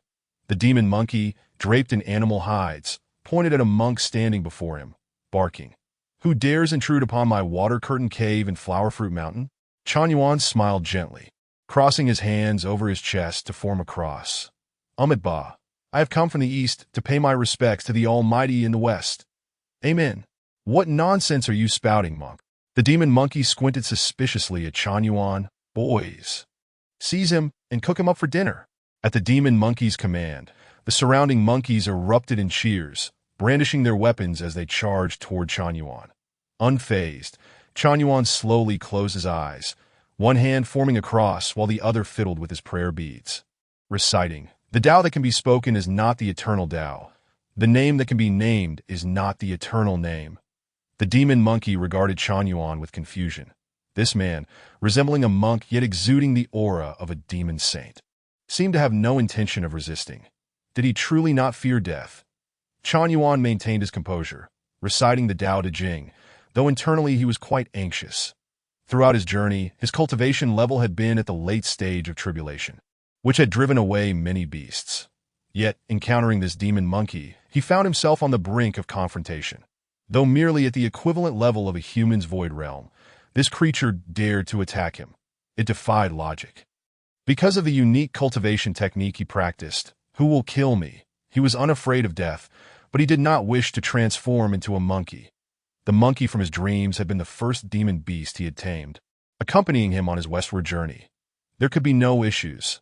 He needed to remain calm. Amen.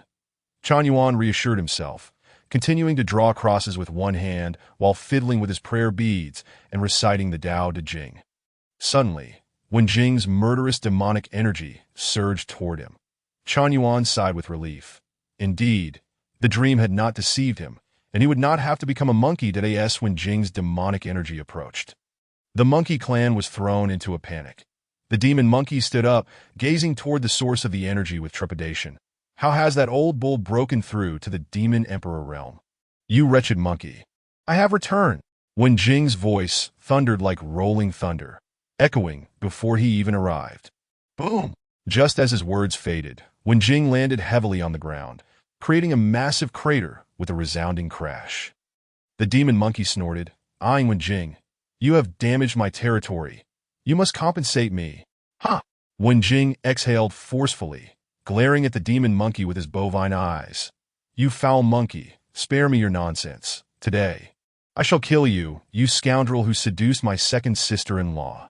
As he spoke, Wen Jing prepared to unleash his demonic power and attack. Hey, wait! The demon monkey raised a hand, smacking his lips. We may be familiar, but if you speak like that, I can still sue you for defamation. Ba. Chan Yuan, spotting Wen Jing, stepped forward with a gentle smile. Has a celestial being sent you to assist me? How is the celestial being faring? Only then did Wen Jing notice Chan Yuan standing nearby, snorting disdainfully. Get lost. I have no time to deal with you. Zhen Yuan stumbled slightly and quickly reached out to steady himself against the nearby grand tree, exclaiming, If you have no time to bother, then do not interfere. Why must you provoke this humble monk? Wen Jing cast a fierce glare at Zhen Yuan, wishing to bestow upon him a resounding how audacious. However, the pressing matter at hand was to deal with this foul monkey. The demonic power within Wen Jing surged, and a completely black trident materialized in his grasp, aimed directly at the demon monkey. Monkeys and apes, disperse. The demon monkey commanded, swiftly channeling its inner demonic energy to conjure a silvery gray rod in its palm. Clang! Clang! Wen Jing and the demon monkey clashed, their weapons producing a cacophony of discordant sounds that a tempestuous wind emanated from their confrontation, causing nearby trees to shed their leaves and stirring up clouds of dust. With his cultivation elevated, Wen Jing quickly gained the upper hand. Yet the demon monkey's enchanted iron rod, being of a higher grade, stubbornly withstood over 100 exchanges. Huff! Wen Jing exhaled heavily, opening his mouth wide as a torrent of energy surged forth. The demon monkey dodged, but Wen Jing seized the moment, thrusting the trident forward. Clang! The demon monkey's enchanted rod defended against the strike, but the trident was perilously close to the demon monkey's throat. With Wen Jing pressing forward with all his might, while the demon monkey desperately attempted to block him. Observing from a distance, Zhen Yuan realized that the demon monkey was on the brink of death. The demon monkey could not perish. Its demise would alter the course of his dreams. Zhen Yuan hurried to Wen Jing's side, urgently stating, My lord often says, compassion is paramount. Violence is unseemly. In my humble opinion, we would be better off sitting down for tea and conversation. Wen Jing, gritting his teeth, replied, Begone! This wretched monkey has seduced my wife. What is there to discuss? Ah! Zhen Yuan traced a cross over his chest, whispering, To live harmoniously, one must possess a touch of green above. Wen Jing's anger flared. Zhen Yuan was as bothersome as a fly. I shall slay this wretched monkey first, then fill you with your audacity. Zhen Yuan shook his head, fiddling with his prayer beads. My lord, please forgive this humble monk. Zhen Yuan shook his robe and slowly extended a hand. Chapter 87. Spare the monkey. Zhen Yuan shook his robe, revealing the hand that had been concealed. Wen Jing felt a surge of anxiety. Zhen Yuan's cultivation was comparable to that of a demon saint. Engaged in a struggle with the demon monkey, if he intervened, Wen Jing would likely sustain serious injuries. Previously, backed by his master, Wen Jing had acted without restraint. But now, within the territory of the demon clan, trouble was imminent. Stealing a glance at Zhen Yuan, Wen Jing spoke in a grave tone. Dare to strike at me. And beware, my master will not spare you. Zhen Yuan smiled faintly, assuring, Fear not. This humble monk shall not inflict harm upon you, that my lord often says. One must regard the master when dealing with a dog. The demon monkey sneered at Wen Jing. Master? Pah! How shameful to be a mere pet of the human race. Wen Jing disregarded the taunt, intensifying his grip, and the trident pierced through the demon monkey's flesh. Observing that the demon monkey was nearing its breaking point, Zhen Yuan approached. This humble monk offers you salvation. Come with me to the west to pay homage to my lord. The demon monkey half crouched, gritted its teeth, and spat out 2 words with great effort. Not going. Zhen Yuan sighed softly, murmuring near the demon monkey's mouth. What is the point of such stubbornness? It is better than dying. The demon monkey had no time to engage with Zhen Yuan. A slight relaxation of its strength would mean certain death. I come to settle accounts with you. Zhen Yuan sighed again, counting on his fingers. If you perish first, you will lose such a splendid dwelling. What a pity to forsake such scenic surroundings. Secondly, all your lovely female monkeys will belong to him. Zhen Yuan glanced at Wan Jing, muttering, You cuckold him, and he will cuckold you, even upon your corpse. The demon monkey seethed with anger. This fellow was incessantly prattling on. How he longed to give him a beating. Wan Jing also wore a displeased expression. What did it mean that he too would cuckold the monkey? As the esteemed bull demon king, how could he possibly take interest in those lice-ridden monkeys? Besides, who would be inclined to engage in such acts before the corpse of this wretched monkey? Huff!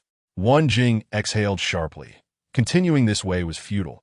He needed to eliminate this demon monkey swiftly. Ah! Wan Jing summoned all his demonic energy, and the trident plunged forcefully into the demon monkey's flesh. I'm going to die. I'm going to die. Zhen Yuan exclaimed anxiously. Just promise this humble monk, and I shall intervene to save you. Gulp! The demon monkey swallowed hard, blood beginning to drip from its throat. Wan Jing's trident continued to press deeper, the situation dire. The fear finally registered on the demon monkey's face as it struggled to utter two words. Save me. Umitba. Zhen Yuan sighed in relief, smiling gently as he retrieved a tightening band from his storage space and placed it upon the demon monkey's head. The demon monkey, focused on resisting Wan Jing's assault, found it odd but thought little of it. After all, it was just a tightening band. Once it survived, it could easily remove this worthless item.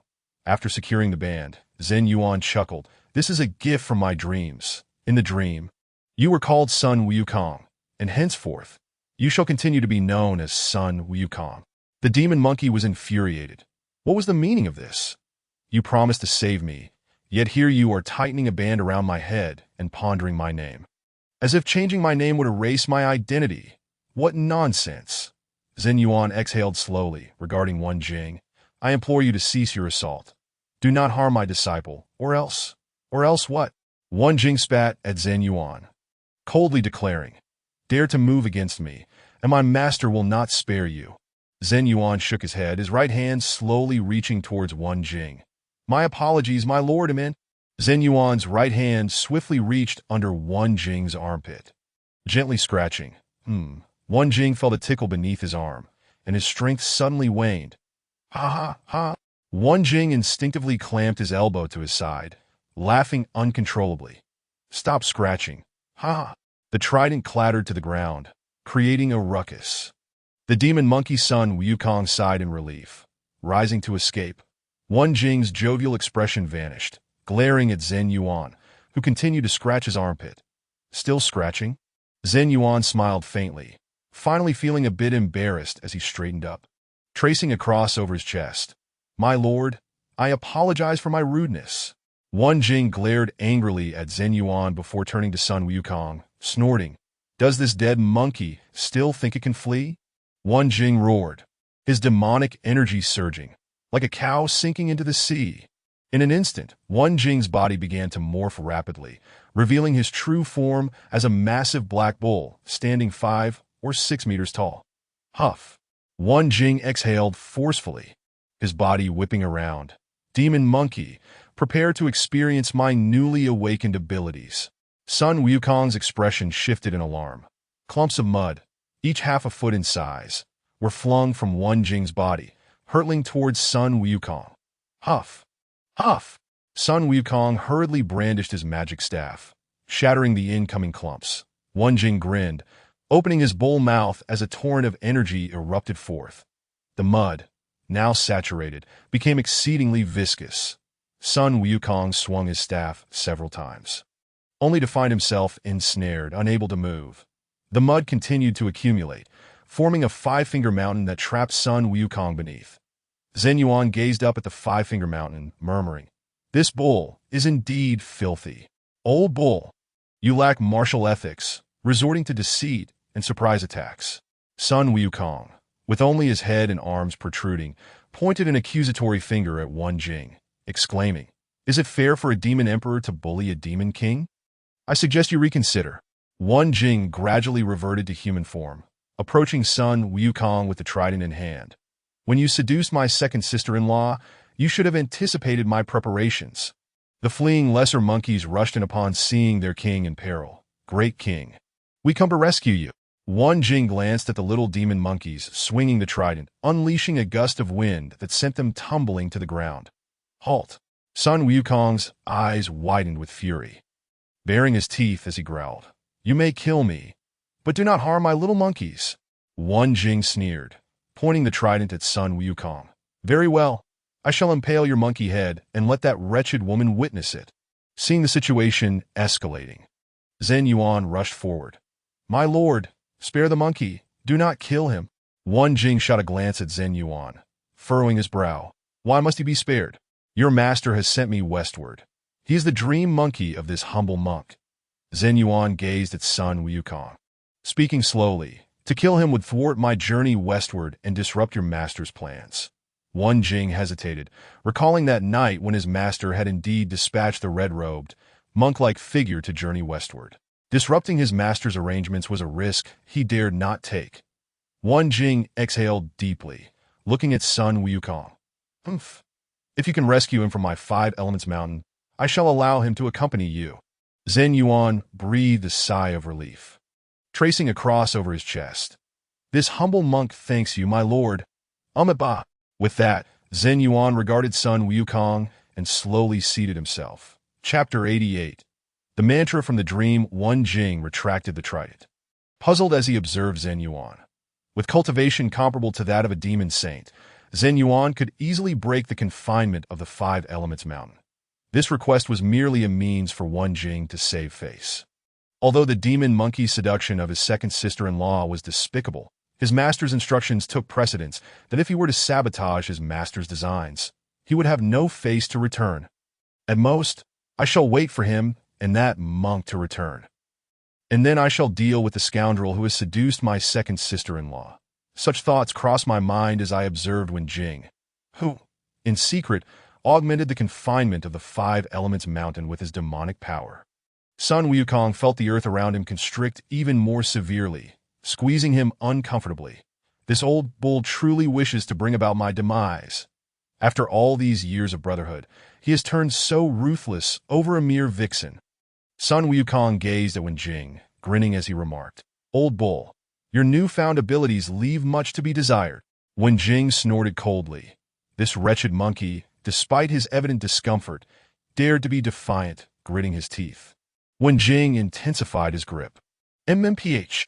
Sun Wukong grimaced yet continued to jest. "Make it stronger, even stronger." With a fierce glare, Wen Jing exerted more force. Despite the agony coursing through him, Sun Wukong audaciously proclaimed, "Too weak. Too weak." While chuckling, he glanced at the monk Zhen Yuan sprawled on the ground. "What is that bald donkey up to? How can he sit there dozing? If he doesn't come to my aid soon, I might truly perish." Zhen Yuan, with his eyes closed and brow furrowed, suddenly relaxed, exclaiming, "At last, I've recalled the incantation from my dreams." Wen Jing and Sun Wukong exchanged glances, initially believing he was merely preparing for something. After a long interval, it turned out this bald monk was reminiscing about some incantation. Zhen Yuan slowly exhaled, holding his prayer beads in his right hand while tracing a cross over his chest with his left, clearing his throat. Curiously, Wen Jing and Sun Wukong watched him, wondering what incantation he intended to recite. "We shall not fear any difficulties we encounter. Face them with a smile. The best way to conquer fear is to confront it.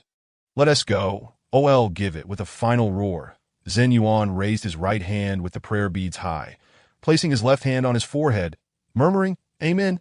Wen Jing and Sun Wukong stared at Zhen Yuan in astonishment. What on earth had this fellow dreamed about? Zhen Yuan gradually lowered his hand and smiled at Sun Wukong. "Do you feel it?" Sun Wukong was taken aback. "Feel what?" All he sensed was the presence of a loud, raving human lunatic. Wen Jing exhaled slowly, raising his trident once more.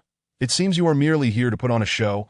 I shall." Before Wen Jing could finish, he suddenly sensed an overwhelming surge of demonic power emanating from Sun Wukong. This is the aura of a demon emperor. No, wait. It's on the verge of breaking through to the realm of a demon saint. When Jing's expression shifted. How could this wretched monkey suddenly possess such power? Sun Wukong was also startled, feeling the tightening headband on his skull channeling immense strength into his being. Scary.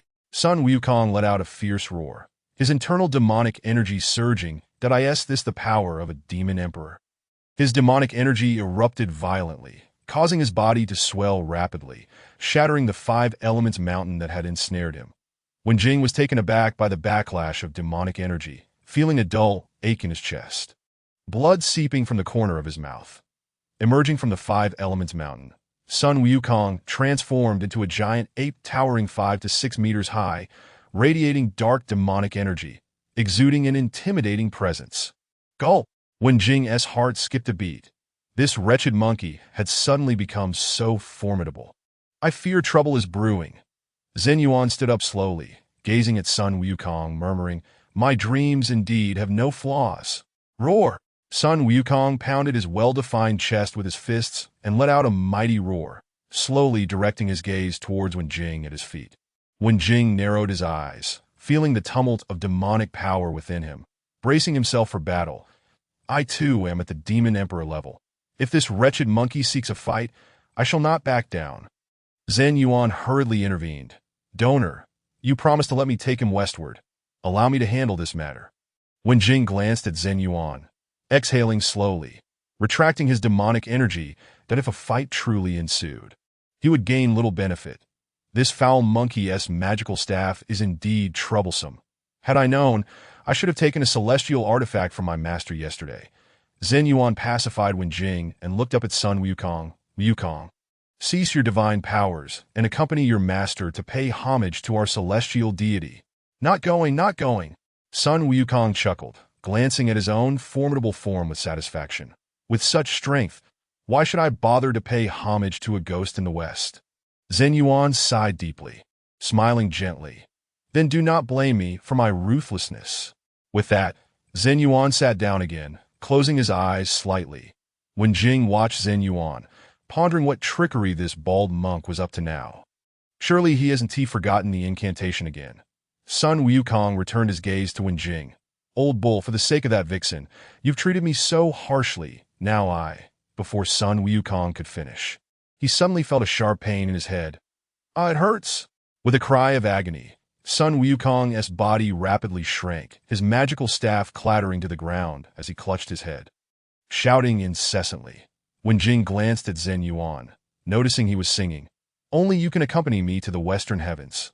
As Zhen Yuan sang, he stood up, observing the writhing Sun Wukong, and calmly stated, "Disciple, you promised to accompany me to the western heavens." The moment Zhen Yuan ceased singing, the pain in Sun Wukong's head abated. Sun Wukong felt a wave of dizziness wash over him. Just moments ago, the tightening headband seemed to sprout countless sharp needles. Each puncture brought excruciating pain. Now it felt as if his entire head no longer belonged to him. "What kind of cursed thing have you placed on me, you bald donkey?" Sun Wukong picked up the staff from the ground and seized Zhen Yuan. "Remove it, otherwise I shall not spare you." Zhen Yuan smiled slightly and replied, "This item can only be removed when you accompany me to the western heavens." Scary. Sun Wukong fumed, shoving Zhen Yuan away and brandishing his staff. "I'll take your life. Only you can accompany me." Zhen Yuan remained unfazed, beginning to sing once more. "Ah!" Sun Wukong raised his staff, feeling another wave of intense pain in his head. Wen Jing stood by, alarmed.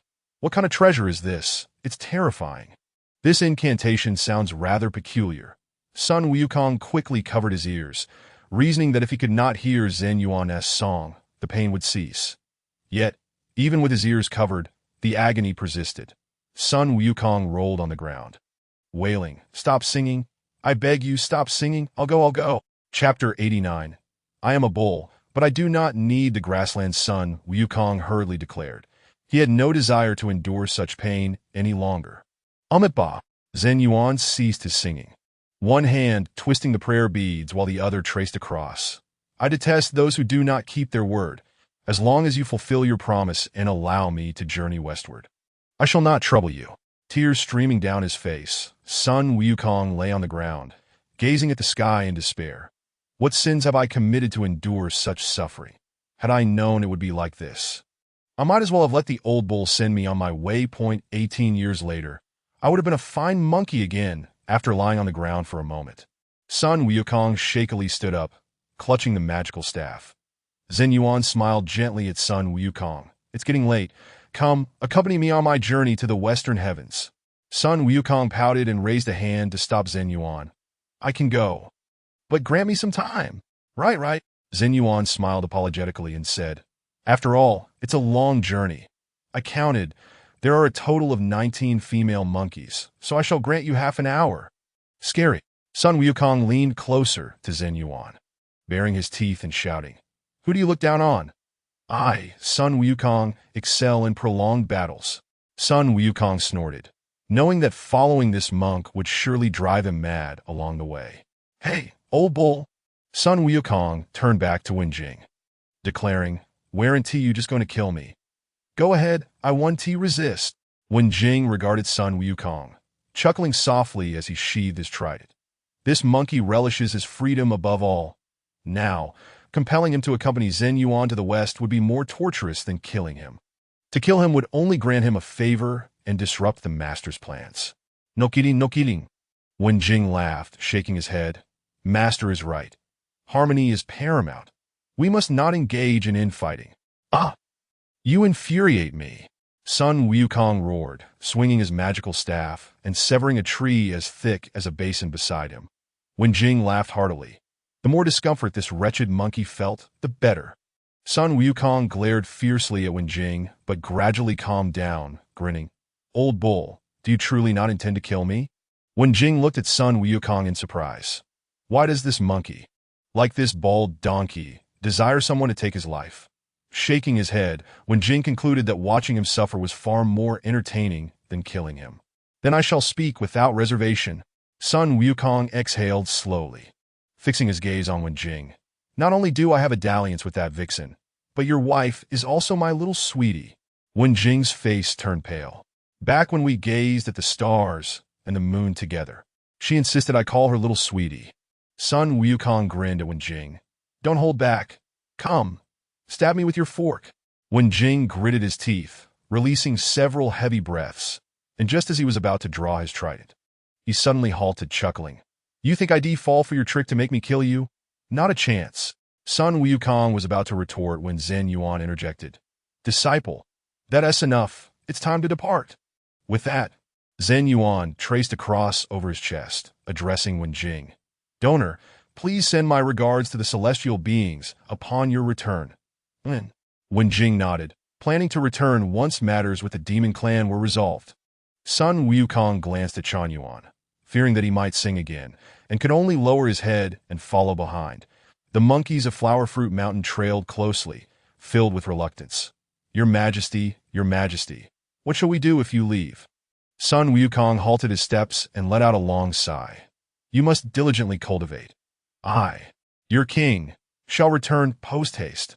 The monkeys nodded in agreement and followed for a while longer, their cries echoing in the air. Chan Yuan smiled faintly, casting a glance at Sun Wukong, and raised his right hand, pointing westward. Disciple, let us depart. We are heading to the western paradise. With his head hung low, Sun Wukong lifted his eyelids to glance at Chan Yuan and weakly replied, All right. Asking Jing observed the two disappearing into the woods and burst into laughter. That wretched monkey deserved it. As he laughed, Asking Jing's expression turned serious. I still need to return home to check. Although I am a bull, I do not require the vast grasslands. With a flicker, Asking Jing vanished from sight. Before long, he had returned to his own territory. Having been away from home for some time, he wondered how his wife was faring now. From a distance, he gazed at his cave, his eyes darting around and suddenly transformed into the likeness of Sun Wukong. That mischievous monkey dared to entice my sister-in-law. Perhaps he truly has some affair with my wife that if I do not clarify this matter, it will remain a thorn in my heart. Asking Jing exhaled slowly and slipped into the cave. Everything within the cave was as it had always been. With little change, he proceeded deeper into the cave.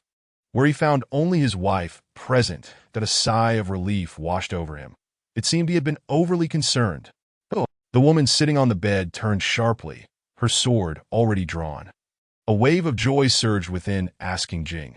His wife was so alert, which meant there was surely nothing amiss, that it must have been his sudden relaxation that allowed his aura to leak out. As Asking Jing slowly stepped forward, ready to undo his transformation, his wife spoke first. "Why are you this deadbeat?" Asking Jing's expression stiffened. There was indeed a problem. The woman scoffed and turned away. "Did you not find that vixen to your liking? Newcomers always outshine the old." A wave of discomfort surged in Asking Jing's chest. "That wretched monkey. I shall surely chase you down and deal with you." He moved forward, but the woman spoke again. "So you've come, and now you wish to leave? Do you not wish to hear a word from me?" Asking Jing let out a heavy breath. Turning to look at his wife, one hand alone cannot make a sound. "This wretched woman has betrayed me, and I must deal with her first." He approached her angrily, wordlessly glaring. "What are you staring at?" The woman lightly pushed Asking Jing, pouting. "You look just like that dead bull." The corner of Asking Jing's mouth twitched. Her actions and tone were quite revealing. Speaking ill of him behind his back, he looked at his wife and mimicked Sun Wukong's tone. "Sister-in-law, is this truly appropriate?" "Sister-in-law? You dare call me sister-in-law?" Asking Jing furrowed his brow slightly and changed his address. "Madam Bull, if Brother Bull finds out, we shall both be doomed." The woman shot him a glare, muttering. "Over 1,000 years ago, we watched the stars and moon, calling each other sweethearts. Now, newcomers outshine the old, and you call me Madam Bull?" Seeing his wife with tears in her eyes, her tone sulking, Asking Jing's anger flared, and he instantly reverted to his true form. The woman, initially expecting comfort from the figure before her, suddenly sensed something was amiss. Looking up, she was immediately struck with fear, her face paling. Why have you returned?" Chapter 90. The elder of the deer demon. Asking Jing glared at the woman before him, roaring in anger. "Well then, you dare engage in such behavior behind my back?" The woman lowered her head slightly, with the truth now revealed. She simply opted for a reckless approach. "Who told you to seek that vixen outside?" She shot back defiantly. "You were the one who wronged me first." Asking Jing was taken aback. This woman had turned the tables on him. Upon reflection, he had only been with the little fox for less than a century. Their stargazing and moon-watching were events from over 1,000 years ago. "Do not try to twist this." He seized the woman's hand, fuming. "My time with Xiaoyu was merely within the last few hundred years. Was that dead monkey truly so captivating to you?" Narrowing his eyes in anger, he continued, "I am a bull. You are a horse. No wonder our child loves to climb trees. The roots must lie here." The woman was momentarily speechless, caught off guard by his words. After a long silence, she finally uttered, "It takes two to tango. You should ask your brother." Asking Jing was seething with rage, lifting his palm and looking around before slamming it down onto the nearby stone table. Boom! The table shattered upon impact. The woman trembled in fear, terrified that the next strike would land on her. Asking Jing's eyes widened, glaring at the woman. "From this day forth, you are no longer a member of the Bull family. Leave." The woman swallowed hard, panic evident in her eyes, and hurriedly fled. Asking Jing sank weakly to the ground. Wearing this green hat for over 1,000 years was truly unfortunate.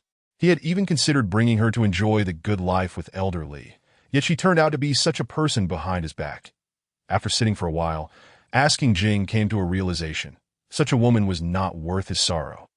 He should hasten to resolve matters and return home. Having been away for so long, his master might be growing anxious. Asking Jing exited the cave, glancing back with a long sigh before heading straight for the territory of the deer tribe. During his previous battle with that wretched monkey, the deer tribe had taken advantage of the situation. This debt must be settled. His master relished deer meat, so he might as well bring some back. With urgency, Asking Jing made his way to the territory of the deer demons. The landscape was sparse, and the guards quickly spotted him. "Alert! Alert! The chaos-causing Demon King has arrived." Asking Jing slowly raised his head, observing the swiftly closing barrier. "When I was merely a Demon King, this turtle shell could block me. Now, He was brimming with fury, having nowhere to vent it. His demonic energy surged within him, and with a powerful punch, he struck the protective barrier of the deer demons. Boom! His fist shattered the barrier with ease. The deer demons were thrown into disarray. Asking Jing dashed into the territory, heading straight for the depths. Any deer demon that dared to obstruct him was sent flying with a single punch. Stop him. We cannot let him reach the elder.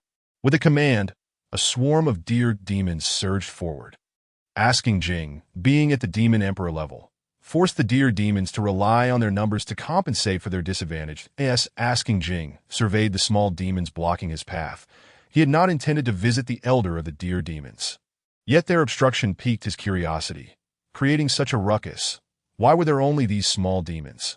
What was that old fool up to? The deer demon tribe had several demon kings, but their abilities primarily lay in recovery rather than offense. So far, not a single demon king had appeared. Were they looking down on me, the bull demon king? Asking Jing exhaled heavily, gathering his demonic energy into his hands, and unleashed a rapid flurry of punches. Muda muda muda. With each strike, the force transformed into a gale, continuously pounding against the deer demons before him. The swarm of deer demons collapsed in droves. Asking Jing let out a cold snort. Retracting his fists and hastening towards the depths of the deer demon tribe, in the distance, he spotted an open space where 9 deer demon kings were seated in a circle, with the elder of the deer demons in the center. The 9 demon kings were tirelessly restoring life to the elder. With a murderous aura, Asking Jing approached, narrowing his eyes. Has this old fool finally reached his limit? The 9 demon kings remained silent, continuing their efforts to sustain the elder. Asking Jing scrutinized the scene. Although the 9 demon kings were continuously channeling life force, the elder's vitality still waned. Do not waste your efforts. He flipped his right hand, revealing a trident. When I borrowed your path to escape, why did you issue a decree to hunt me down? The elder of the deer demons slowly opened his eyes, gazing at Asking Jing, and instructed the 9 demon kings. That will be enough. Only then did the 9 demon kings cease their efforts. Asking Jing snorted disdainfully, eyeing the 9 demon kings. I am now at the demon emperor level. 9 of you are hardly enough to fill my teeth. The elder of the deer demons smiled faintly, looking at Asking Jing. My time is short. Listen closely to what I am about to say. The 9 demon kings stood up, their expressions somber, standing beside the elder. Asking Jing narrowed his eyes. What were these individuals up to? More than a year ago, I observed the stars as usual. The elder of the deer demons looked at Asking Jing, his weak voice carrying. I discovered that the celestial patterns of the entire world had shifted. Asking Jing glanced at the sky and then turned back to the elder. What does that have to do with me? It has a significant connection. The elder's expression grew grave, and he sighed.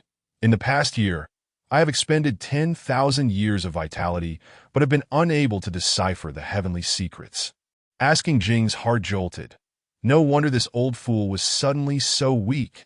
The heavenly secrets are not something that can be recklessly divined.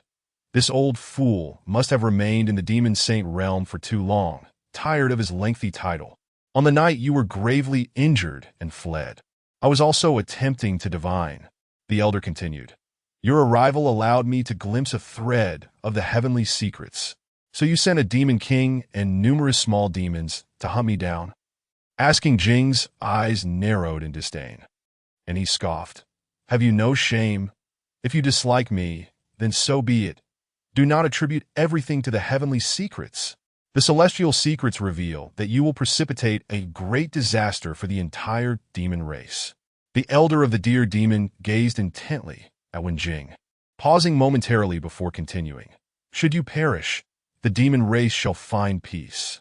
With that, the elder let out a deep sigh, casting his eyes skyward as he murmured, Alas, it is difficult to defy fate. If only my 9 demon kings could mobilize simultaneously, it would suffice to eliminate you. A chill ran down Wen Jing's spine. This old wretch truly intended to bring about his demise. The celestial secrets have manifested, wounding both myself and the 9 demon kings, the elder of the deer demon remarked with a furrowed brow, shaking his head gently. In retrospect, perhaps my choice to refrain from intervention would have been the wiser path. Wen Jing regarded the elder with confusion. The old man's words seemed incomprehensible. At one moment, he suggested that Wen Jing would bring calamity upon the demon race, and at another, he insisted that intervention was unwarranted.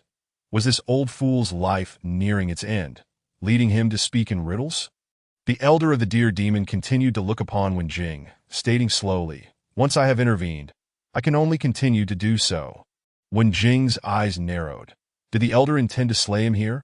Do not be alarmed. The elder of the deer demon observed Wen Jing before taking a deep breath. I have but one request.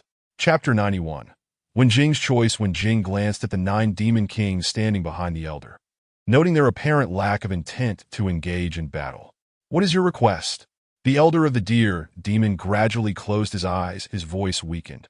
In these past days, I have utilized the remnants of my life force to continue my calculations, and I have discerned that as long as you remain within the territory of the demon race, they shall be saved.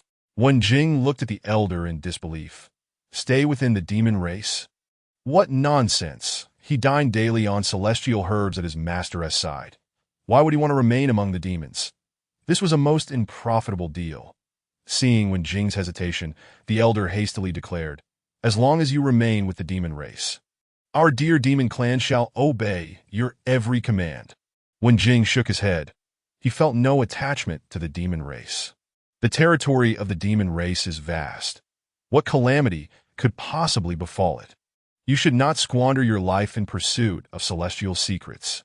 The elder's expression turned urgent as he looked at Wen Jing, speaking rapidly. The celestial secrets do not deceive me. Disaster looms, and my dear demon clan shall be the first to suffer. Cough, cough. Elder, elder. The 9 demon kings rushed forward to channel their life force into the elder, but it was futile against the encroaching darkness of death. The elder's eyes gradually dimmed, his voice barely a whisper. Stay. Do not go. Unable to complete his sentence, the elder of the deer demon succumbed to oblivion. Elder! The 9 demon kings surrounded the elder's lifeless form. Mourning in anguish, the arriving members of the deer demon clan, upon witnessing this scene, were similarly stricken with sorrow, collapsing to the ground in tears. Wen Jing stood in a daze, staring at the elder's body, whose prowess was comparable to that of a human achieving the pinnacle of tribulation. The elder had defied the limits of his kind, surviving 3,000 years beyond his natural lifespan, willingly sacrificing his vitality to unravel the fate of the demon race. It appeared foolish, yet Wen Jing could not help but feel a sense of admiration. The demon race already lacked a supreme being, and now they were left with but 7. In contrast, the human race still boasted 9 individuals who had reached the pinnacle of tribulation. If a conflict akin to the ancient war between humans and demons were to arise, the demon race would undoubtedly face dire peril. Wen Jing gradually sheathed the trident he held, beginning to entertain the elder's words. Yet upon further contemplation, he found the notion absurd. How could his mere status as a demon king possibly intertwine with the fate of the demon race? Surveying the grieving deer demon clan, Wen Jing felt no inclination to intervene. Slowly retreating from their midst, after the elder's demise, Bai Shernan was engaged in light-hearted banter with Granny Zhang when she suddenly sensed a disturbance in the fabric of the world, leaving her momentarily frozen. Granny Zhang, noticing the change in Bai Shernan's demeanor, quickly inquired, "What is the matter?" With a heavy sigh, Bai Shernan lowered her head, her expression somber. "Another who has attained the pinnacle of tribulation has perished." Granny Zhang felt a wave of confusion wash over her. She had sensed nothing amiss. Bai Shernan glanced toward the direction of the demon race, slowly stating, "Such sensations can only be perceived by those who have reached the pinnacle of tribulation. This individual must be an elder of the deer demon clan." Bai Shernan gently closed her eyes. The elder of the deer demon clan was one of the longest living beings among both humans and demons at the pinnacle of tribulation. With his passing, the next to follow could very well be me. Bai Shernan. Simultaneously, other supreme beings on the cultivation continent also sensed the tremors of the elder's passing. Regardless of whether they belonged to the demon or human race, the 16 pinnacle cultivators felt a wave of sorrow wash over them. Standing in solemn silence, oblivious to the events unfolding, When Jing approached the boundary between the human and demon territories, the boundary was marked by a barrier, a joint establishment of both races for mutual oversight.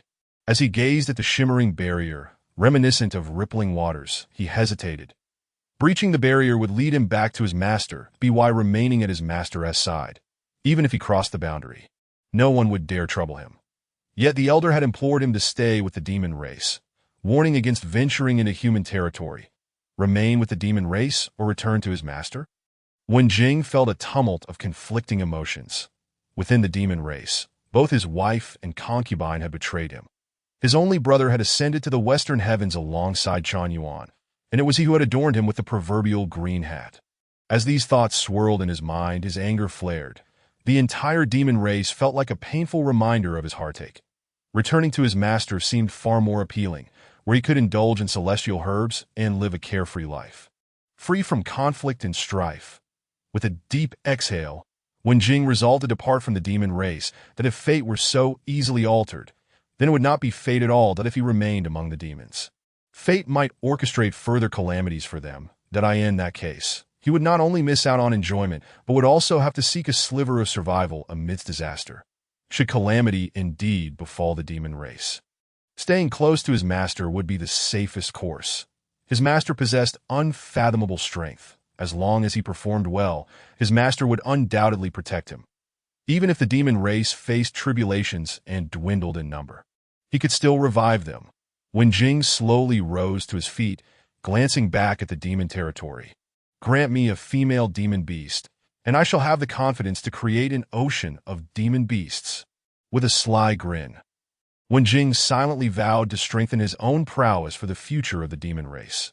Taking one last look at the demon territory, he turned and dashed through the barrier, racing toward Li Muji's abode. This day had been fraught with battle against a dead monkey, steeped in verdant sorrow, and witnessing the cruelty of fate through the elder of the deer demon.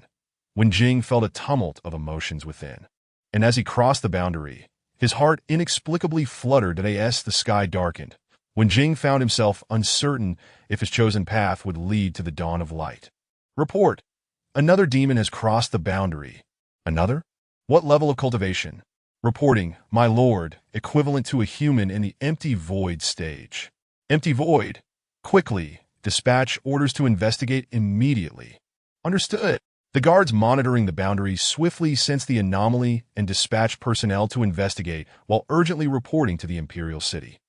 The powerful beings within the demon race received news of the boundary breach almost instantaneously. Deep within the heart of the demon realm, beneath a colossal black pool, a beast adorned with ebony dragon scales slowly opened its eyes. Recently, both humans and demons have breached the boundary. This does not bode well. Chapter 92. Frying fish with sauce. When Jing hurriedly made his way, unaware that his boundary breach had sent ripples across the realm. The sky gradually darkened. Li Muji was busily engaged in the kitchen, skillfully wielding a knife to fillet the fish. Having nothing to do that afternoon, he had glanced at the fish flying sporadically over the rice paddies. One look was all it took to make his mouth water. Several had grown to a width of 3 fingers. It would be a shame not to catch some and indulge, especially with his culinary skills. Chirp! Chen bit into a lemon, curiously watching Li Muji. The elder's technique seemed so adept. He must have dealt with such demon beasts countless times that Li Muji completely enveloped the small knife in his palm, his index finger resting against the back of the blade as he gently made a small incision in the fish's belly. Following the incision, he meticulously extended the cut with the tip of the knife until it was wide enough to insert his finger, at which point he deftly removed the fish's entrails. When handling fish, one must be cautious not to rupture the entrails, as that would lead to a foul odor. After a flurry of activity, Li Muji processed the 13 flying fish he had caught earlier that afternoon, each measuring 2 to 3 fingers wide, that he rinsed them thoroughly with clean water, then marinated them in lemon juice to eliminate any fishy smell. Chininoa observed the wide-eyed fish and then glanced at the lemon in her hand, puzzled that wasn't lemon meant to eliminate impurities from within the body. What purpose did it serve when applied to these deceased demon beasts? Li Muji noticed Chun Inua's curiosity and chuckled. Stop staring. It's time to start the fire. Though the fish were small, there were numerous ways to prepare them. Li Muji decided on a simple and quick cooking method. While Chun Ino attended to the flames, he began chopping the accompanying ingredients. As the fire crackled to life, the water remaining in the pot began to sizzle. Once the moisture had evaporated entirely, Muzhi poured in a generous amount of canola oil, which hissed and bubbled in response. Testing the oil temperature with a pair of chopsticks, he called out, "Inua, you can lower the heat a bit." Chun Inua nodded. Having become quite adept at controlling the heat of the stove, Muzhi smiled with satisfaction. This girl truly possessed an exceptional talent for tending the fire, glancing at the oil pot. He mixed flour and starch in a 2-to-1 ratio to create a viscous batter. After properly coating the fish in the warm batter, he carefully placed them into the oil. Sizzle, sizzle, sizzle. As the fish entered the hot oil, a multitude of bubbles erupted, making it appear incredibly appetizing. Under the heat, the batter enveloping the fish transformed into a golden hue, and a delightful aroma filled the kitchen. After a few swift turns to ensure they were evenly fried to a golden perfection, he began to retrieve the fish from the pot. Sizzle pop! The fish crackled softly as it was lifted, evoking an irresistible urge to take a bite. Muzhi licked his lips, swallowing a mouthful of saliva. It had indeed been far too long since he had tasted fish, and the sudden waft of its delectable scent set his mouth watering. However, deep frying necessitated a second fry to achieve optimal crispiness. He cleared the remaining debris from the oil using a slotted spoon, dipped his hand into the pot to gauge the temperature, and once satisfied, he placed the previously fried fish back into the oil for a second fry. Within mere seconds, the surface of the batter deepened in color. Observing the perfect hue, he swiftly lifted the fish from the pot to drain the excess oil before neatly arranging them on a plate. Chun Inua, inhaling the delightful aroma wafting from the kitchen, peered at the plate of fried fish and asked, "Muzhi, is it ready to eat?" "Not quite yet, just one final step," Muzhi replied with a slight smile, ladling the oil from the pot. "You should start with your lemon." Chun Inua glanced at the enticing fried fish on the plate. The aroma was simply irresistible. Squeak! Looking at the fried fish, she felt as though the lemon in her hand had become even more delectable. Muzhi noticed Chun Inua's gaze and cautioned, "Don't stare too long. The fire is roaring." "Oh," Chun Inua replied, swiftly stirring the firewood with a poker, causing the flames to blaze brightly, licking hungrily at the stove's opening. With lightning speed, Muzhi tossed in the previously minced ginger, garlic, and chili peppers. Splash! The ingredients sizzled in the pot, releasing their fragrant essence. He retrieved a spoonful of deer bone broth from the system space and poured it into the pot's edge. The fire blazed fiercely, and within mere seconds, the broth reached a boil. Muzhi hastily added seasonings, stirring to blend them evenly before thickening the broth in 3 stages, tightening its consistency. Satisfied with the rich sauce, he ladled it uniformly over the neatly arranged fried fish on the plate. The luscious sauce seeped down, coating the bottom of the plate. Muzhi nodded approvingly, lifting the platter of fish as he announced, "Dinner is served."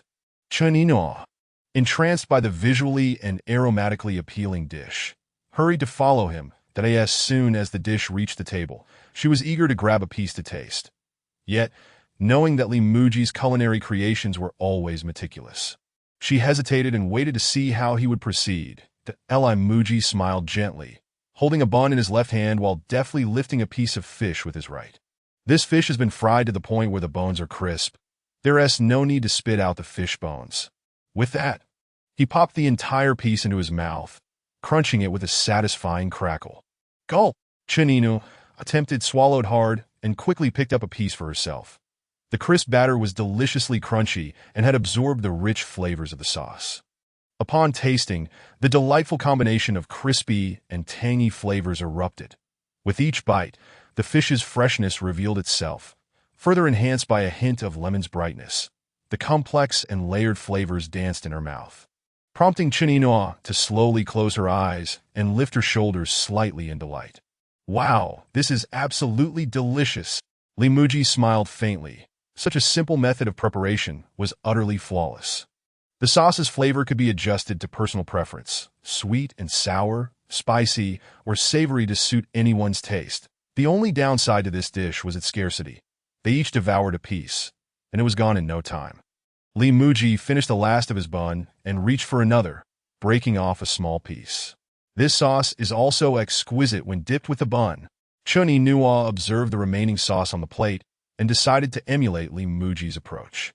The bun absorbed the sauce, and when she bit into it, the flavors burst forth, filling her senses with a fragrant aroma that in the end, the plate was left spotless after both buns were savored. Li Muji let out a contented sigh, suddenly noticing movement outside the door. Upon closer inspection, he saw a pair of bovine eyes staring back at him. Li Muji's eyes widened in surprise. This was... My cow has returned. Chapter 93. Tomorrow's work. The moment Li Muji spotted Wen Jing, he hurriedly stood up from the bench. The cow had been gone for an entire day and had somehow found his way back. The joy of its return was truly exhilarating. Moo! Wen Jing stretched its neck and called out to Li Muji. Throughout the day, Wen Jing felt as though it had endured a myriad of experiences. Contemplating the demise of the monkey that had seduced its beloved, it had inadvertently discovered that its wife had prepared a vast expanse of lush green grass for it. Had it not been for the death of its son centuries ago, it would have relished the opportunity to exact revenge. Pondering revenge against the dear demon clan for their treachery, it found itself inexplicably entwined with the fate of the entire demon race. Wen Jing felt utterly exhausted. Li Muji retrieved a rope from the system space, determined to secure the cow properly this time that it was aware of its return, and should it wander off again, it might not find its way back. Wen Jing glanced at the golden rope in Li Muji's hand, instinctively lifting its head and flaring its nostrils. Li Muji smiled gently, easily threading the rope through the cow's nose. You're quite clever. Realizing you should return. It's dangerous out there. After tying a secure knot, Li Muji led Wen Jing back to the pen. After a day of roaming, you must be famished. Wen Jing felt a swell of gratitude. The master cared for it, not only worrying about its safety, but also ensuring it wouldn't go hungry. Chun Nua withdrew her gaze, glancing at the dishes on the table, and stood up to begin washing the dishes in the kitchen. Suddenly, she sensed a dozen or so presences rapidly approaching. Furrowing her brow, she noted that they were coming from the west. Since Wen Jing had been gone for a day, it was likely returning from the demon clan. The approaching group was likely the border patrol of the Forbidden Army. Chun Nua stepped outside slowly, moving toward the source of the energy. These soldiers were likely tracking Wen Jing's scent, and knowing that Li Muji preferred solitude, it was best to avoid disturbing him. With a swift motion, she intercepted the pursuing soldiers. Who goes there? The soldiers, alerted by her presence, immediately assumed a defensive stance, only to recognize her upon closer inspection. We are at fault. Please forgive us, holy maiden. Rise. Chun Nua replied, observing the soldiers before continuing. The one who trespassed into the human territory is the demon lord Wen Jing. You need not pursue any further. The soldiers bowed respectfully and replied in unison, yes. The appearance of the holy maiden rendered their pursuit unnecessary. She was far more knowledgeable about the proper course of action.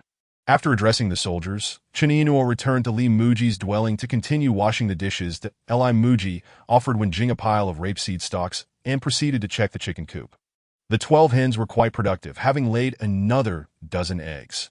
Considering the short growth cycles of items provided by the system, Li Muji employed the egg inspection method to retrieve the unfertilized eggs back into the system space. Upon returning indoors, Li Muji surveyed the tidy 8 immortals table, feeling quite pleased. Turning around, he spotted Chun Nua washing dishes in the kitchen. He smiled gently. This girl was truly remarkable. Thoughtful and considerate, she instinctively tidied up the dishes without him needing to ask. If he didn't marry her, he would truly be blind. As Li Muji pondered the future of their marriage, a broad smile graced his face while he gazed at Chun Nua, momentarily lost in thought. Chun Nua, washing the dishes, caught a glimpse of Li Muji's gaze from the corner of her eye and felt a wave of anxiety. Why was Li Muji staring at her so intently? It felt rather peculiar. Li Muji, noticing Chun Nua's surprised expression, suddenly felt embarrassed and decided to take a candle outside. Earlier in the afternoon, while catching flying fish, he had noticed that some rice plants had begun to sprout. The growth of rice can be categorized into 10 stages: germination, seedling, tillering, jointing, booting, heading, flowering, milky, waxy, and maturity. On Earth, it typically takes several months to reach harvest time. Yet in just a few days, the rice had already begun to head. The seeds provided by the system seemed to grow regardless of climatic conditions. thriving in a wild manner. Muzhi even suspected that they might not require water. Even if the seedlings were planted directly into the ground, they would likely survive. However, this made things easier. As the short growth cycle meant he could start selling snacks sooner, Muzhi gradually stood up and walked back inside, with all the ingredients for boiling eggs with children's urine now prepared. Once the rice was mature, the ingredients for snail rice noodles would also be nearly complete. The only remaining task was to gather the last ingredient for the final snack, stinky tofu. Though it had a foul odor, it was delicious that Muzhi quite enjoyed it himself, but he wondered if the people here could tolerate its pungent aroma. The most crucial ingredient for making stinky tofu was, of course, tofu itself. The last batch had been plentiful, but with Chun Inua's unexpected arrival, the consumption rate had accelerated dramatically. That Muzhi glanced at the system space and noted that the tofu, which had originally been 10 centimeters square, had dwindled down to just 6 blocks. These remaining blocks wouldn't last long. That as the saying goes, one should not wait until one is thirsty to dig a well, nor should one wait until the need arises to construct a latrine. Tomorrow morning, I shall grind some tofu, perfectly preparing a delightful breakfast of soy milk and tofu pudding. That Muzhi entered the kitchen, placing the candle he held upon the countertop. China had already tidied the kitchen and glanced at Muzhi, wondering what his intentions were this time. That Muzhi retrieved yellow soybeans from the system space, followed closely by a wooden barrel. Upon seeing the yellow soybeans and the barrel, Chun Inua's eyes widened in surprise. Isn't this the urine of a child meant for boiling eggs? What does it have to do with soybeans? Oh dear, I've taken the wrong one. Muzhi, sensing the error, chuckled awkwardly. In this dim light, it truly is not suited for such tasks. He set aside the barrel filled with child's urine and instead took up an empty wooden barrel. Plop! Plop! The yellow soybeans cascaded into the barrel, creating a rhythmic sound. Subsequently, Muzhi immersed the soybeans in well water. Chun Inua, observing the soybeans in the barrel, curiously inquired, "Muzhi, what are you planning to do with these?" Muzhi clapped his hands and smiled. "The tofu you enjoyed previously was made from this." Chun Inua, puzzled, thought that these beans bore no resemblance to tofu whatsoever. Nevertheless, she rather enjoyed the tofu crafted by Senior Li. Noticing the bewilderment on Chun Inua's face, Muzhi found it amusing that those unfamiliar. This process indeed seemed quite miraculous. According to legend, during the Han Dynasty, Luin, the king of Huainan, had a mother who adored yellow soybeans. When she fell ill and could not consume whole beans, Luin ground them into a powder. Concerned about her choking, he added some warm water. Fearing the flavor would be too bland, he incorporated some brine, only to discover that it began to congeal into curds. Thus, tofu was gradually created. Tofu is not only delectable, but also allows for easier nutrient absorption compared to consuming whole soybeans.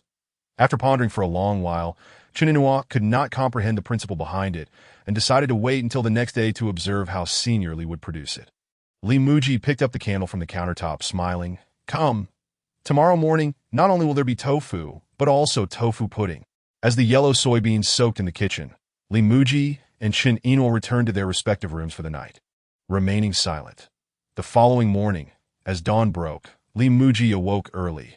Such a life of sleeping at sunset and rising at dawn is now rare on Earth. Workers often find themselves asleep at 1 or 2 in the morning, yet still consider it an early night. Some who stay up late watching television, playing games, or reading novels only realize the sun has risen when they exclaim, "Oh no, it's already dawn." Muzhi followed the natural rhythm of day and night, feeling invigorated each day. Hearing the commotion outside, Chun Inua quickly got up. She certainly did not want to miss witnessing the transformation of those yellow soybeans into tofu. Muzhi boiled some hot water, and the two of them washed up before commencing the preparation of soy milk. After rinsing the soybeans that had soaked overnight several times, Muzhi finally brought out the stone mill. Chun Inua had participated in this process before.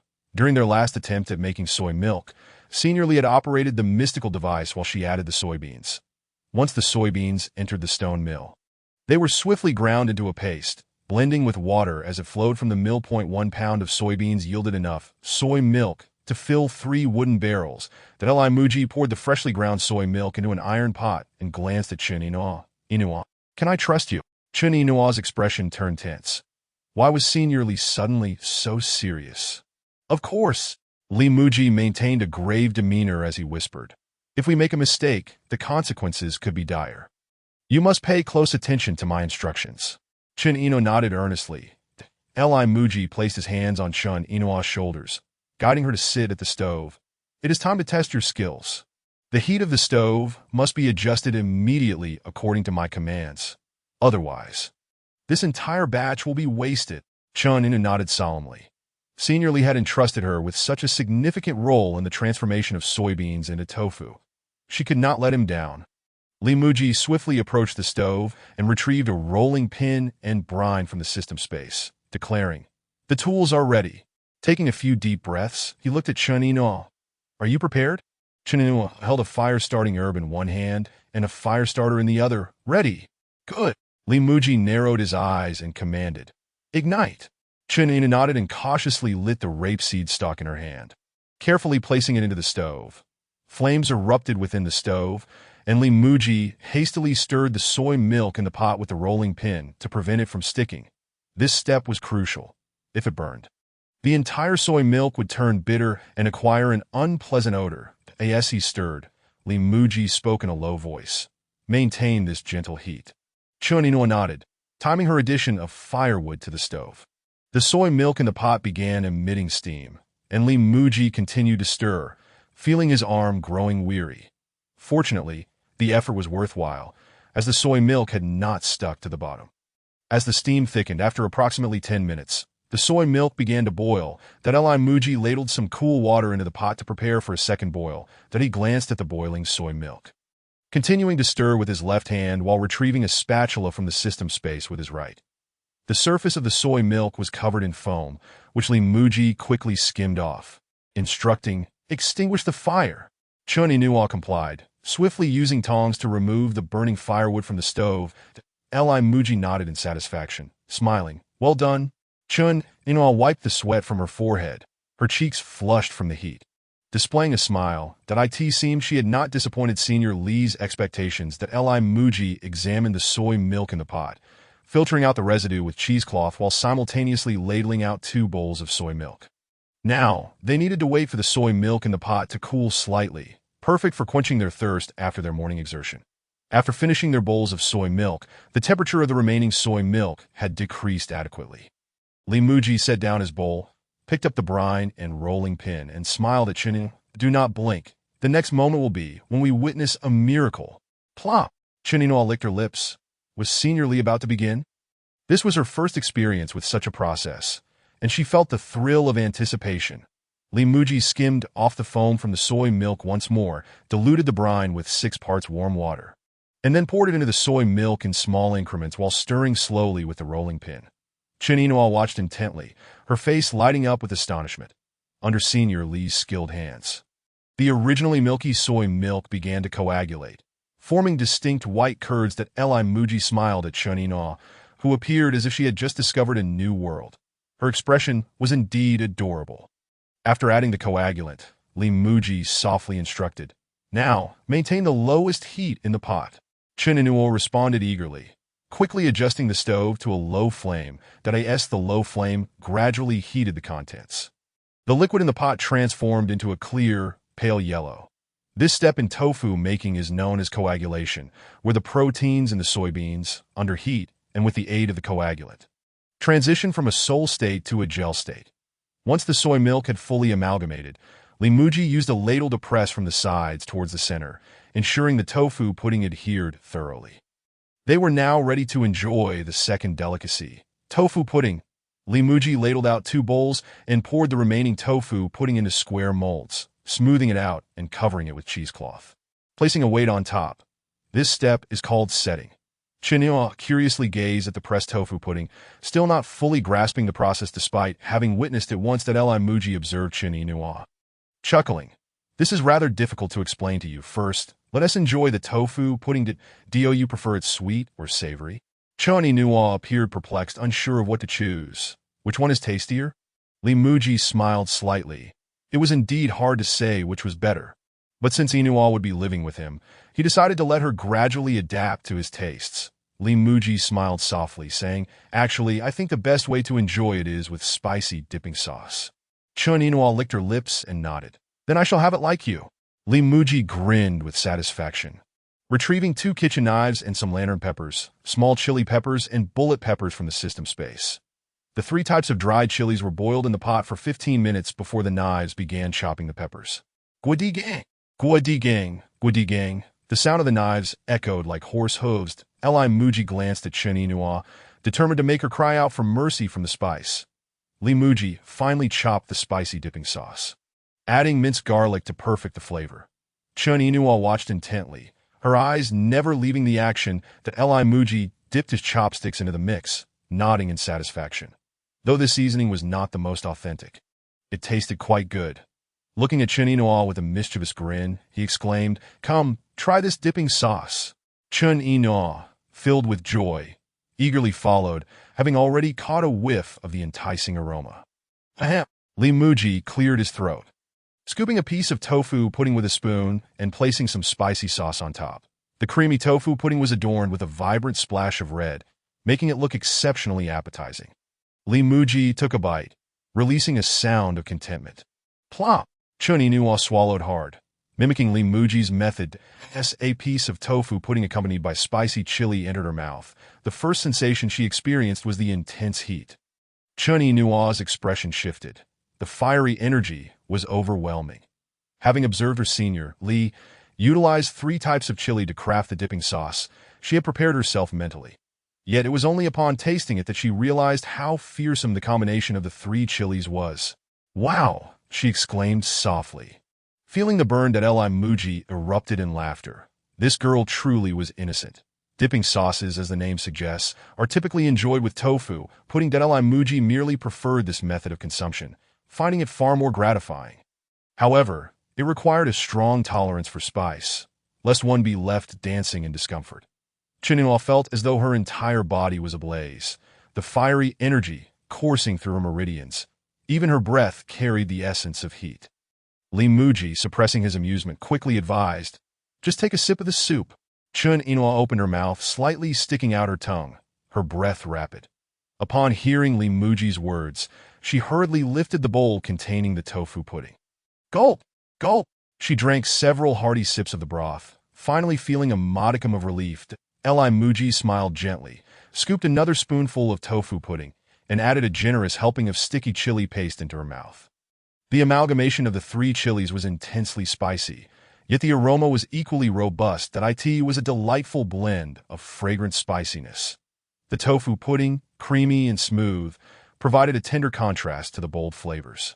The inherent aroma of the soybeans enriched the dish, rendering it an exquisite treat. Chun Inua glanced at Li Muzhi, her mouth still tingling with heat. Her senior was truly impressive. How could he consume such potent fiery energy with such enjoyment? Tofu pudding required minimal chewing. One merely needed to relax their throat and swallow, allowing the tofu to glide down effortlessly. The warm tofu, infused with a spicy and delectable flavor, brought a sense of ease to one's body and mind. During his studies, Li Muzhi cherished starting his day with a bowl of tofu pudding. After finishing a bowl, he felt as though his spirits would soar for the entire day. Li Muzhi licked his lips and smiled at Chun Inua. "If you can't finish that, just pass it to me." He set down his bowl and reached for the untouched tofu pudding in Chun Inua's hands. Chun Inua quickly shielded her bowl, declaring, I can finish it." Although the previous bite had been challenging, she now felt an unexpected comfort in her mouth. This snack was indeed delightful. She simply couldn't indulge in the same quantity of sauce as her senior. Li Muzhi's demeanor was clearly playful, not genuinely attempting to snatch her food. Moreover, she had already tasted this bowl of tofu pudding. There was a distinction between genders. Her senior could hardly eat something she had already consumed. Chun Inua scooped a spoonful of tofu pudding, nervously eyeing the sticky chili paste at Li Muzhi, his face alight with a smile. Observe her uncertainty regarding the proper amount of chili, to add that he gently took the chopsticks from her, saying with a grin, "Allow me to help you with the proportions." "Oh," Chun Inua replied, somewhat dazed, watching as Li Muzhi expertly placed some chili paste onto her spoon. "This should be just right. Give it another try?" Chun Inua nodded. cautiously feeding herself the concoction of tofu pudding and chili paste. She murmured in delight, her face lighting up with surprise that as the tofu pudding entered her mouth, the aroma of the soybeans enveloped her palate. Its smoothness was utterly comforting, leading her to instinctively swallow, allowing the tofu to slip down. Once the tofu pudding was fully consumed, a subtle spiciness from the chili paste emerged at that moment. The heat was no longer as relentless as before. After finishing a bite, Chen Yinhua found herself craving more. "I want more." Li Muzhi smiled gently, watching as she scooped another spoonful of tofu pudding, perfectly pairing it with just the right amount of chili paste. Chen Yinhua devoured one spoonful after another, quickly finishing the bowl of tofu pudding. "Ah, this is so delightful," she exhaled contentedly, smiling at Li Muzhi. "It's truly wonderful."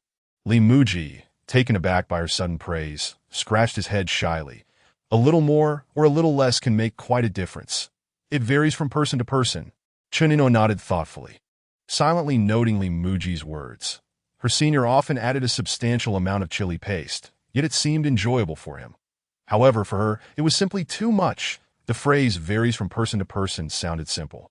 Yet accurately gauging others' preferences as Li Muzhi did was indeed a challenging task. Chen Yinhua observed Li Muzhi as he collected his bowl and headed to the kitchen, wanting to inquire how one could determine the right amount for each individual. But then she reconsidered. Her senior often spoke in riddles, and his earlier comments had already provided her with insight. Pressing further would reflect poorly on her understanding. Chen Yinhua pursed her lips and hurried to the kitchen. "Muzhi, let me wash up." Li Muzhi was momentarily taken aback, then felt a surge of happiness.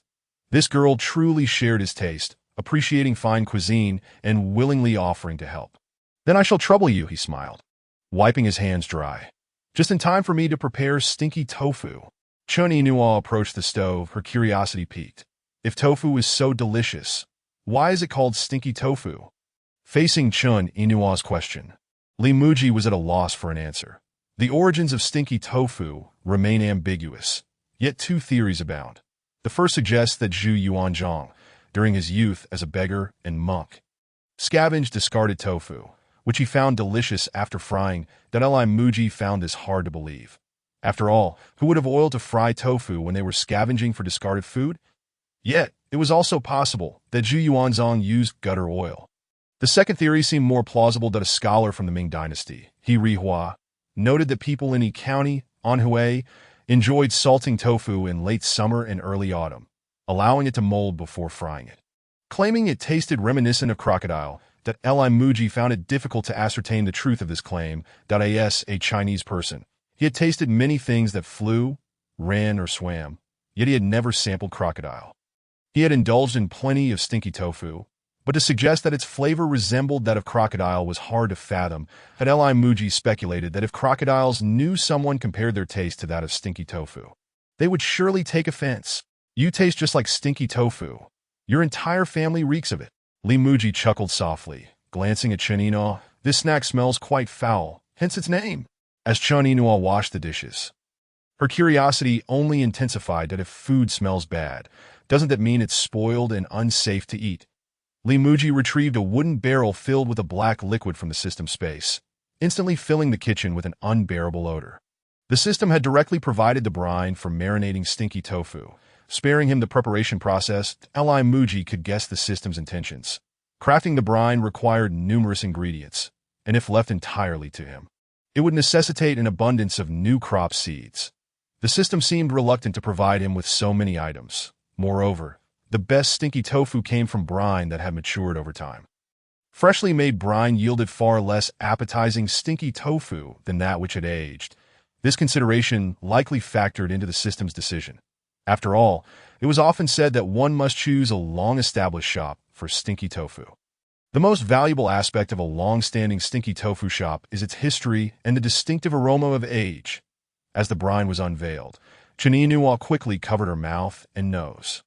The stench was unbearable. Had her senior been hoarding waste for this long? How revolting! Li Muzhi hastily covered his own mouth and nose. He had hesitated to take it out until now. Realizing the tofu needed to be pressed for a while, he had finally decided to see it. Buzz, buzz! The foul smell attracted a swarm of flies, buzzing around the kitchen. Muzhi swiftly tucked the wooden barrel away. If left any longer, the kitchen would become uninhabitable. Cough, cough. He held his breath and hurried outside, coughing a few times as he gasped for fresh air. Chininua followed him out, her expression a mix of confusion and disgust. What was that? Muzhi rubbed his nose and chuckled. It's for making stinky tofu soon. We'll marinate the tofu in it. Ah! Chuninua's face twisted in distaste, disbelief evident. Why would you put perfectly good tofu in that? Muzhi felt embarrassed and quickly clarified. That's not waste. Stinky tofu turns out delicious.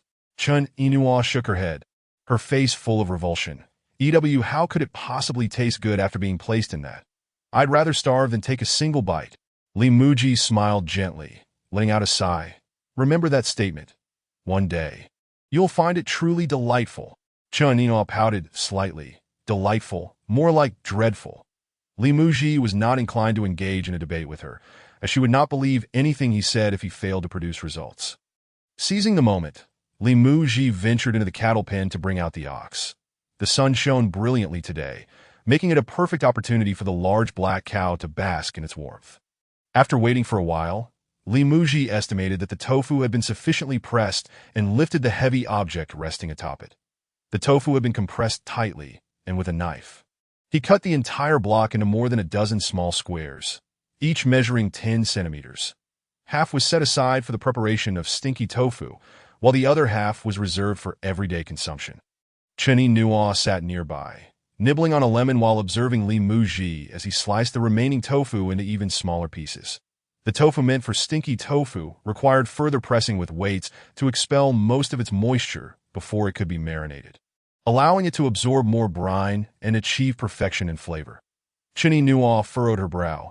It would be much better if all this tofu were used to make golden, crispy tofu that it felt like such a waste to immerse it in that foul-smelling liquid. Muzhi was wholly focused on cutting the tofu, ensuring that each piece was uniform in size. With each cut, a voice from the system echoed in his mind that he felt a surge of joy. With continued practice, his knife skills would soon reach an unparalleled level, although this elevation in skill would not grant him formidable combat prowess. It was still an achievement worth celebrating. In this life, one must always have a goal. Chuni-Nua watched Muzhi, sensing an inexplicable allure emanating from him that it was a feeling she could not articulate. But it was undeniably pleasant, a true enjoyment. Ding! Knife skill proficiency has surpassed the threshold, reaching the unparalleled realm. The host is rewarded with a new knife and unlocks the ability, Butcher's Precision. After completing the final cut of tofu, Muzhi's knife skills had indeed ascended to a new level. Each breakthrough rewarded him with a new kitchen knife, so he was not particularly surprised. However, this ability was a first every time he wielded the knife. The system would indicate an increase in proficiency for Butcher's Precision, yet there had been no tangible change until now.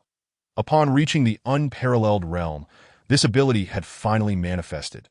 Chuni-Nua gazed intently at Muzhi, suddenly feeling a subtle fluctuation emanating from within him. That moment, she felt as if she were laid bare on a cutting board, entirely at the mercy of his gaze. When she looked up, she found Muzhi staring at her.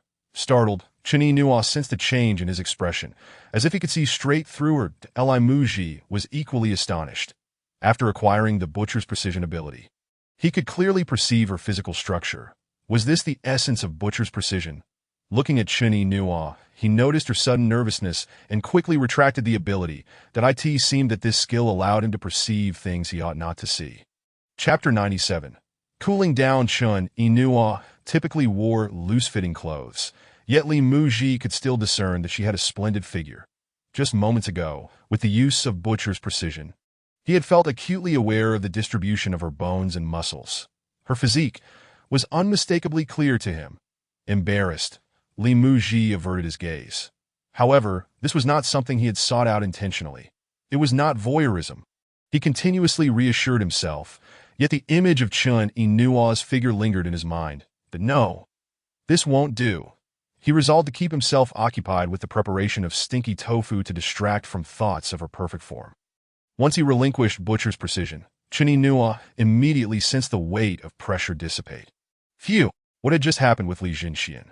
That glance had made her feel utterly exposed, as if she could meet her demise at any moment.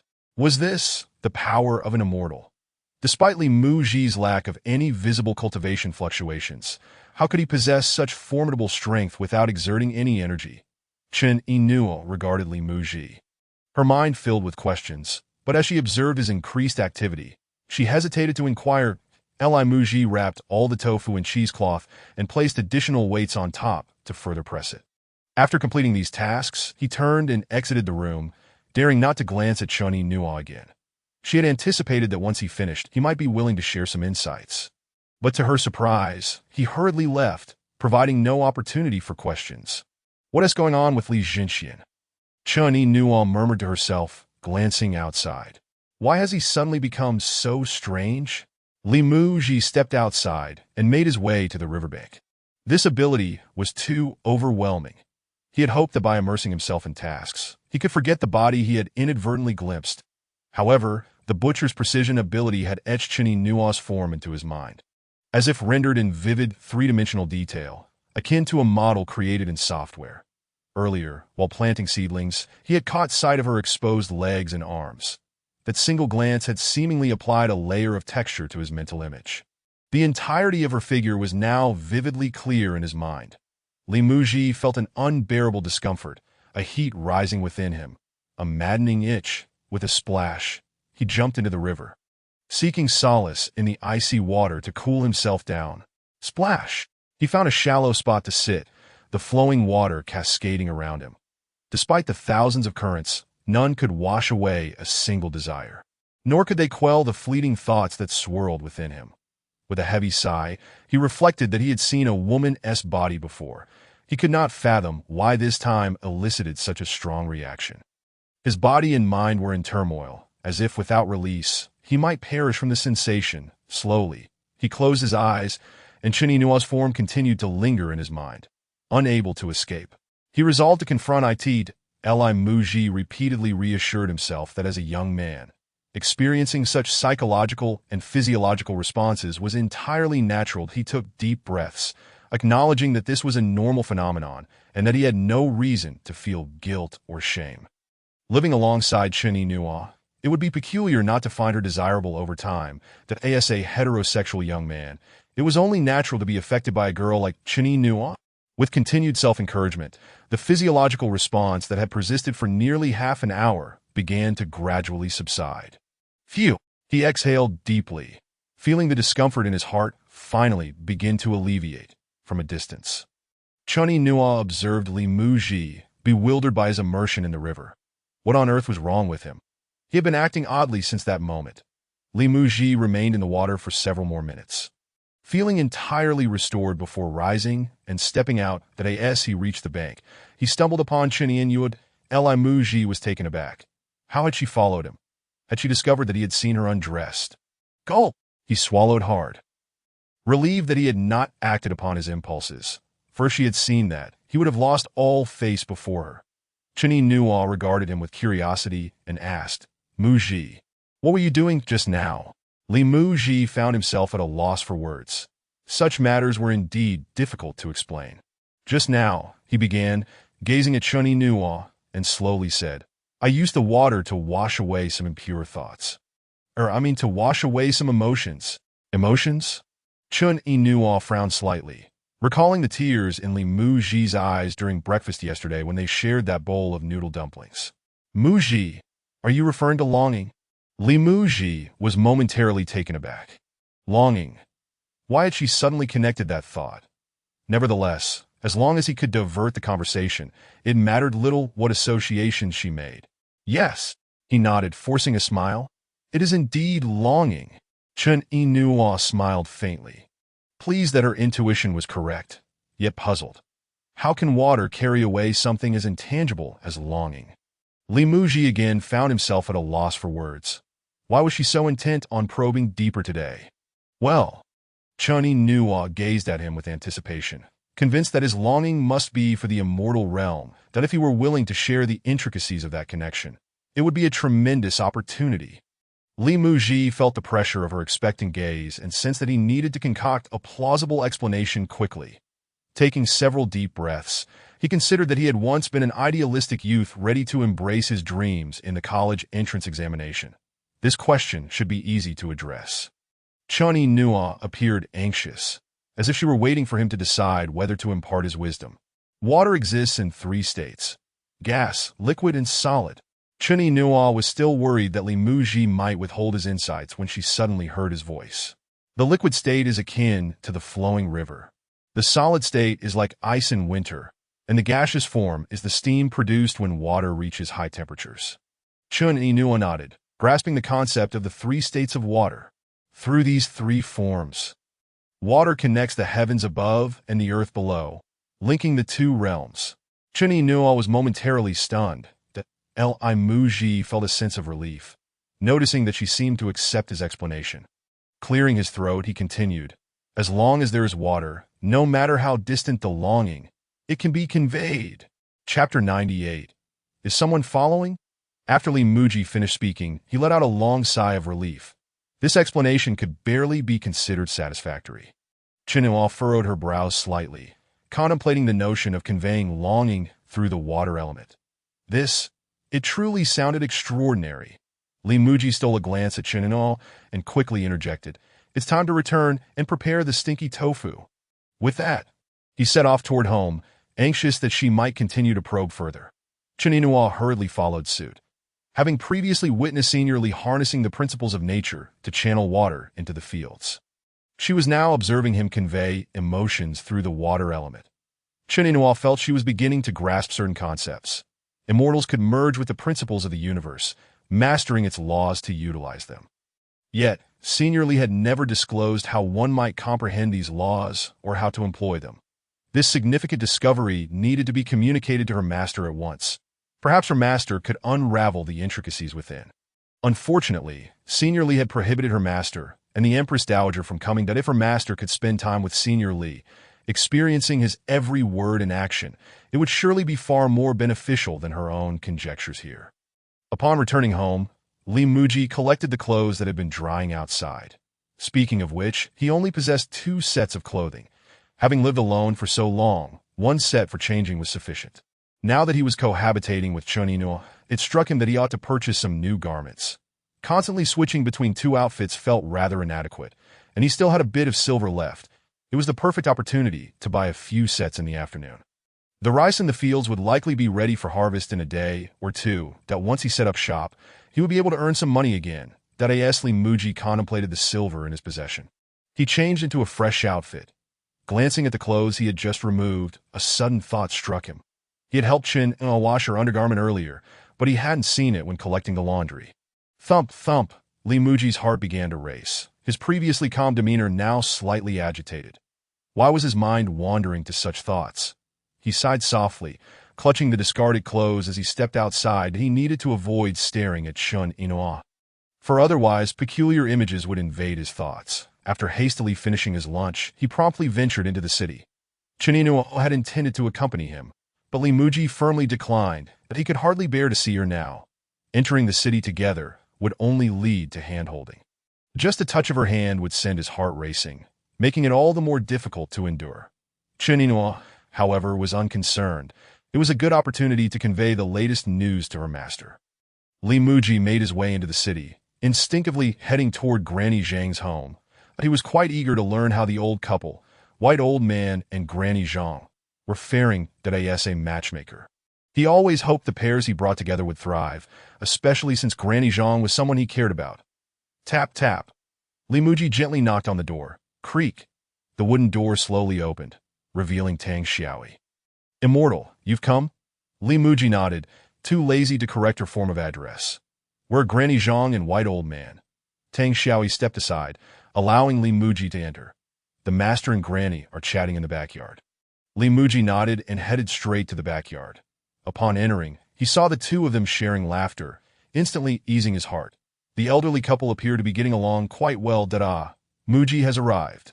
I came to buy some things in the city, and thought I'd stop by, Muzhi said with a slight smile, sitting beside the 2 of them. What are you discussing that brings such joy? Granny Zhang, beaming with a smile, replied, He has been sharing stories from his past with me. quite fascinating. Li Muzhi glanced at White Shernan. After arranging the match between the two, his greatest concern had been whether they would have anything to talk about. It seemed his worries were unfounded. Surprisingly, White Old Man was quite adept at finding topics to discuss. Indeed, Li Muzhi nodded, smiling. That's just right. The more you converse, the better it will become. That's just right. It will get better slowly. White Shernan felt a surge of joy. It seemed his approach had not been misguided. He had considered that the immortal wouldn't arrange such matters without reason. Over the past period, he had been sharing his cultivation experiences with Granny Zhang, who had always provided him with unique insights that in such a short time, Granny Zhang's perspective on various issues had altered his worldview. Take, for instance, how others viewed him. He had previously thought those who looked down on him were merely snobbish. Granny Zhang, however, suggested that this was due to differing positions, leading to variations in perspectives and approaches to problems. Reflecting on this, White Shernan realized how true it was. When he first entered the cultivation world, he only focused on enhancing his own abilities, without considering his master's concerns, the sect's circumstances, or the royal family's intentions. Now that he had ascended to the pinnacle of the cultivation realm, every decision required careful contemplation, accompanied by numerous apprehensions. The immortal's arrangement seemed designed to help Granny Zhang gradually clarify his cultivation path. Perhaps by the time he had shared the remaining 20,000 years of his experiences, enlightenment would dawn. Observing the harmonious interaction between the two elders, Li Muzhi felt reassured and decided not to linger any longer. After leaving Granny Zhang's home, he made his way directly to the tailor shop located in the west of the city. The route to the tailor shop would take him past a service station of a rather unconventional industry. As he walked by, he noticed a few women from that establishment beginning their work. With half-open doors and windows, skilled women gazed intently at Li Muzhi. Care to come in for some fun? Li Muzhi felt a chill run down his spine and hurriedly lowered his head, quickening his pace that if he entered, who knew who would be playing whom? Besides, he had no money to spare. He swiftly left the street of the unconventional industry. Rushing toward the tailor's shop, as he walked, Li Muzhi suddenly sensed that someone was following him. Turning around, he saw only passers-by wandering about. He frowned slightly. Perhaps Inua had secretly trailed him despite his insistence that she stay behind. However, Inua was quite obedient. If he told her not to follow, she generally wouldn't at shifting his gaze. Li Muzhi continued toward the tailor shop. After all, he was merely a penniless fellow. It was unlikely anyone would be tailing him. It was probably just a trick of the mind. Chapter 99. Passing through the street of unconventional industries, Li Muzhi didn't dwell on it much and stepped into the tailor shop. In an instant, dozens of eyes from the nearby street turned toward him. Hey, aren't you from the Hunyuan Xingyi school? Fellow Taoist. Are you? I'm from the Dajia sect. We crossed paths during the Southwest Cultivation Exchange Conference. Oh, a pleasure to meet you. As they conversed, spies from various sects revealed their identities. It turns out all the sects are monitoring him. The heads of the Kaishan sect and the Wanjian sect disappeared during the exchange conference. And my master has always found it suspicious. So he sent me to gather intelligence. Me too. Same here. Dozens of individuals clustered together, crouching by the tailor shop's wall, whispering and sharing the information they had gathered. Indeed, there's strength in numbers. It would be quite difficult to collect detailed information alone. Let me summarize. The group glanced at the speaker and nodded in agreement. Summarizing the intelligence. Li Muzhi. Short hair, always clad in a gray-blue long robe. Lives separately from Granny Zhang in the southern part of the city, indicating a lack of filial piety, but he is on friendly terms with the heads of the Kaishan sect and Wanjian sect.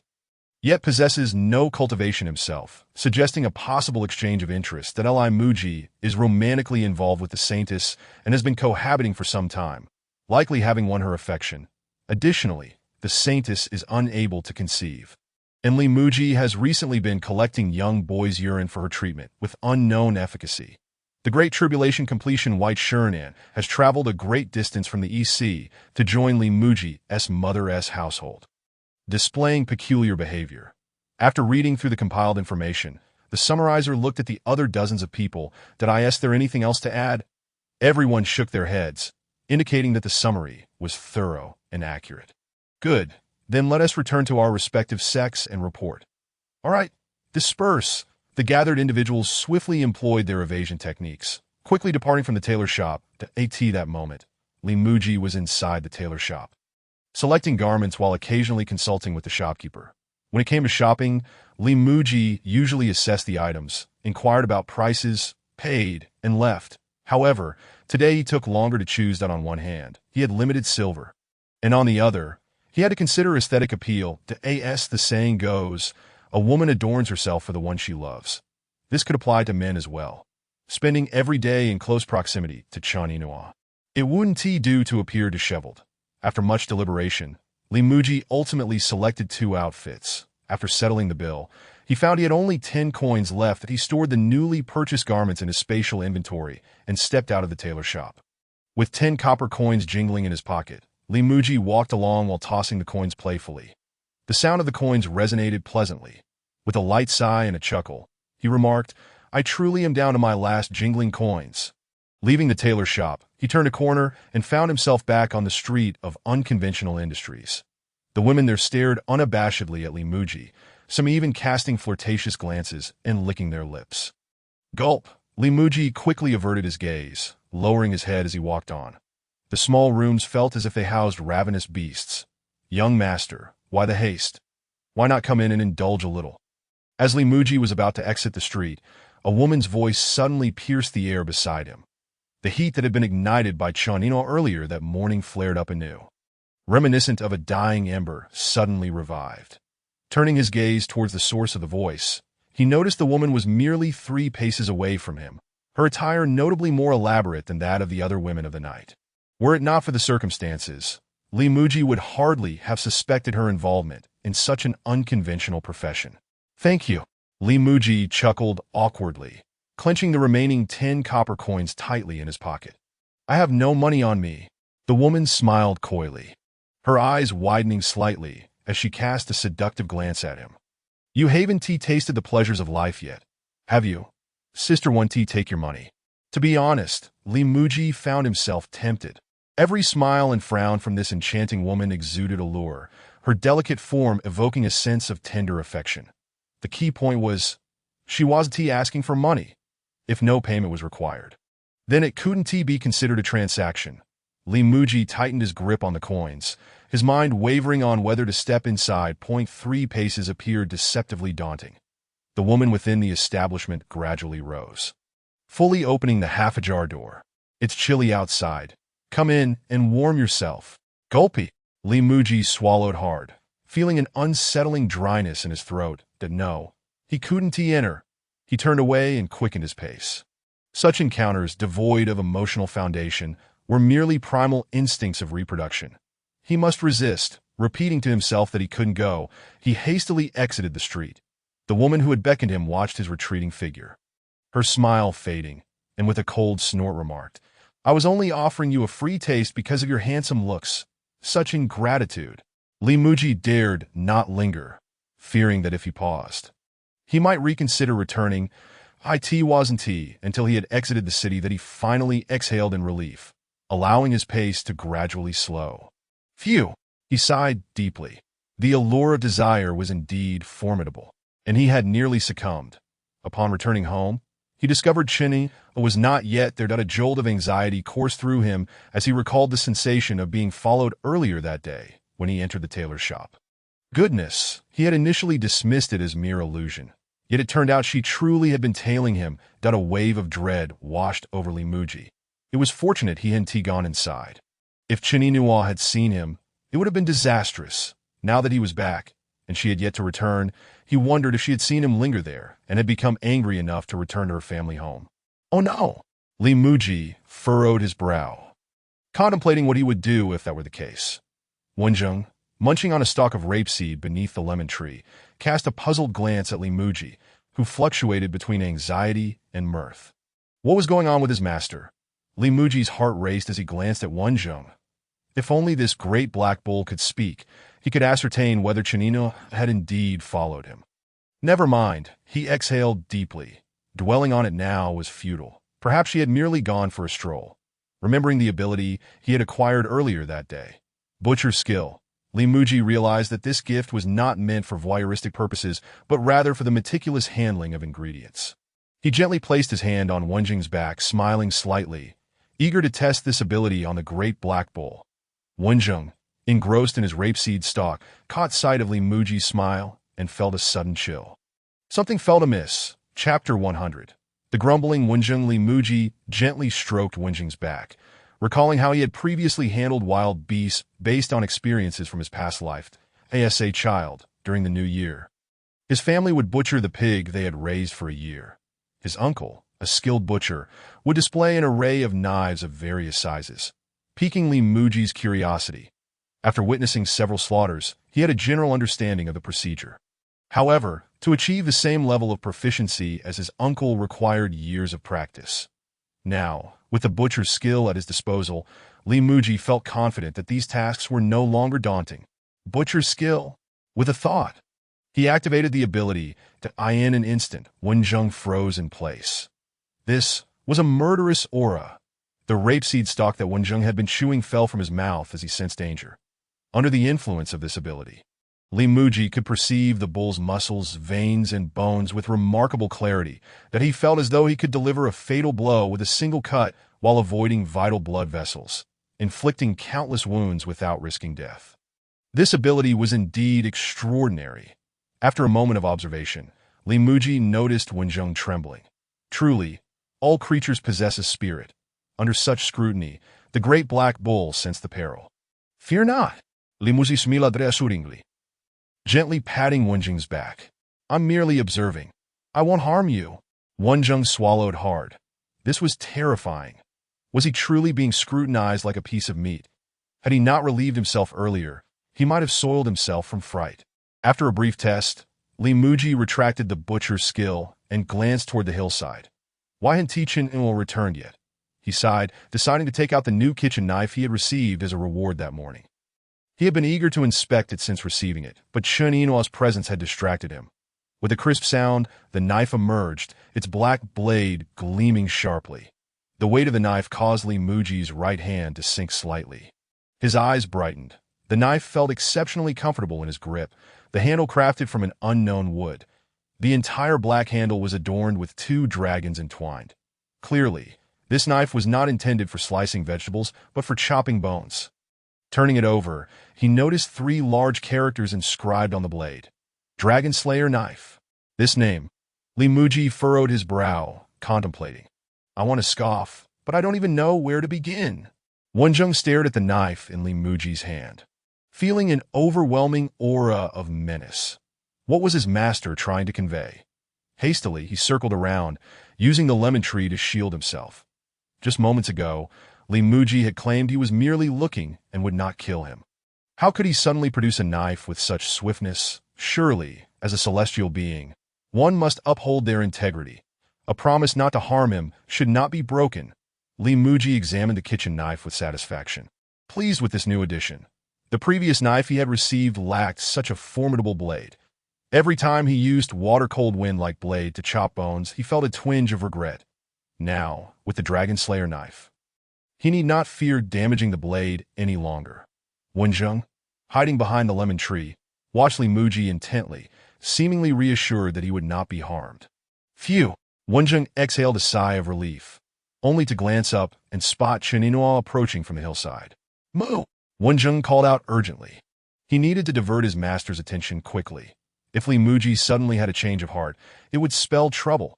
Li Muji turned to see Chen Inuo finally returning. Relief washed over him. He swallowed hard, contemplating the best way to broach the subject. If he had not been mistaken, the only person who could have been following him earlier was Chen. A passing by such an establishment was never his intention.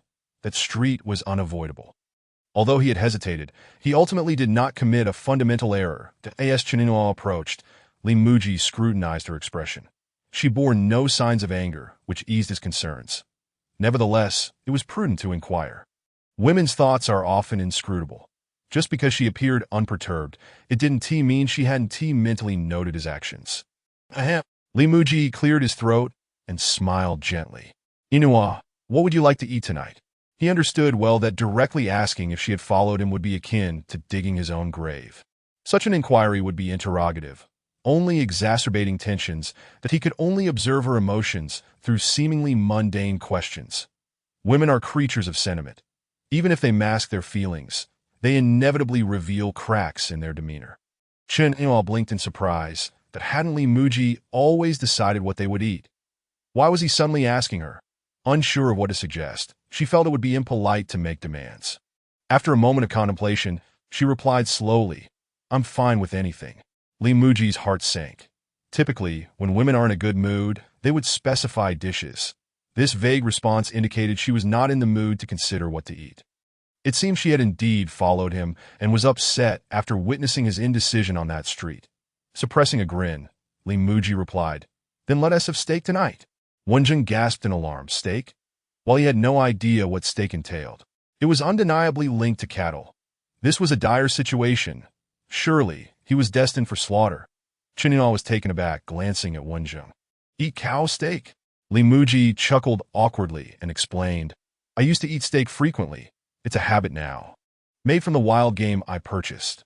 As he spoke, he placed his hand gently on Wenjing's neck, giving it a light squeeze. "I saved some meat from the game's neck, as that area often has a lot of elasticity." Wenjing felt a sudden chill at his neck. Why was Li Muzhi touching him while talking? Chen Yao smiled softly, delighted at the prospect of tasting another of Li Muzhi's new dishes that Li Mu sighed with relief. A smile was indeed a good sign, indicating that he had salvaged some semblance of hope. At this moment, he discerned that Chen Yao, at her core, was still a true gourmand. If tonight's candlelit dinner turned out well, this matter could be entirely swept under the rug. "I have never prepared beast meat before, so I am uncertain about its efficacy," Li Mu remarked lightly, gently pinching the flesh at the nape of Wenjing's neck, adding with a faint smile, "Typically, beef is used for such dishes." Wenjing swallowed hard, cursing inwardly. Chapter 101. News spreads as dusk gradually enveloped the sky. Li Mu had already carved 2 chunks of beast neck meat, situated on the bovine. Adjacent to the ribeye lay the portion known as shangnao.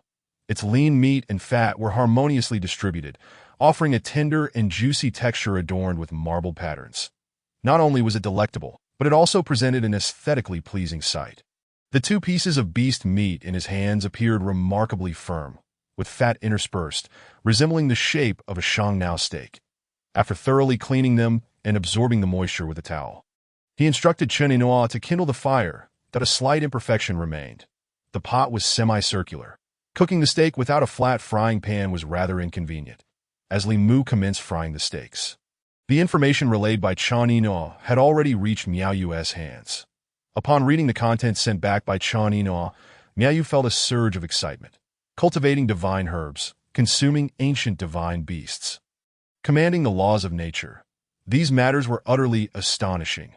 Though possessing the pinnacle of tribulation transcendence, one could summon rain through their cultivation, yet the methods of immortals were worlds apart. Utilizing one's cultivation merely forced a change in the state of things. Immortals, without employing any cultivation, merely guided the heavenly principles to achieve their objectives. Miao Yu sighed softly. Indeed, the direction of all cultivators was fundamentally misguided. Yet this method of cultivation had been passed down for millions of years, with many having attained immortality in the past. What then had gone awry, with no ancient figures in sight and none to follow? What had the last descendant, Chen Xiang, discovered? Slowly, Miao Yu approached the entrance of her cave. Gazing towards the southwest, the immortal had paired by Shernan with an ordinary old woman as his Tao partner. Could there be some connection to the path of ascension? Miao Yu furrowed her brow. She had encountered by Shernan before, and without perceiving the immortal's subtle hint, she would never have allied with an ordinary person. Contemplating this, Miao Yu felt a restless itch in her heart. The immortal had already begun guiding by Shernan towards ascension. Such an opportunity was incredibly tantalizing. Since the immortal had mentioned personally visiting Baiwei restaurant, Miao Yu understood that, despite her yearning, she could only wait. With Bai Shernan's lifespan dwindling to a mere 200 years, his urgency was only natural. Perhaps the immortal, perceiving his imminent end, had granted him this chance. Miao Yu withdrew her gaze, deciding to ponder the information relayed by Chen Ying while quietly awaiting the immortal's arrival. In the southwest, within the Hunyuan Xingyi boxing sect. Sect master, Hunyuan Xingyi boxing sect's leader, Ma Baohua, stood up abruptly upon hearing the voice, exclaiming, "What has happened?" The disciple who had returned from reconnaissance bowed respectfully, slightly clasping his hands. Disciple has gathered the intel. Ma Bao's eyes brightened. Speak quickly. The disciple hurriedly recounted the collated intelligence. Oh, that is the case. Ma Bao furrowed his brow, slightly, murmuring, Yi Xiuqi and Bai Nong, those two old comrades, are indeed concealing secrets from us. The southwestern cultivation community has always upheld mutual assistance and harmony. Yet these two have resorted to such cunning tricks. This is unacceptable. The disciple glanced at Ma Bao, inquiring, Sect Master, what shall we do now? What to do? Ma Bao smiled faintly. This young man named Li Mu, who has captured the attention of the Holy Maiden and a late-stage tribulation transcendence cultivator, must possess something extraordinary that it seems I must investigate personally.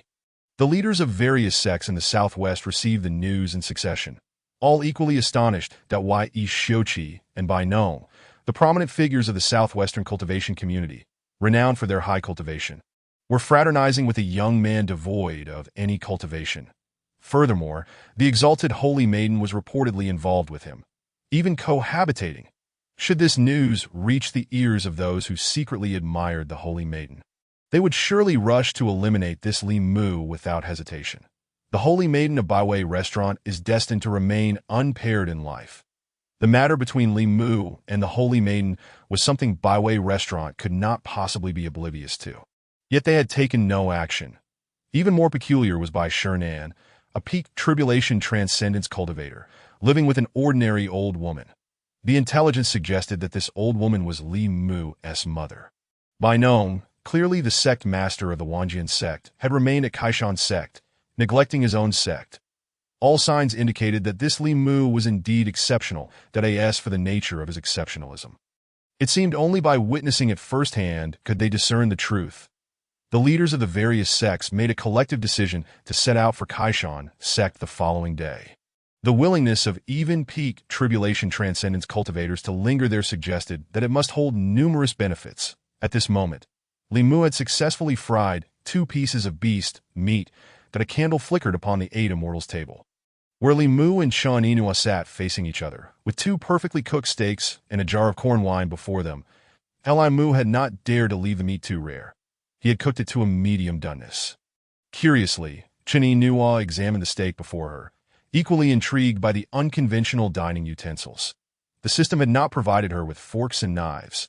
Instead, Li Mu had fashioned 2 wooden forks and used a paring knife as a dining knife for Chen Inua. With only one small knife available, he utilized a chef's knife as the other.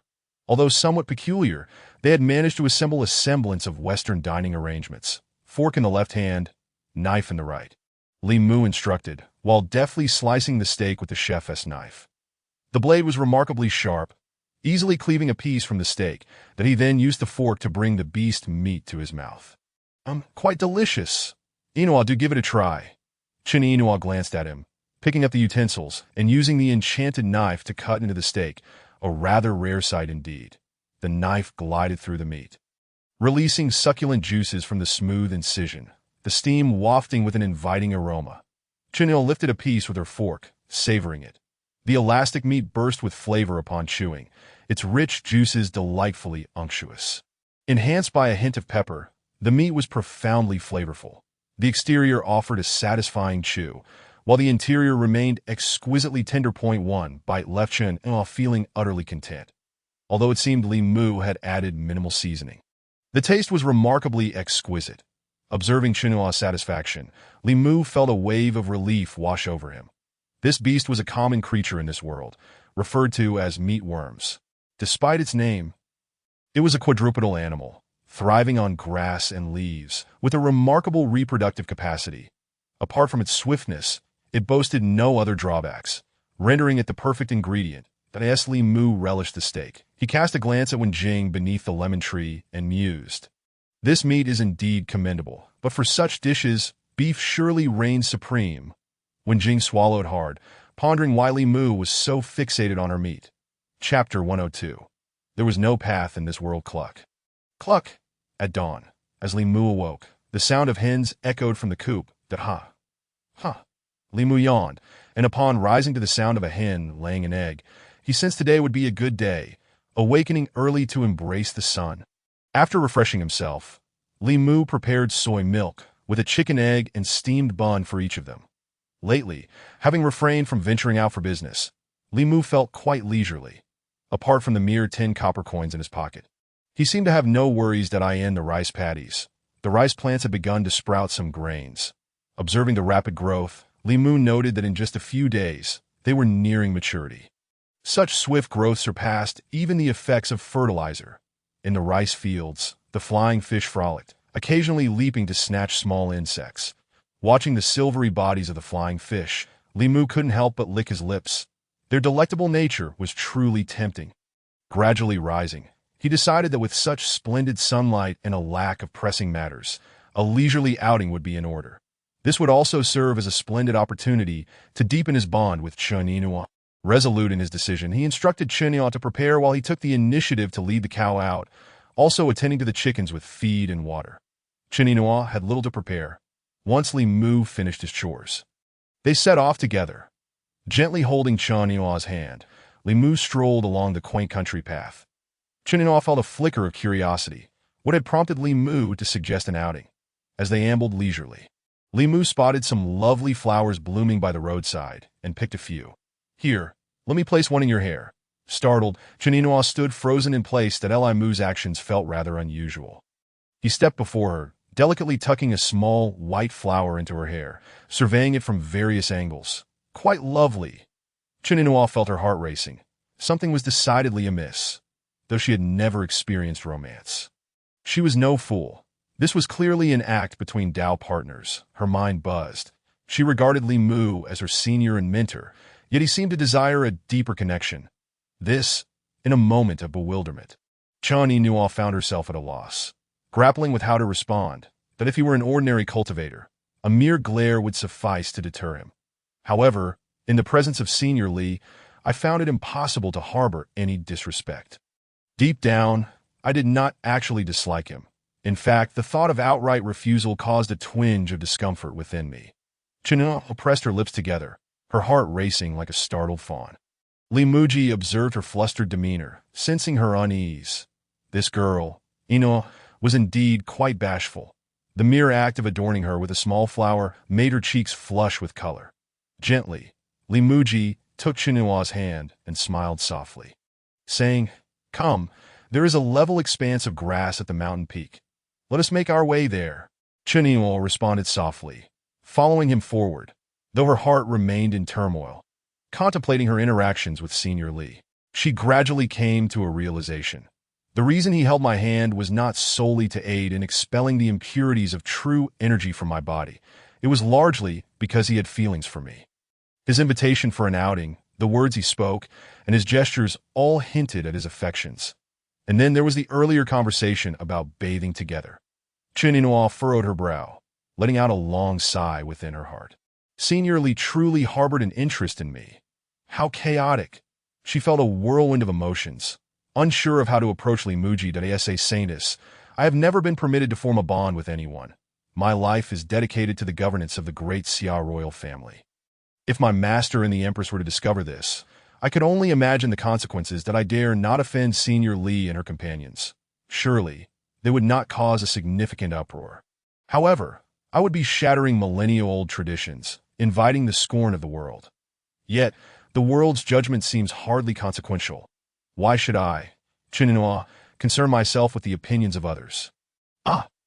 Chen Yinhua gasped, suddenly aware of her own thoughts. Why was she so intent on justifying her connection with Senior Li? Panic surged within her. Could it be that deep down, I have developed feelings for Senior Li? How could that be? She glanced at Li Muzhi, reflecting on the myriad moments they had shared. From the very beginning, Senior Li had been attentive and caring towards me. That day, when only one small fish remained, he graciously offered it to me. Just yesterday, he had carefully paired my tofu dessert with spicy glutinous rice. His tenderness, thoughtfulness, and even a touch of humor in daily life made it undeniably clear. I might truly be falling for him. Chen Yinhua was startled by her own realization and quickly dismissed it that no, I am merely grateful to Senior Li. I must be misinterpreting these feelings.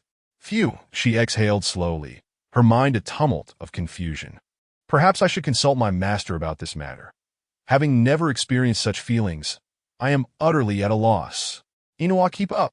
Li Muzhi called from ahead, clearing the overgrown branches with his hands.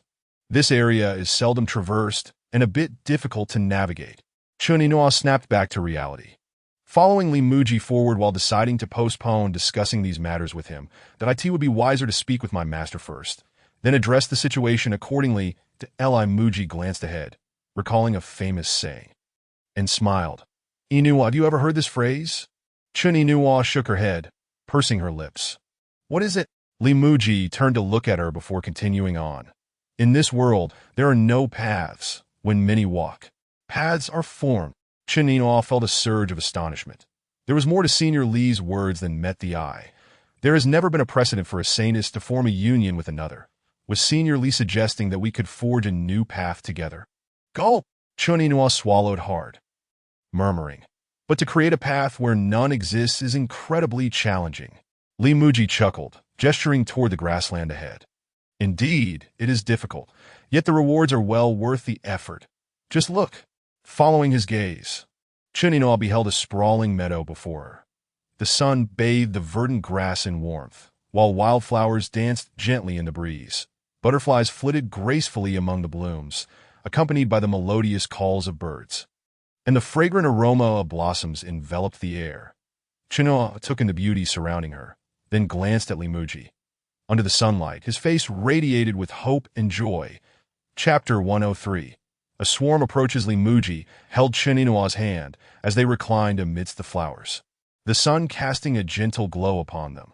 This tranquil setting instilled a profound sense of peace within the heart. Meanwhile, Yi Xiuqi and Bai Nong were nearing their wits' end.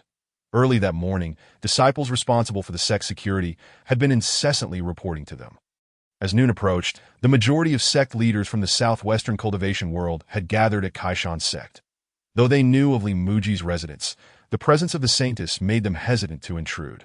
They all converged upon Kaishan's sect simultaneously. These sect leaders, led by Ma Baoguo of the Hunyuan Xingyi Fifth School, expressed their grievances.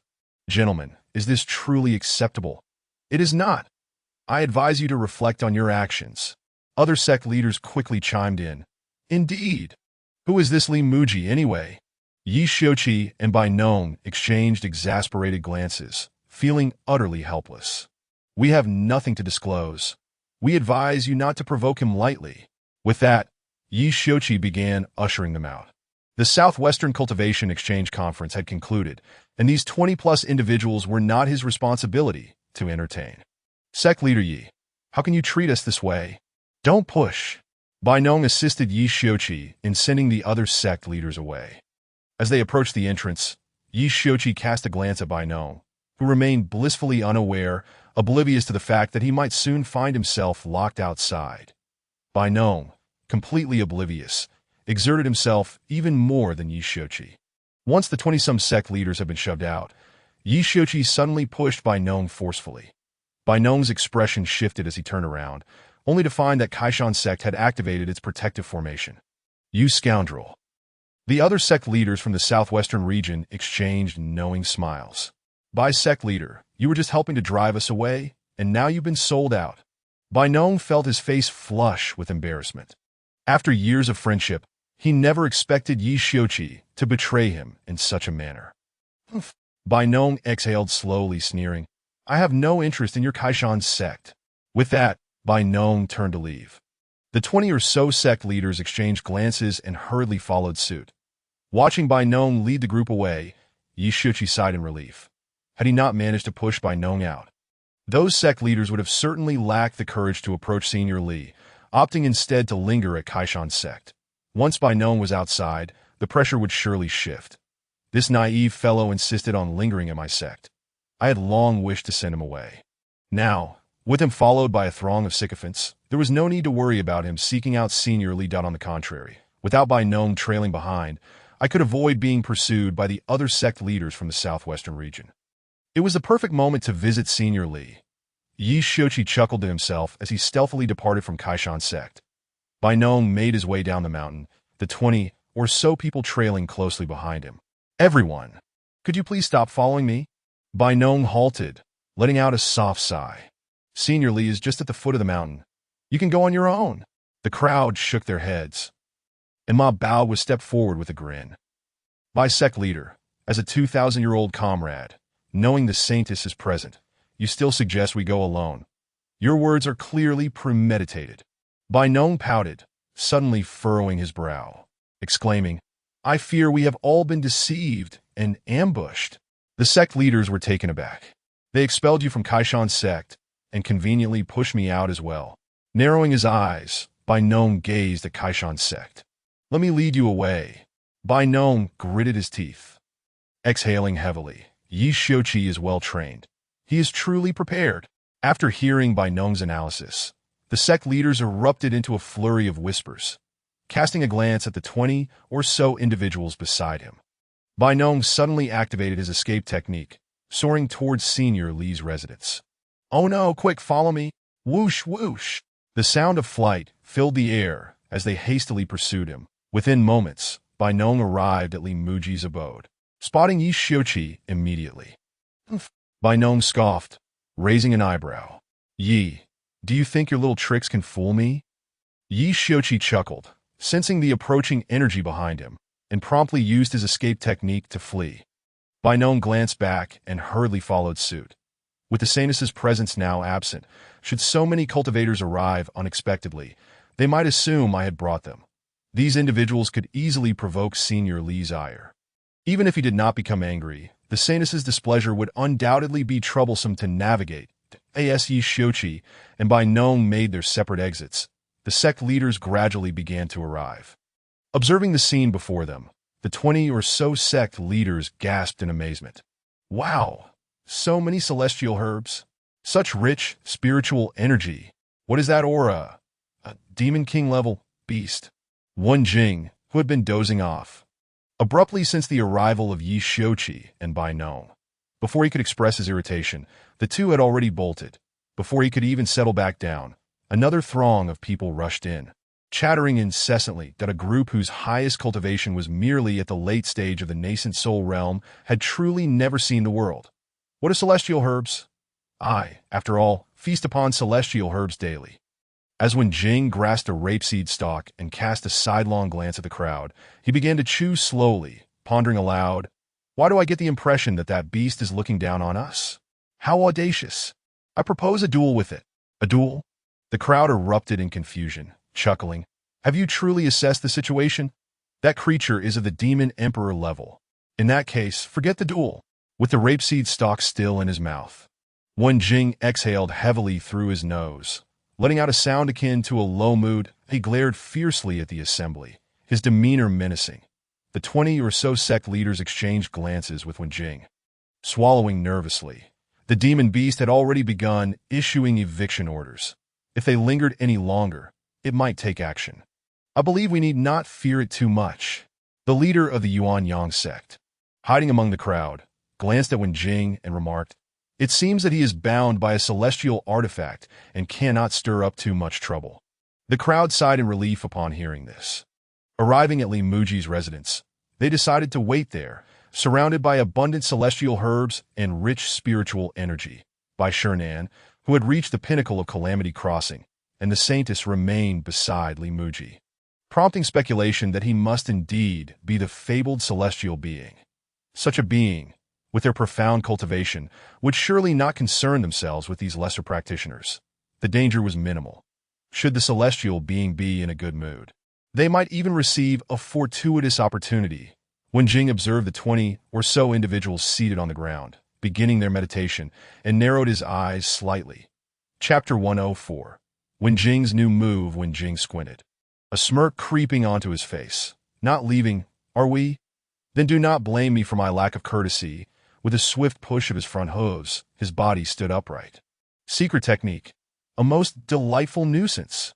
When Jing summoned his strength, and a stream of pale yellow liquid, infused with white vapor, surged forth towards the 20-odd sect leaders that it resembled a celestial river bursting its banks, a vision of vibrant hues. The warm liquid drenched the group, and amidst the rising steam, a rainbow gradually manifested under the sunlight. When Jing lowered his front hooves, gazing at the rainbow and murmuring, "Such colors truly garish." The sect leaders wore expressions of bitterness, their bodies reeking of bovine urine. "Master Ma, employ your three-dimensional lightning whip to teach it a lesson. This beast is far too arrogant." "Indeed, Master Ma, your cultivation is the highest among us." Under the relentless encouragement of the 20 or so sect leaders, Ma Baowu took a deep breath. "Fine, I shall confront it." When Jing cast a fleeting glance at Ma Baowu, who was at the late stage of the nascent soul realm, on the brink of breaking through to the void realm. Given his age, he was already a venerable figure of 690 years that if he did not advance soon, time would be running out. After relieving himself, when Jing found himself wide awake and decided to test a recently devised technique, he chuckled, inhaling deeply. Meanwhile, Ma Baowu had assumed a fighting stance. "Come forth. I shall receive your attack with my reception and transformation techniques, but let us agree to hold back." When Jing let out a moo and prepared to toy with these lesser cultivators. "You may strike first," Ma Baowu declared, his voice resolute. "My Hanyuan Shinyi fist is a counter-strike style." When Jing extended his tongue to lick his lips, raising his front hooves, whoosh whoosh, two streams of liquid shot forth, one above the other, aimed directly at Ma Baowu. So swift, Ma Baowu's eyes widened as he hastily spread his palms. "I shall receive and transform." After launching his attack, when Jing swiftly landed, turning to present his rear to Ma Baowu, puffed, a cloud of greenish-yellow gas erupted, accompanied by the sound of his rear opening and closing, careening towards Ma Baowu, just as he dealt with the two previous strikes. Ma Baowu had little time to discern the incoming attack, channeling his energy as he shouted, "I shall receive." Before he could finish, he was enveloped in the noxious cloud. Cough, cough. I received a fart. When Jing's toxic gas expanded rapidly, prompting the onlookers to cover their mouths and noses, scattering in all directions. "It seems this is even more effective than your previous tactic." When Jing chuckled with pride, subtly adjusting his rear, as if to modify the attack's intensity and trajectory. "Truly, I am a genius, having added yet another method to drive away intruders on behalf of my master." Satisfied with the chaos, when Jing resumed chewing on the rapeseed stalk, after Yi Xiuqi and Bai Nong departed, they engaged in a brief exchange of banter. Bai Nong insisted on sticking close to Yi Xiuqi, determined not to be left behind again. Being relegated to a mundane and would be utterly torturous. The chaotic spiritual energy and noisy environment were unbearable to even contemplate.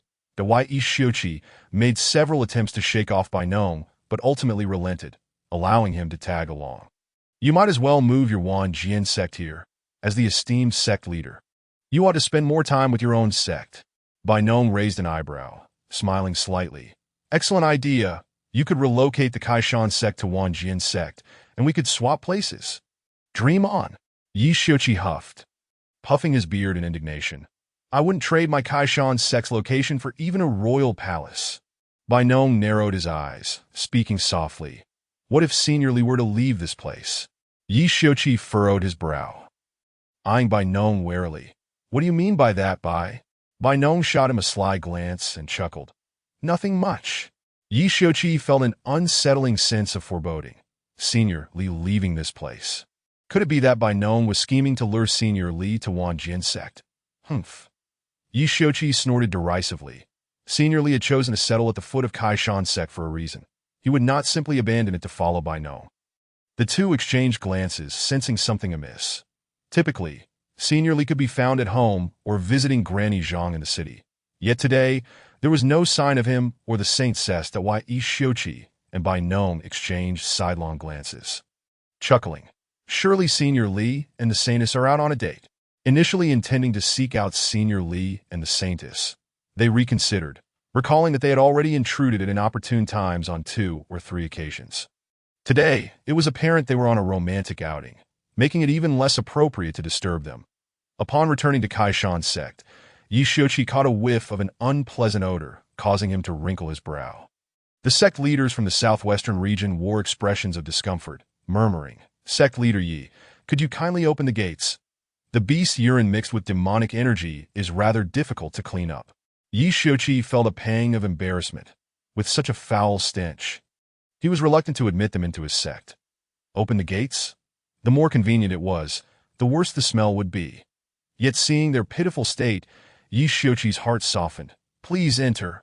The sect leaders from the southwest expressed their gratitude profusely.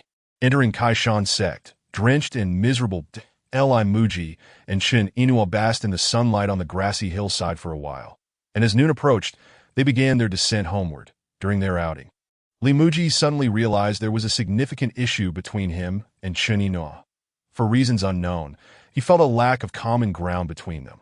Throughout the morning, aside from discussing the weather and the beauty of nature, they seemed devoid of deeper conversation. Li Muzhi sighed softly. Having lived alongside Shin Inua for some time, he had thought he knew her well, yet this outing revealed his ignorance. Truly understanding someone requires solitude together. One should never run out of topics. Holding Chun Inua's hand, a wave of melancholy washed over Li Muzhi. The chasm between the cultivators of this world and ordinary folk was vast, surpassing even the disparity between the wealthy and the impoverished on earth. Li Muzhi believed the crux of their disconnect lay in his inability to cultivate. While Chin Inua pondered her training and techniques daily, he was merely preoccupied with what delectable meal awaited him next. Li Muzhi exhaled slowly. For the sake of love, should he strive to change himself? Chapter 105. Seeking employment upon returning home, Li Muzhi was taken aback by the surroundings. The ground nearby was slightly damp, and the footprints were chaotic. Frowning, he noted the unmistakable signs of numerous visitors that a faint odor wafted through the air. Without needing to inquire, he deduced that this was the handiwork of the great black bull. Glancing at Wenjing, curiosity bubbled within him. Why had so many people suddenly come to visit? Shaking his head, he released a gentle sigh. Regardless of who sought him, if it were of significance, they would surely return. Inua, come in and start the fire. Li Muzhi called to Chun Inua as he began preparing lunch for the day. Meanwhile, Yi Shioqi and Bai Nong recounted Li Muzhi's situation to the leaders of over 20 sects in the southwest. This was to prevent them from prying too deeply into Kaishan sect and to avoid inadvertently provoking senior lead that a mere mortal's wrath could lead to dire consequences. If they angered a celestial being, the repercussions would be severe. The sect leaders exchanged glances, astonished. Could it truly be a celestial being? A celestial being, selling snacks at a stall, seemed utterly implausible. Yet, both Yi Shioqi and Bai Nong had confirmed it. And if they were mistaken, could the Saintess and Bai Shernan be wrong? The sect leaders were elated. After countless years without a single ascendant, the prospect of encountering a celestial being was tantalizingly close. As if a pie had fallen from the heavens. Although the distance is quite short, one cannot approach casually. Disturbing the immortal would be quite inappropriate. Someone recalled the words of Yi Shioqi, pondering that immortal Li might be setting up a stall in the town at the foot of the Kaishan sect. Suddenly, they conceived a method to get closer to the immortal that if the immortal were to sell snacks at the stall, then they could simply purchase snacks, thereby allowing for close proximity to the immortal. However, the immortal only accepted currency that circulated among ordinary people. The leaders of the 20-odd sects exchanged glances, realizing that they needed to gather mundane silver coins. Some, quick to act, had already left Kaishan sect. Such ordinary silver coins are seldom required by cultivators, and finding them on short notice proved to be quite a challenge. While each sect might have a small reserve, running back to retrieve them seemed rather impractical. Who knew when the immortal would begin their stall? What if they returned to their sect for silver just as the immortal commenced selling snacks? The town at the foot of Kaishan sect, along with the nearby Qiandeng city, must have job opportunities. With their cultivation, they could easily earn tens of thousands of silver coins doing anything. The leaders of the 20-odd sects surged into the town beneath Kaishan sect, Kaishan city. They roamed the streets, inquiring of anyone they encountered. Are you in need of workers? The townsfolk, frightened by the pack of ravenous wolves, hurriedly hid away, and shopkeepers swiftly secured their doors and windows. The leader of a southwestern sect furrowed his brow and sighed. Is it truly this difficult to find work in these times? Upon receiving reports from residents, the town's officials dispatched the chief constable and his men. The Southwestern Cultivation Exchange Conference had concluded several days prior, and the presence of these sect leaders raised concerns about potential disturbances. With reports of residents' complaints, the officials could not afford to be negligent. Chief Constable Yin arrived at the street where the sect leaders had congregated, quickly asking, "Esteemed sect leaders, what is your purpose here?" The leaders cast a glance at Chief Constable Yin and continued on their way. "Is that even a question?" "We are, of course, seeking employment." Chief Constable Yin was somewhat taken aback. Were these sect leaders truly so idle as to seek work among ordinary folk, observing the sect leaders who seemed to entirely disregard his authority? He watched as they knocked on doors, inquiring about job opportunities. Chief Constable Yin pursed his lips. If these sect leaders continued to disturb the townspeople, it would severely disrupt their daily lives. Ahem. Chief Constable Yin cleared his throat and called out loudly for job opportunities.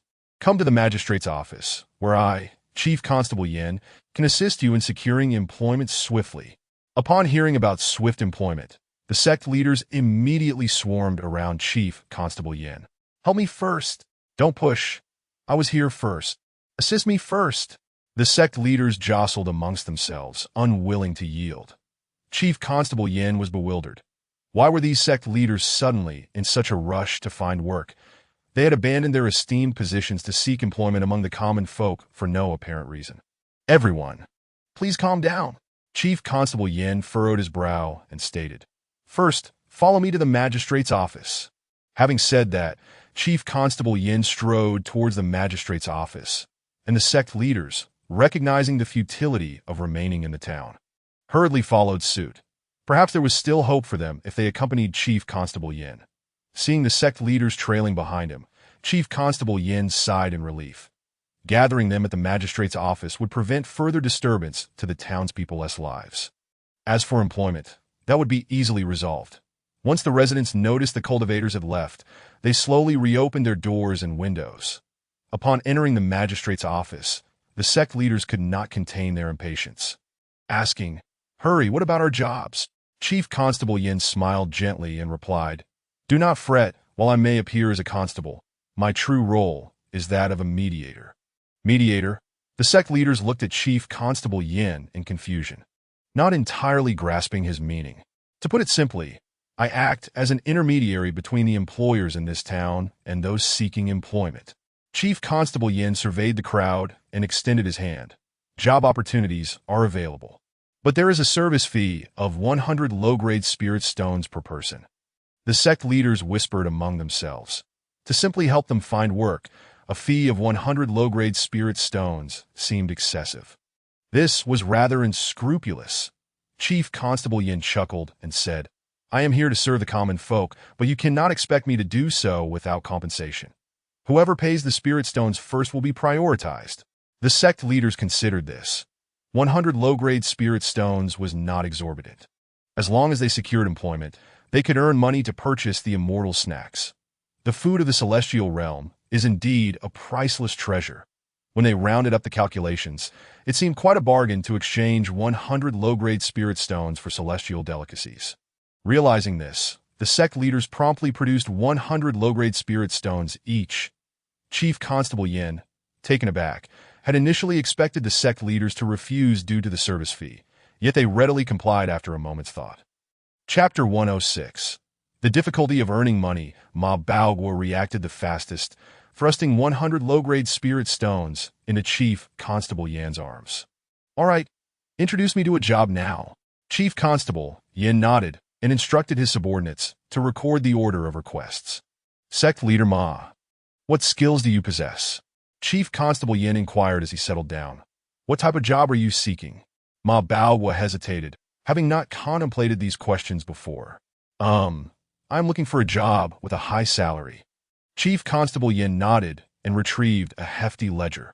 Flipping through its pages, A. Baoguo anxiously watched, concerned there might not be a suitable job for his requirements. "Found it. I wonder if this job would interest Sect Leader Ma." With that, Chief Constable Yin presented the job information to Ma Baoguo. "This is the highest-paying position I have available." Ma Baoguo examined the details. The job involved entering the homes of Kaishan City's residents to assist the authorities in collecting household waste. The salary was 5 won per day, plus a commission of 2 won for each household. Ma Baoguo momentarily faltered. While the job seemed to offer quick earnings, the nature of the work was rather unappealing. "Sect Leader Ma, will you take it?" If not, please pass it on to us. Yes. Speak up. Don't waste time. Torn between indecision and the urging of the other sect leaders, Ma Baowu finally acquiesced. After all, it was merely collecting waste. How serious could that be? Once Chief Constable Yin arranged the job for Ma Baowu, he swiftly continued to assign positions to the other sect leaders. Those with swift flight abilities were designated as couriers between Kaishan City and other cities. Those with great strength were sent to construction sites to carry bricks. Each sect leader found a suitable position under Chief Constable Yan's guidance. Wai Shiochi and Bai Nong observed the antics of the sect leaders, finding the situation both amusing and exasperating. Tio purchased snacks from Senior Li. These individuals were truly going to great lengths. The once quiet Kaishan City was now bustling with activity. Even before the time to collect the residents' waste had arrived, Ma Baowu was already driving a cart through the streets, collecting household refuse from door to door. The residents of Kaishan City were astonished. Was it not customary for collections to occur in the morning? But Ma Baowu paid no heed to such traditions. He operated under one simple principle: 2 when commissioned for each household collected. As long as he collected swiftly, he could amass great wealth. Watching the sect leaders bustling about in Kaishan City, Chief Constable Yin felt a sense of relief. Not only had he resolved the issue of these sect leaders disturbing the common folk, but he had also managed to earn a little profit in the process. It baffled him that these sect leaders would go to such lengths, willingly parting with 100 low-grade spirit stones for such a mundane opportunity. As the sect leaders toiled throughout the afternoon, their earlier enthusiasm gradually waned. Then Ma Baowu went from house to house collecting waste, but not every household required cleaning. After traversing a street, he often found only 1 or 2 homes willing to comply. More often than not, he found himself alone with the cart's refuse barrel, the nauseating odor lingering in the air. That moment, Ma Baowu suddenly comprehended that the high salary associated with this job was not without reason. Meanwhile, the sect leaders tasked with delivering letters across multiple cities were also struggling. Initially, they encountered simple deliveries requiring only a quick run, but gradually they faced more challenging requests. Some recipients needed assistance in reading letters, while others left them waiting at doors for ages without response. The sect leaders assigned to construction sites fared no better. They had anticipated that their cultivation would make heavy labor a breeze. But upon arrival, they realized the task involved embedding small stones into a structure, not merely moving an object from point A to point B. With a collective sigh, the sect leaders lamented the difficulty of earning money in these times. Yet for the sake of the immortal snacks, they were willing to endure this hardship. At that moment, Li Mu was busy harvesting peppers from his field. Once the peppers were picked, the land could be prepared for new crops. The rice had matured beautifully after a day's growth, plump and ready for harvest by tomorrow. The rice has just been harvested, yet the flying fish in the paddy fields have not fully matured. Consuming them all seems rather wasteful.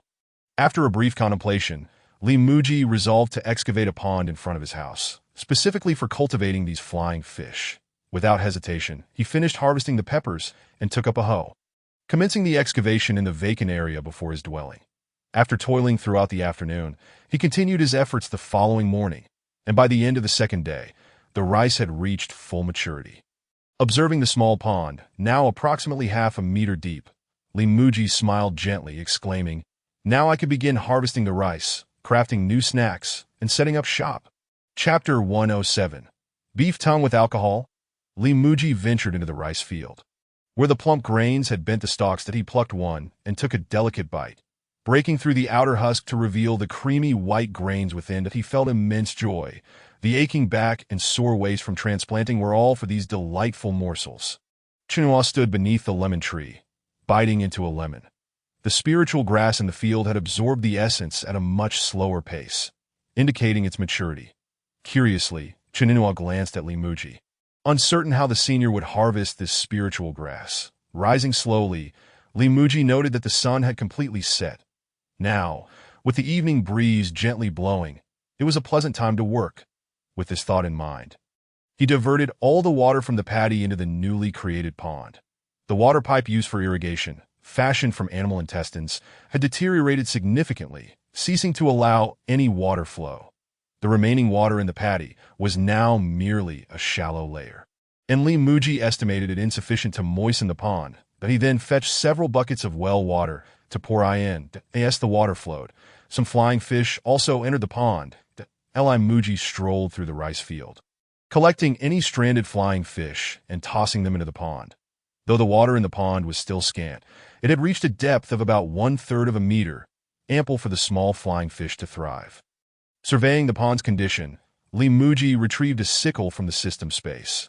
Gripping the base of the rice stalk with his left hand, he deftly sliced through the rice with the sickle in his right. Splash! Several stalks, as thick as chopsticks, were severed simultaneously. Chin-in-awe, observing Muzhi's sickle, was taken aback. Indeed, harvesting spiritual grass required a celestial artifact. The sickle glimmered ominously, effortlessly cutting through a bundle of spiritual grass. When Jing eyed the freshly cut rice on the ground, extending his tongue and licking his lips. "Are these spiritual grasses for me? They look quite delectable."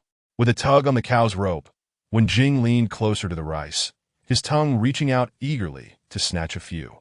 "Almost there." Muzhi glanced at him, raising the sickle. "Not your turn to eat yet."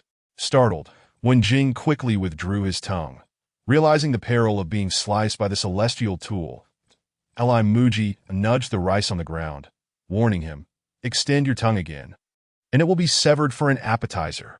Startled, when Jing hurriedly hid behind the lemon tree, Muzhi chuckled. "Don't fret. Once the rice is harvested, all of this will be yours to enjoy. So much. All for me." When Jing's bright eyes shimmered, nearly misting over. His master was truly wonderful. He, a mere cow, had secured an entire field of spiritual grass that Muzhi contemplated when Jing's mouth, considering that the finest part of a cow was undoubtedly the tongue, delicate and resilient, perfect for marinating and slicing into thin pieces to accompany drinks. When Jing gazed at Muzhi with trepidation, regretting his return to human territory, noticing when Jing's fearful expression, Muzhi awkwardly averted his gaze. Time was of the essence. He needed to hasten the rice harvesting. The rice must be cut down tonight and left to dry for 3 to 4 days. Once dried, the rice could be processed using the rice barrel for threshing. As he harvested, Muzhi fervently hoped for clear weather in the coming days. Chin-in-awe watched from the side, hesitating to offer her assistance in harvesting the rice. After all, they had planted it together, if she did not participate in the harvest. The process of growing spiritual grass would feel incomplete. Gradually rolling up her sleeves and pant legs, she approached Muzhi from behind. "Muzhi, let me help too." Muzhi glanced at Chin-in-awe, initially reluctant, thinking the labor too arduous for her. However, seeing her determination, he refrained from discouraging her enthusiasm. "Just take it slow." He handed her the sickle, advising, "This sickle is quite sharp. Be careful not to injure your foot." Chin-in-awe nodded, cautiously accepting the sickle he offered. Its blade, serrated with sharp teeth, emanated an aura of death. Still in awe, Chin-in-awe barely grasped the sickle when Muzhi retrieved another from the system space. Her eyes widened in astonishment. There was another one. Just how many treasures did Senior Li possess? Each item he produced was astounding. Overwhelmed, Chin-in-awe hastily joined the rice harvesting efforts. Together, they continued to cut the rice as dusk fell. Before long, both Muzhi and Chin-in-awe were drenched in sweat. Harvesting rice, much like transplanting, required constant bending and shifting positions. However, using the sickle in his right hand to cut made the task even more strenuous. Since arriving here, Muzhi had grown accustomed to farm work, while Chin-in-awe seldom exerted herself physically. After a while, her right hand began to feel fatigued. When Jing munched on a rapeseed stem, his eyes fixed on the fresh rice accumulating on the ground. This newly planted spiritual grass seemed far tastier than what he usually consumed. His tongue flicked out, and he felt a strong urge to sneak a taste. Observing Muzhi and Chin-in-awe from behind, he longed to stealthily use his tongue to snatch a stalk. When Jing exhaled slowly, his eyes wide as bells, fixated on Muzhi and Chin-in-awe, he cautiously extended his tongue, thinking, "Just one taste, they won't notice." He inched closer, chewing the rapeseed stem while watching carefully. It seemed his master was oblivious. Gulp! When Jing swallowed the rapeseed stem, slightly parting his lips as he stealthily extended his tongue. The evening breeze wafted gently, and Muzhi felt a wave of relief, straightening up for a moment's respite. Seeing Li Muzhi stand, Wenjing felt a chill at the base of his tongue. Is my master watching me? He glanced at Li Muzhi's sickle. Promptly shutting his mouth tightly, that Li Muzhi stood still for a few seconds, the gentle breeze ceasing. All right, continue, he sighed, bending once more to harvest the rice. Wenjing's heart sank. It seemed his master truly had eyes in the back of his head. He wants me to continue. Yesterday, he was fixated on the meat at the back of my neck, and today, he's eyeing my tongue. Forget it. I'll stick to the rapeseed stem. It's not worth losing my only tongue for a mere taste. Without it, I won't be able to eat anything in the future. Chapter 108. Inua, let's bathe at Li Muzhi and Chun. Inua continued harvesting rice, having only managed a third of the field when darkness enveloped the sky. Fortunately, the moon shone brightly, unobscured by clouds, illuminating the deep blue canvas dotted with stars. Under the moonlight, their work continued undeterred. Li Muzhi wiped the sweat from his brow and gazed upward. The few thin clouds in the night sky hinted at a sunny day ahead. He smiled faintly, recognizing that tomorrow would be perfect for drying the freshly harvested rice. Chunino noticed Li Muzhi pausing and stood up as well. Muzhi, what's the matter? Li Muzhi returned his gaze. Smiling, nothing, tomorrow will be sunny. We must finish harvesting all the rice tonight. With that, he resumed his task. Chunino looked at him in astonishment before glancing back at the sky. How could Senior Li predict tomorrow's weather? Was he clairvoyant? She returned her focus to her work, observing Li Muzhi as he moved on to harvest more rice. Wenjing also looked up at the sky, realizing that his master was using the stars to forecast the weather. The elder deer spirit could glean insights from the night sky, but it required sacrificing its own vitality. Yet, Li Muzhi had merely gazed for a few moments, showing no signs of energy depletion. The disparity was clear. Wenjing glanced at the rice beside him, suppressing his urge to steal a taste. His master was indeed extraordinary, and if he were to indulge, his tongue might truly be at risk.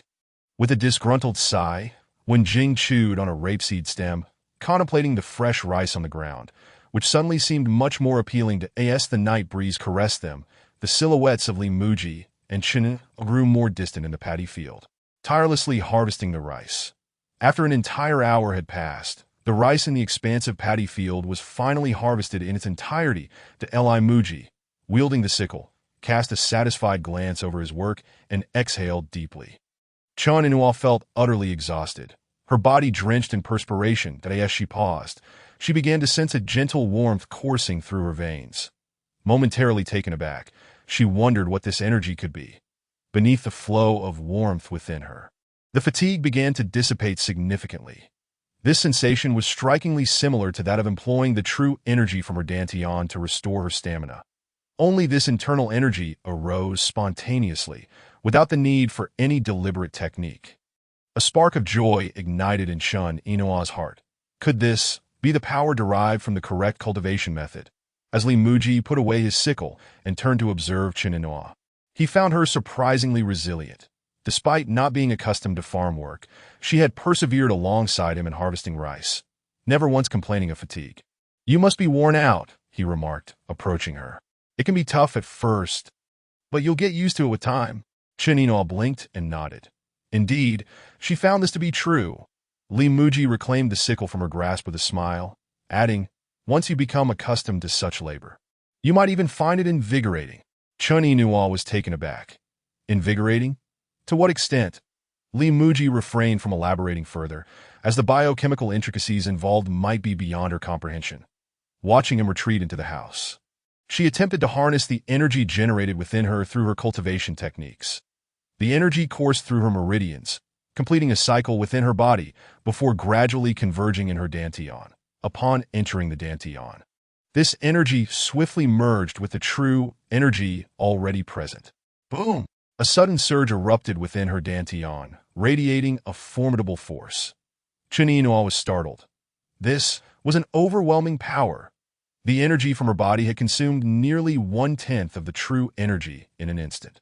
As the true energy diminished, it unleashed a powerful wave of force. With a deep exhale, Chun Inua realized that the intensity of the moment could rival that of someone at the peak of tribulation. This was utterly astonishing when Jing, chewing on a rapeseed stalk, was taken aback by Chun's sudden display of power.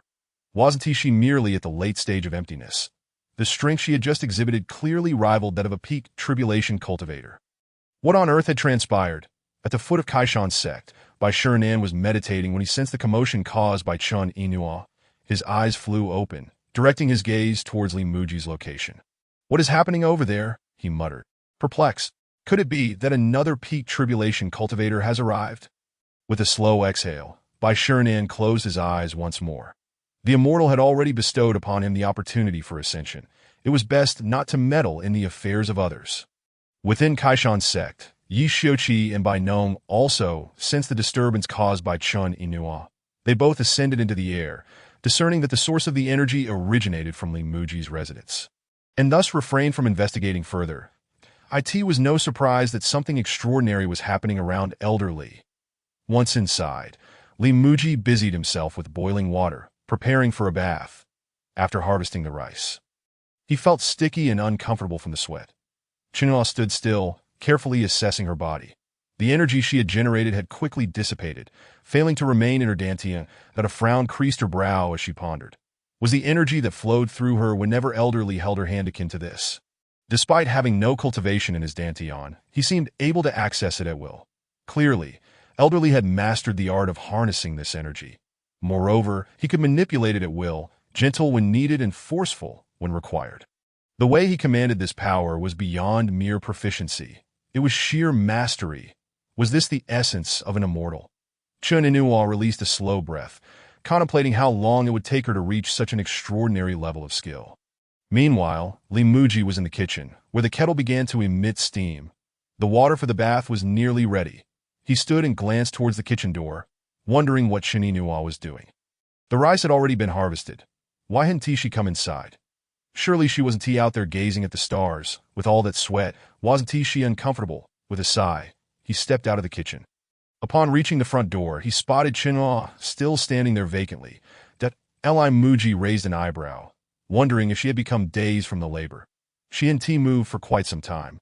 Her head slightly bowed, not even looking at the stars. With a gentle sigh, he called out, "Inua, come in and take a bath." Chapter 108. Ascension. Chun Inua was still attempting to locate the energy within her when she suddenly heard Li Muji's voice calling out. A bath! Her heart skipped a beat. Earlier that morning, when they had gone out together, she had sensed something unusual about him. During their last bathing experience, he had insisted she join him, and it was only due to the timely arrival of Yi Xiuqi and Bai Nong that she had not ended up bathing with him. But tonight, neither Yi Xiuqi nor Bai Nong would be coming. Surely he didn't intend for her to bathe with him. Did he? Chun Inua stood frozen in place, unable to move, when Li Muji called out again and noticed her lack of response. He felt a twinge of concern. Had she truly become so dazed from her work? Why was there no reaction at all? With a light sigh, he approached her directly. Thump, thump. Chun Inua's heart raced wildly. He was coming closer. What was she to do? Accept? Reject? As her heart raced, she suddenly felt the energy that had previously vanished return to her body. What was happening? Was this energy not a result of harvesting the celestial herbs earlier?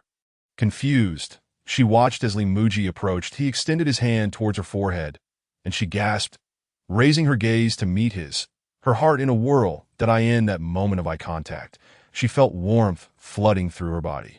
Gulp! Chun Inua swallowed hard. What was this powerful force? Suddenly, her body was brimming with energy. Feeling overwhelmed, she quickly began to circulate the energy through her meridians. The energy flowed through her. It entered her dantian, where her true energy was swiftly consumed. The moment the true energy was devoured, it erupted in a series of invisible waves. Bai Shirenan, who had closed his eyes in meditation, opened them wide again. What on earth was happening? The power was nearing that of a peak tribulation cultivator. Could it be someone was on the verge of ascension? Bai Shirenan hastily utilized his evasive techniques to exit the house, soaring into the air towards Li Muji's abode. Yi Xiuqi and Bai Nong also soared above Kaishan's sect. All of them gazing towards Li Muji's residence. They concentrated. They quickly discerned that the source of the energy was indeed Chun Inua. Wasn't he the Saintess merely at the late stage of emptiness? What had Elder Li done to her? When Jing, closest to the scene, had forgotten to chew on the rapeseed stalk in his mouth, this was an imminent ascension. Li Muzhi, having felt the warmth of Chun Inoa's forehead, withdrew his hand to touch his own forehead. Goodness, her forehead was so hot. She must have been standing outside for too long, drenched in sweat, and the evening breeze had chilled her. This silly girl. What was she doing standing out there for no reason?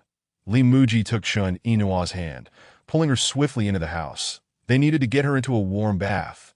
Otherwise, she might catch a cold.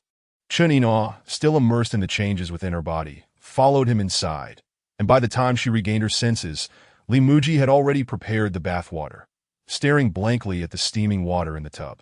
A wave of panic washed over her.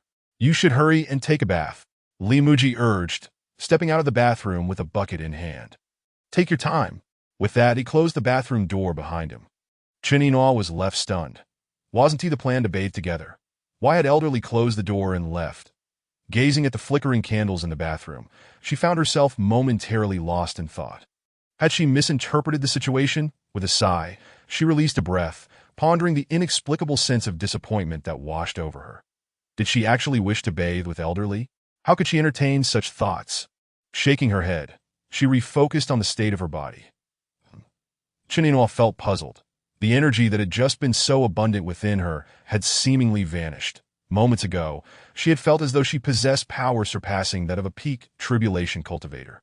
And now she believed she was on the brink of ascension. Confused, she examined her dantian. The true energy there had also been completely depleted. This was no illusion.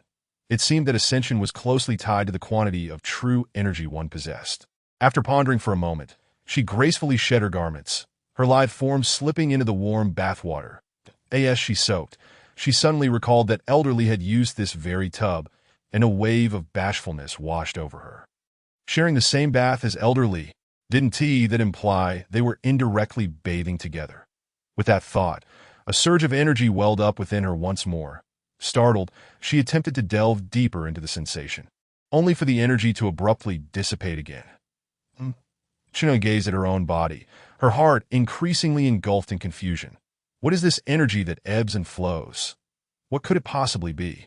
As she dried herself with a towel, she remained vigilant, observing her form. Strangely, this energy had not manifested again. In Kaishan City and within the Kaishan sect, by Shernan, Yishochi, and by Nong sense for an extended period but still awaited the moment of transcending to immortality. The three were equally perplexed. What exactly transpired with Senior Li? They all contemplated flying over to investigate, yet feared that such a rash move might provoke Li Muzhi's ire. Thus they refrained. After waiting for about a quarter of an hour, the trio reluctantly returned, curiosity lingering in their hearts. Assuming that Chun Inoa would take some time to bathe, Li Muzhi fetched a bucket of hot water. Stepping outside to cleanse himself, Wen Jing, chewing on a rapeseed stalk, stealthily cast a glance at the naked Li Muzhi. Wow! Is this the master's physique? It's truly fair-skinned. Alas, it lacks the grandiosity of mine. A chuckle of pride welled within Wen Jing that Li Muzhi had just bathed a few days prior, mainly to rid himself of sweat, so the process was rather swift as the night breeze swept by. Goosebumps prickled Li Muzhi's skin, prompting him to dry off quickly and don his garments. Turning around, he caught sight of Wen Jing peeking at him, and Li Muzhi pouted, sensing something amiss in the bovine's gaze. Wen Jing hastily averted his eyes, feigning ignorance that it's better not to provoke him, lest he discovers my jest about his size and takes drastic measures. When jealousy arises, the master could indeed resort to such twisted actions. However, that particular part isn't beef or tongue. Surely the master wouldn't consider it for consumption? Yet, with his peculiar tendencies, one could never be certain. Li Muzhi furrowed his brow, carrying the wooden bucket back, feeling a sense of unease that this great black bull was mulling over something strange. Chapter 110. A brief history of the Daxia royal family. Cock-a-doodle-doo. The next morning, as the rooster crowed, Li Muzhi slowly awakened from his slumber. A new day dawns. Time to embrace the sun. Following his usual routine, Li Muzhi checked the henhouse for eggs. The hen had been brooding for several days, and he surmised that the chicks would soon be hatching. Incubation requires patience, so Li Muzhi poured the tofu dregs into the feeding trough. Several chickens flapped their wings and rushed over to peck at the scraps. Only 2 or 3 hens remained in the nest, sitting still and silent. Slurp! Li Muzhi wiped away a tear of emotion that had trickled down his cheek, licking his lips. Such dedication. These little chicks had grown considerably. Their feathers plumped up, making them look quite delectable. Watching the chickens happily consume their food, Li Muzhi smiled with satisfaction. Eat well, grow strong. A dozen or so chickens glanced at Li Muzhi. Feeling an involuntary tightening, Li Muzhi chuckled, added some water to the trough, secured the door, and stepped outside. Chinhua, still groggy, opened her eyes to a wave of soreness. Upon seeing the sunlight streaming through the window, she gasped in astonishment. What a truly sunny day.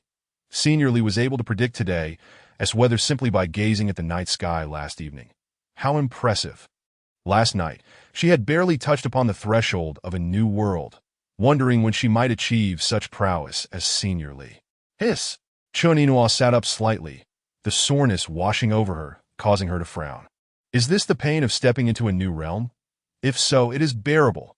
In Kaishan City, over 20 cultivators from various sects had worked diligently the previous day, yet had only earned a meager sum. Only Ma Baoguo had managed to gather a handful of coins. Early in the morning, the group convened, realizing that this approach was unsustainable. Yesterday was foolish. Do we truly need to toil so hard for mere silver? Indeed, a fraction of our treasures could easily yield sufficient currency. That is not permissible. A voice interjected. Ma Baoguo of the mixed Yuan Xingyi sect drove a dung cart, approaching slowly. Have you forgotten the Daxiao royal family's edicts? The sect leaders displayed expressions of dismay. The Daxiao royal family mandated that cultivators were prohibited from bestowing or trading their artifacts with non-cultivators in any form. The rationale provided by the Daxiao dynasty seemed quite reasonable. Cultivation artifacts include magical tools, secret manuals, and medicinal pills. Should they fall into the hands of uninitiated individuals, chaos could ensue. Firstly, it would lead to ordinary people possessing valuable items, inviting potential calamities. Moreover, mishandling these artifacts could result in dire consequences for ordinary lives. The magical tools wielded by cultivators are inherently powerful, and even a minor misstep could cause harm. The energies within medicinal pills, if improperly refined without guidance, could lead to catastrophic outcomes for the untrained. Simpler manuals are readily available on the market, rendering purchases from cultivators unnecessary. As for advanced texts, they often lead to dangerous paths of obsession. All of this comprises the Daxiao royal family's regulations. However, it is widely understood that the true motive behind these rules is not to protect the common folk, but to maintain control over the cultivators in the southwestern regions on the cultivation continent. All sects must be registered. Names, origins, and other details are recorded every decade. Each sect must notify the court prior to recruiting new disciples, with the Ministry of Household overseeing the entire process. Only by controlling the cultivators on the continent can the Daxia dynasty solidify its dominance.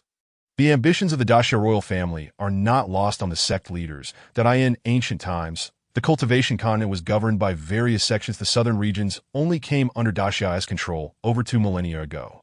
Previously, commoners lived under the protection of sects, procreating and providing talent for future cultivation. Hundreds of thousands of years ago, the southern demon clans stirred, while the northern demonic tribes invaded. The southern sects focused on guarding against the demon incursions, while the northern sects united to resist the demonic threat, forming a temporary coalition. The Daxia royal family's predecessor was the largest northern sect, Haofeng sect. Its leader, Xia Qi, was highly regarded for both his abilities and character. Being elected as the coalition commander, the Haofeng sect achieved remarkable victories against the demonic tribes, with Commander Xia Qi's valor earning him a multitude of followers. Historical records indicate that when the demonic forces nearly breached the human defenses, all believed humanity was doomed. Xia Qi merely extended his right hand and softly stated, "Hand me a sword, and I shall slay them all." Clutching a sword, Xia Qi fought from the eastern shores of the cultivation continent all the way to the northwestern deserts, creating a breach in the demonic forces' encirclement. Ultimately, he led humanity to victory against the demons, sealing them in the frigid northern territories. Yet, Xia Qi succumbed to illness on the eve of triumph. Many firmly believe the historical accounts, venerating Xia Qi as a figure of admiration. However, the astute cultivators recognize that history is always penned by the victors. After hundreds of thousands of years, most of those who fought against the demonic tribes have perished.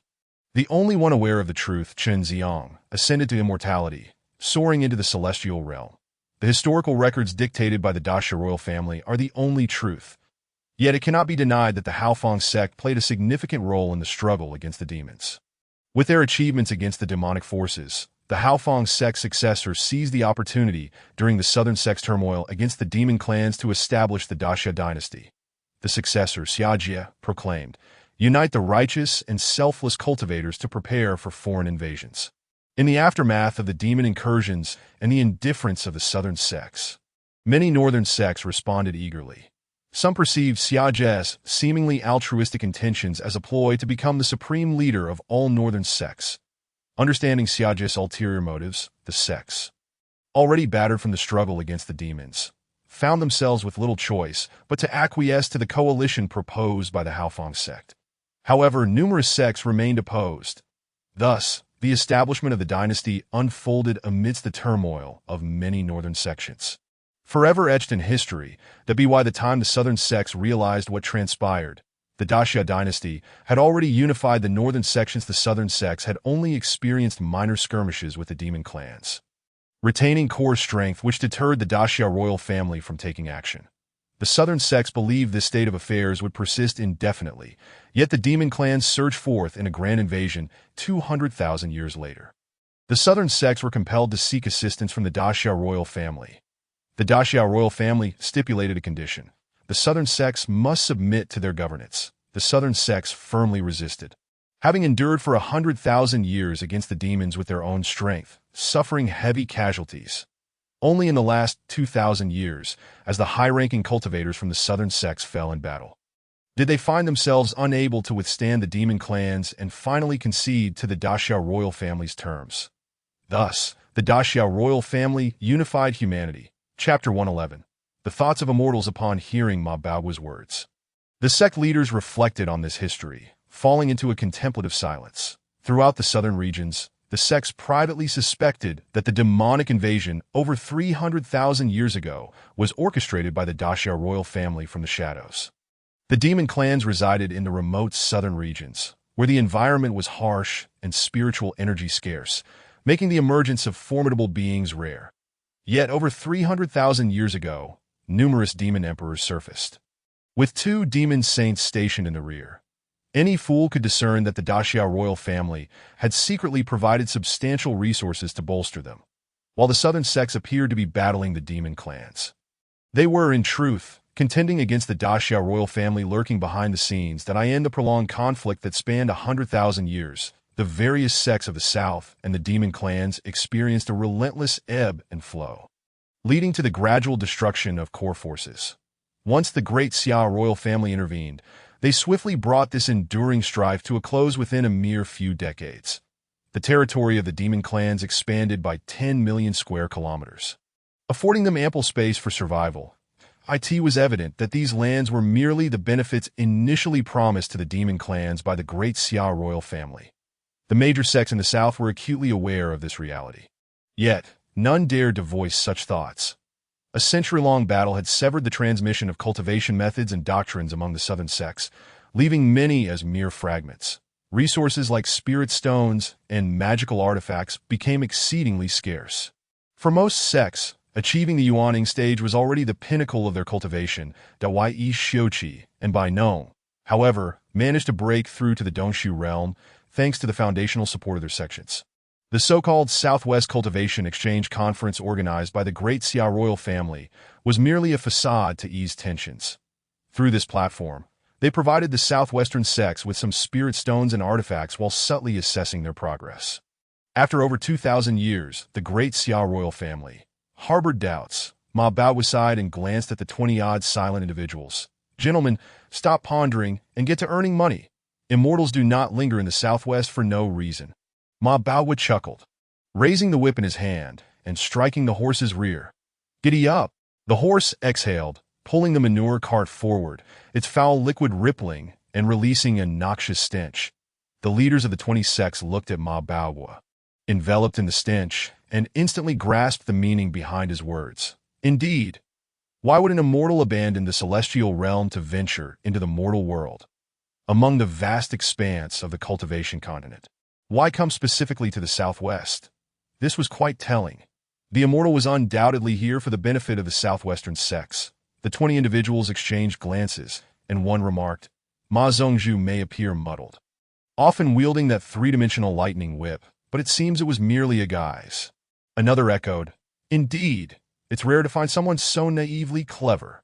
The crowd suddenly understood, watching as Ma Baowu drove the manure cart down the street. Enough staring. Our foremost priority is to earn silver. Upon hearing this, everyone hurriedly returned to their respective duties that if they failed to earn enough silver, they would only be able to watch as the immortal sold snacks. On the balcony beside the street, Yi Shioqi withdrew his gaze from the thoroughfare. Brother Bai. It seems we lack the foresight of Ma Baowu in the yuaning stage. Bai Nong raised an eyebrow, frowning. We are too close to the situation. After all, Senior Li treats the Saintess exceptionally well, making it difficult to see his intentions for the entire southern cultivators. Yi Shioqi nodded, stroking his beard, and murmured, could this also be a tactic by Senior Li to keep the great Xia royal family complacent? Bai Nong quickly placed a finger to his lips, sensing the surrounding environment before whispering, I believe it is. They both took a deep breath. Senior Li, keeping the Saintess by his side, with all his actions known to her, undoubtedly served to reassure the great Xia royal family. Senior Li's street stall selling snacks, crafted from celestial ingredients, would greatly enhance the cultivation of cultivators, while ordinary folk would find no effect. Clearly, Senior Li had orchestrated this. Perhaps ordinary people would subtly improve their physique after consuming them. Senior Li was casting a long line to catch a big fish, gradually bolstering the latent potential of the southwestern cultivators. Yi Shioqi and Bai Nong exchanged glances, considering the direction of Li Muzhi. It was evident that Senior Li had retained Wen Jing from the demon realm, clearly aware of the circumstances surrounding the demon invasion that began 300,000 years ago. Wen Jing served merely as a catalyst, intended to investigate the demon clan situation gradually. Reflecting on their initial encounter with Li Muzhi, they recalled how he first drew their attention by having Luo Yunk and Ruan Han bring snacks back to the Kaishan sect. When they visited, they were guided by Granny Zhang to discover the demonic aura outside the city. Senior Li could have returned to his residence swiftly, but chose to wait for them to arrive first. The arrival of Wen Jing appeared coincidental, distancing any connections that I in reality. This was a deliberate arrangement by Senior L. IWY involving Wen Jing. He prepared for the subsequent events, preventing the great Xia royal family from becoming overly vigilant too soon. Hiss! The two gasped in astonishment. Truly, Senior Li's mind was astute. This was merely the situation visible on the surface. Undoubtedly, Senior Li had prepared additional strategies in secret. The arrival of Bai Shernan was likely also orchestrated by Senior Li. As the ancestor of the Pinghai Pavilion, Bai Shernan maintained good relations with the great Xia royal family, WY placing Bai Shernan beside him and arranging for him to be paired with the ordinary Granny Zhang. Senior Li could divert the attention of Miao Wei and Xia Yao from the great Xia royal family. Both, being at the peak of tribulation transcendence, would naturally perceive Senior Li as addressing the long-standing issue of ascension that had plagued the cultivation continent for countless years. Last night, the Saintess's aura erupted, hinting at a potential breakthrough into the pinnacle of tribulation transcendence. The Saintess would undoubtedly relay this news back, further solidifying Miao Wei and Xia Yao's assumptions that their focus shifted. So too would that of the great Xia royal family. Contemplating this, the two felt uncertain again that it seemed unnecessary for Senior Li to go to such lengths. With a celestial cultivation and an array of celestial artifacts, wouldn't he dominate the entire cultivation continent? With a display of his abilities, who would dare oppose him? Yi Shioqi glanced at Bai Nong, murmuring, Brother Bai, do you not feel that Senior Li's current actions are akin to removing one's trousers to defecate? An exercise in futility? Bai Nong raised an eyebrow, shaking his head with a smile. Removing one's trousers to defecate is not futile. At least it spares the undergarments. Yi Shioqi huffed, dismissing him. Yet upon reflection, perhaps Senior Li's elusive methods were indeed to avoid soiling his undergarments during such acts. The machinations of an immortal are beyond the comprehension of mere mortals. Chapter 112. together to harvest rice for several consecutive days.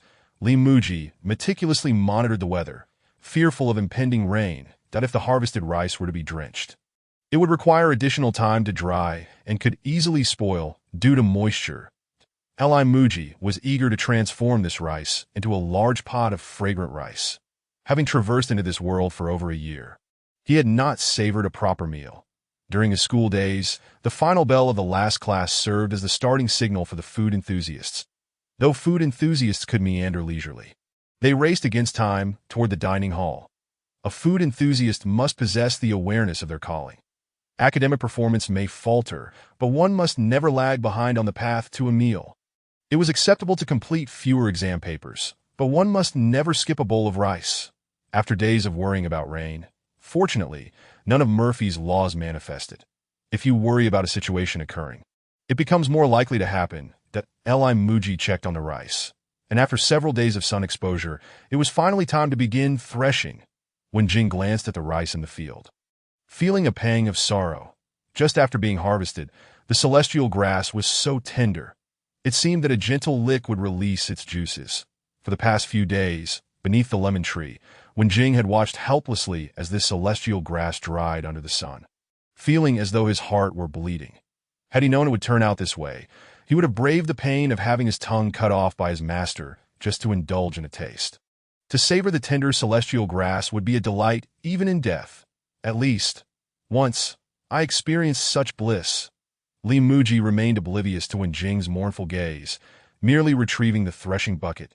The threshing bucket, primarily constructed of wooden boards through mortise and tenon techniques, had a bottom but no lid, tapering from wide at the top to narrow at the bottom, forming an inverted trapezoidal agricultural tool.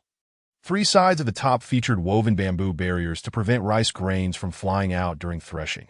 This barrier stood about 2 people high and was typically positioned with its back toward the sun, aiding in blocking sunlight, hence also called a shade.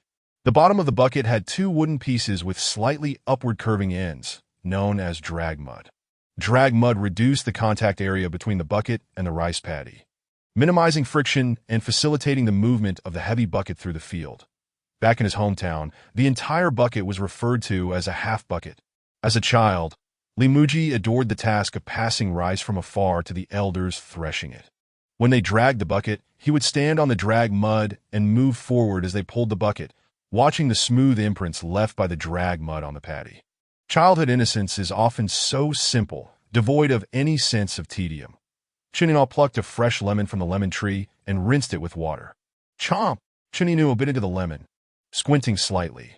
She had expected that having grown on the tree for so long, the lemon would have sweetened. Yet upon tasting, it remained sour and astringent. Would this celestial fruit always retain such a flavor? Chinina pouted slightly, glancing at the threshing bucket Muzhi had brought out. Another celestial artifact. Having spent time with Muzhi, she had grown accustomed to seeing celestial artifacts that if one day Muzhi produced something that was not a celestial artifact, she would be the one taken aback. Muzhi picked up a handful of rice, looked at Chinina and smiled. Inua, would you like to help with the threshing? Sure. Chinina bit into the lemon once more, then tucked it away and walked over. Gazing at the rice barrel before her, Chinina found herself enveloped in a persistent sense of bewilderment. How does one wield this celestial artifact? She glanced at the rice held by Muzhi, along with the heavenly herbs, pondering the purpose of such vigorous striking. How is one meant to strike? Muzhi smiled faintly, grasping the base of the rice stalk firmly. He swung it with force, producing a sharp crack as the rice struck the inner wall of the barrel. The grains, propelled by the impact, scattered onto the cover above before finally descending into the barrel. Chinina's eyes widened in astonishment as she stared at Muzhi. So this is how one processes the celestial herbs. Without pausing, Muzhi continued to strike the rice against the barrel's wall, altering his grip slightly before resuming. Once the rice was fully threshed, he presented it to Chinina, stating, "Simply strike it like this, ensuring all the grains fall into the barrel." Nodding in understanding, Chinina took a substantial handful of rice. Muzhi observed her and remarked, "You might want to take less. It will be difficult to do it cleanly with that amount." Chinina pouted, but reduced her handful by half. Muzhi assessed her adjustment and nodded in approval. "This is much better. Wait for me to strike." and then follow my lead. With that, Li Muzhi raised his rice stalk and struck down with force. Crack!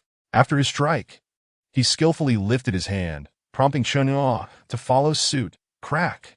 Initially, Chen Yinhua struggled to match his rhythm, often lagging behind. After each of her strikes, she would pause for about half a second before raising her hand again, resulting in a disjointed cacophony rather than a harmonious rhythm. The lack of synchronization was discomforting for Li Muzhi. Though he did not suffer from obsessive tendencies, the chaotic rhythm felt akin to noise rather than music, one being orderly and the other chaotic. Chen Yinhua recognized the source of the problem and felt a twinge of apology. After completing a handful of rice, she gradually adapted. Crack, crack! The sound of their synchronized strikes brought Li Muzhi a sense of ease. A smile graced Chen Yinhua's face. The rhythm seemed to resonate with a celestial harmony that was uplifting, and, oh wonder senior, Li emphasized the importance of rhythm, as when Jing chewed on the rice stalk. He unknowingly fell into sync with their rhythm. Beneath the radiant sun, amidst the rice fields, Chen Yinhua and Li Muzhi struck the rice in unison, producing a series of crack, crack sounds. Chapter 113. New rice stew. Their rhythmic striking continued under the sun, and soon their brows glistened with sweat. After a morning's toil, they had only threshed a sixth of their goal. Huff!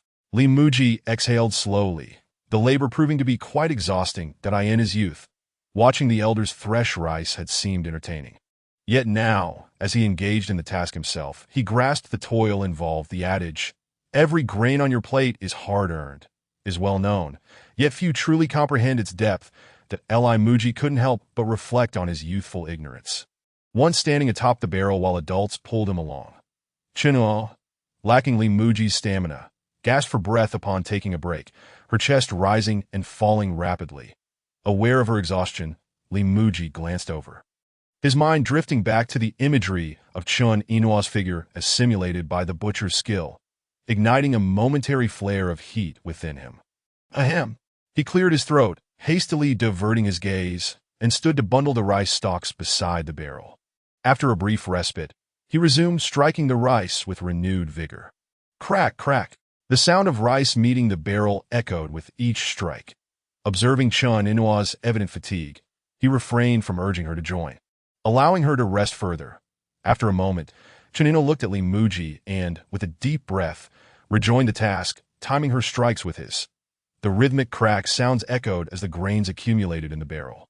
They took a simple lunch before resuming their efforts, and by nightfall, the entirety of the rice had been threshed. That Li Muzhi and Chen Yinhua beheld the barrel brimming with grains, their hands weary from the day's labor. After a long day, Chen Yinhua discovered an unexpected fondness for bathing. Immersed in the warm water, her exhausted body felt as though it were receiving a form of redemption, prompting an involuntary sigh of relief. As Chen Yinhua soaked in the tub, the crackling of burning wood resonated from the kitchen. Crackle! Flames danced fiercely in the stove, and a large, semicircular pot emitted thick steam. The vapor quickly enveloped the kitchen, wafting enticing aromas toward the bathroom. How fragrant! The rich scent surrounded Chen Yinhua, infused with a profound spiritual essence. She propped herself up slightly to inhale deeply. What delectable dish was seniorly preparing? This aroma was unlike anything she had encountered before. The enticing scent invigorated her senses, alleviating her fatigue as she began to dry off. With a soft creak, the bathroom door opened, and Chen Yinhua, towel in hand, emerged to find Li Muzhi enveloped in steam. Approaching closer, she saw him ladling the contents of the pot into a bamboo-woven sieve. The pot contained a milky white liquid, speckled with small, white grains. Li Muzhi glanced at Chen Yinhua and smiled. Dinner will be ready shortly. He continued to scoop the nearly cooked rice along with the broth, allowing the grains to settle in the sieve while the broth flowed into a wooden basin below. Chen Yinhua's eyes sparkled as she observed the elongated, grain-like rice in the sieve. Is this what we threshed today? Quite perceptive. Li Muzhi chuckled. After a long day, I took the liberty of grinding some rice. Freshly threshed grains typically require several days of drying. Otherwise, they are challenging to shell. However, Li Muzhi, unable to restrain himself, processed a batch right away.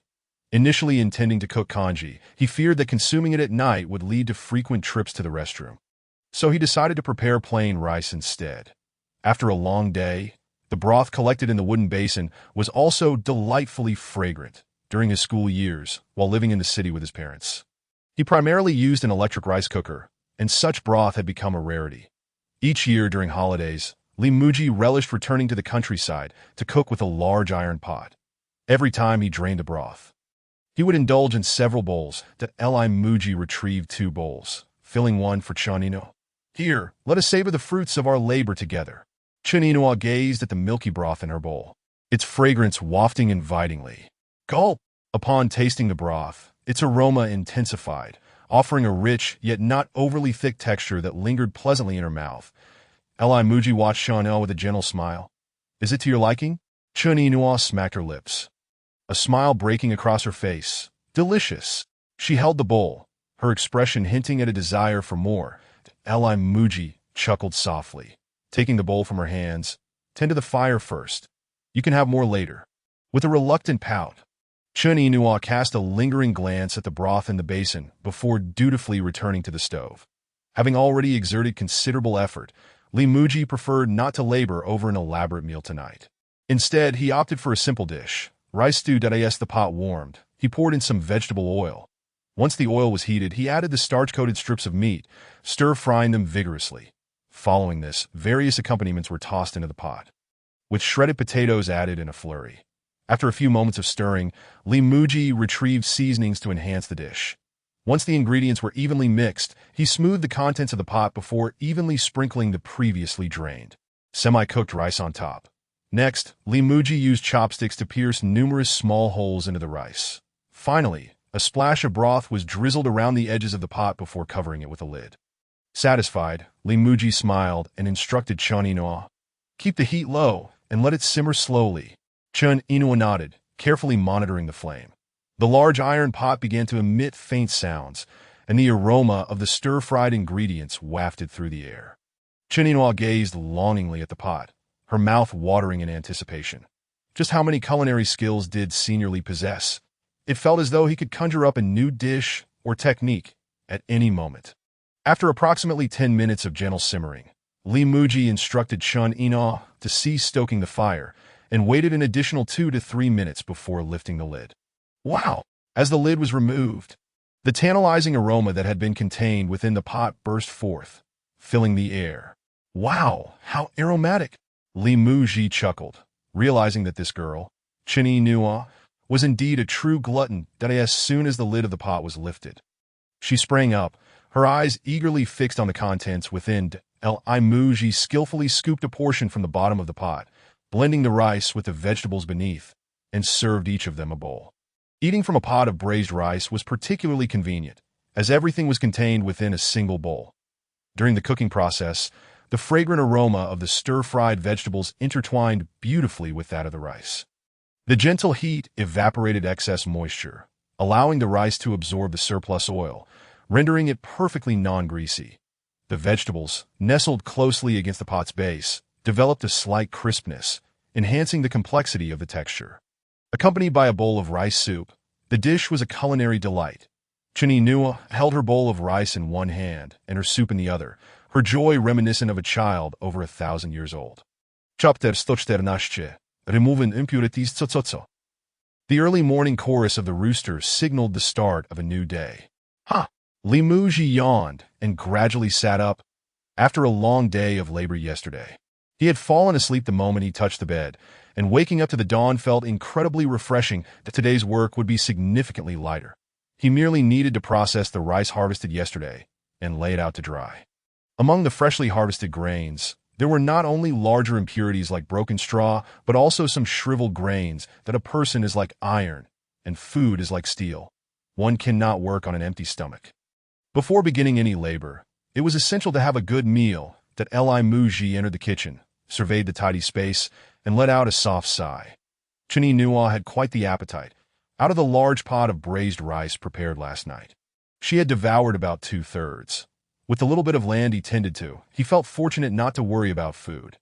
However, since Chanino's arrival, the consumption of grain at home had reached an unprecedented rate.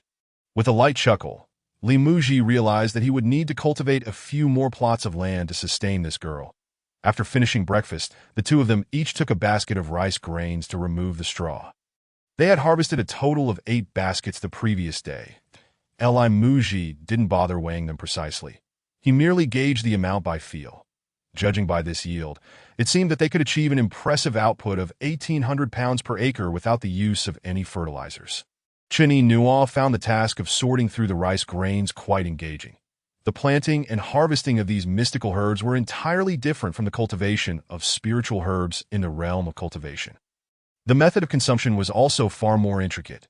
Indeed, these celestial herbs were unique. Yet, the delightful flavors experienced at the end made all the hard work worthwhile. After more than half an hour, they had successfully cleared all the larger impurities from the rice grains. That Li Muzhi stood up, brushed off the dirt from his clothes, and retrieved a hand-cranked windmill from the system space. If they were to rely solely on manual labor to remove the shriveled grains, it would be an interminably tedious endeavor. Chini Nuo watched curiously as Li Muzhi brought out the hand-cranked windmill. Constructed mainly from wood, only the handle for turning the wind blades was made of iron. The top was a hopper that resembled a miniaturized rice barrel, shaped like an inverted trapezoid, designed to hold the grains needing to be sifted. The bottom of the hopper featured a movable wooden board extending to the end that rotated the wind blades. The board could open at a 90-degree angle to control the quantity of grains that fell through. As the grains slipped through the gap opened by the board, spinning the handle would use the wind to blow away the shriveled grains. The speed of the handle's rotation could be adjusted to control the wind's force, allowing for precise separation based on the situation. The lightweight shriveled grains would be blown out through the outlet, while the heavier, plump grains would fall into the collection bin below. Li Muzhi securely closed the hopper's wooden board, poured half a basket of rice grains into it, and placed an empty basket at the outlet of the collection bin to catch the falling grains. Chini Nuo stood by, uncertain if she could be of help. Observing Li Muzhi, it seemed he could manage the celestial device solo, so she took out a lemon, munching on it while watching Li Muzhi turn the handle of the windmill, and a cool breeze immediately blew from the fan chamber. Chini Nuo was slightly taken aback. This was a wind-attribute celestial tool. If he operated it with cultivation power, the gusts would surely be formidable. After gauging the wind's strength, Li Muzhi began to slowly adjust the wooden board at the bottom of the hopper, allowing a small gap to form. The rice grains began to tumble down through the opening created by the board. Thud, thud, thud. The grains landed in the collection bin, producing a series of crisp sounds. The plump grains flowed through the narrow outlet into the awaiting basket. The wind continued to blow, carrying away the shriveled grains. As the grains inside the hopper began to settle, the middle of the heap gradually sank. Once the center became too sparse, the surrounding grains would slide down to fill the gap. The amount of rice in the hopper steadily decreased, while the basket at the collection bin's outlet filled with increasingly more plump grains. When no more sounds of grains hitting the collection bin could be heard, Li Muzhi quickly adjusted the wooden board controlling the flow of grains, ensuring that all the rice had been emptied. The ground beneath the outlet was now covered with a thin layer of shriveled grains. After the first round of sifting, Li Muzhi poured the sifted grains back into the hopper, slightly increased the speed of the wind blades, and continued to remove the shriveled grains. In the second round, there were significantly fewer shriveled grains compared to the first, though occasionally, a few escaped from the initial sifting. Li Muzhi sifted a total of 3 times, feeling satisfied as he set aside half a basket of rice grains and began a new round of sifting. Chini Nuo watched in amazement, finding this process quite entertaining. Noticing Chini Nuo approaching, Li Muzhi shook his head and said, "You can't operate the windmill yet. If you want to help, just add more rice grains into the hopper." Chini Nuo nodded eagerly, willing to participate in any capacity. Li Muzhi smiled gently, seeing a reflection of his younger self in her. In his childhood, when his grandfather operated the windmill for rice, he would constantly add grains to the hopper. Watching his grandfather turn the handle always felt like a sacred act that if caught sneaking a turn of the handle, he would receive a scolding. Since leaving the countryside, such traditional tools had become a rarity back home. Li Muzhi never imagined he would one day use a hand-cranked windmill again, standing in the same spot where his grandfather once worked, with Chini Nuo stepping into the role he once held. Momentarily lost in thought, Li Muzhi began to turn the handle of the windmill. With both of them working together, the pace quickened significantly. The 8 baskets of rice were soon sorted, leaving only 7.5 after discarding the shriveled grains. Muzhi retrieved 4 drying mats, laying them out neatly in an open area. The mats were woven from bamboo strips, measuring approximately 6 meters long and 3 meters wide, when not in use. They were rolled into long tubes, resembling large chicken wraps. When it was time to dry the grains, they could be unfurled and the rice spread out on top for easier drying. That Muzhi evenly distributed the 7.5 baskets of rice across the drying mats. Exhaling a long breath. After a few days of drying, once the rice noodles are made, I can finally go out to sell them. Chapter 115. Traveling the world with a millstone after several days of drying. The rice grains on the mats were finally moisture-free. Next, they needed to be transformed into rice, a process known as milling.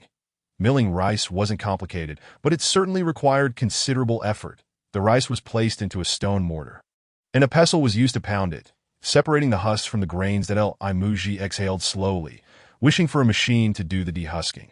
Milling all 7.5 baskets at once would be sheer torment.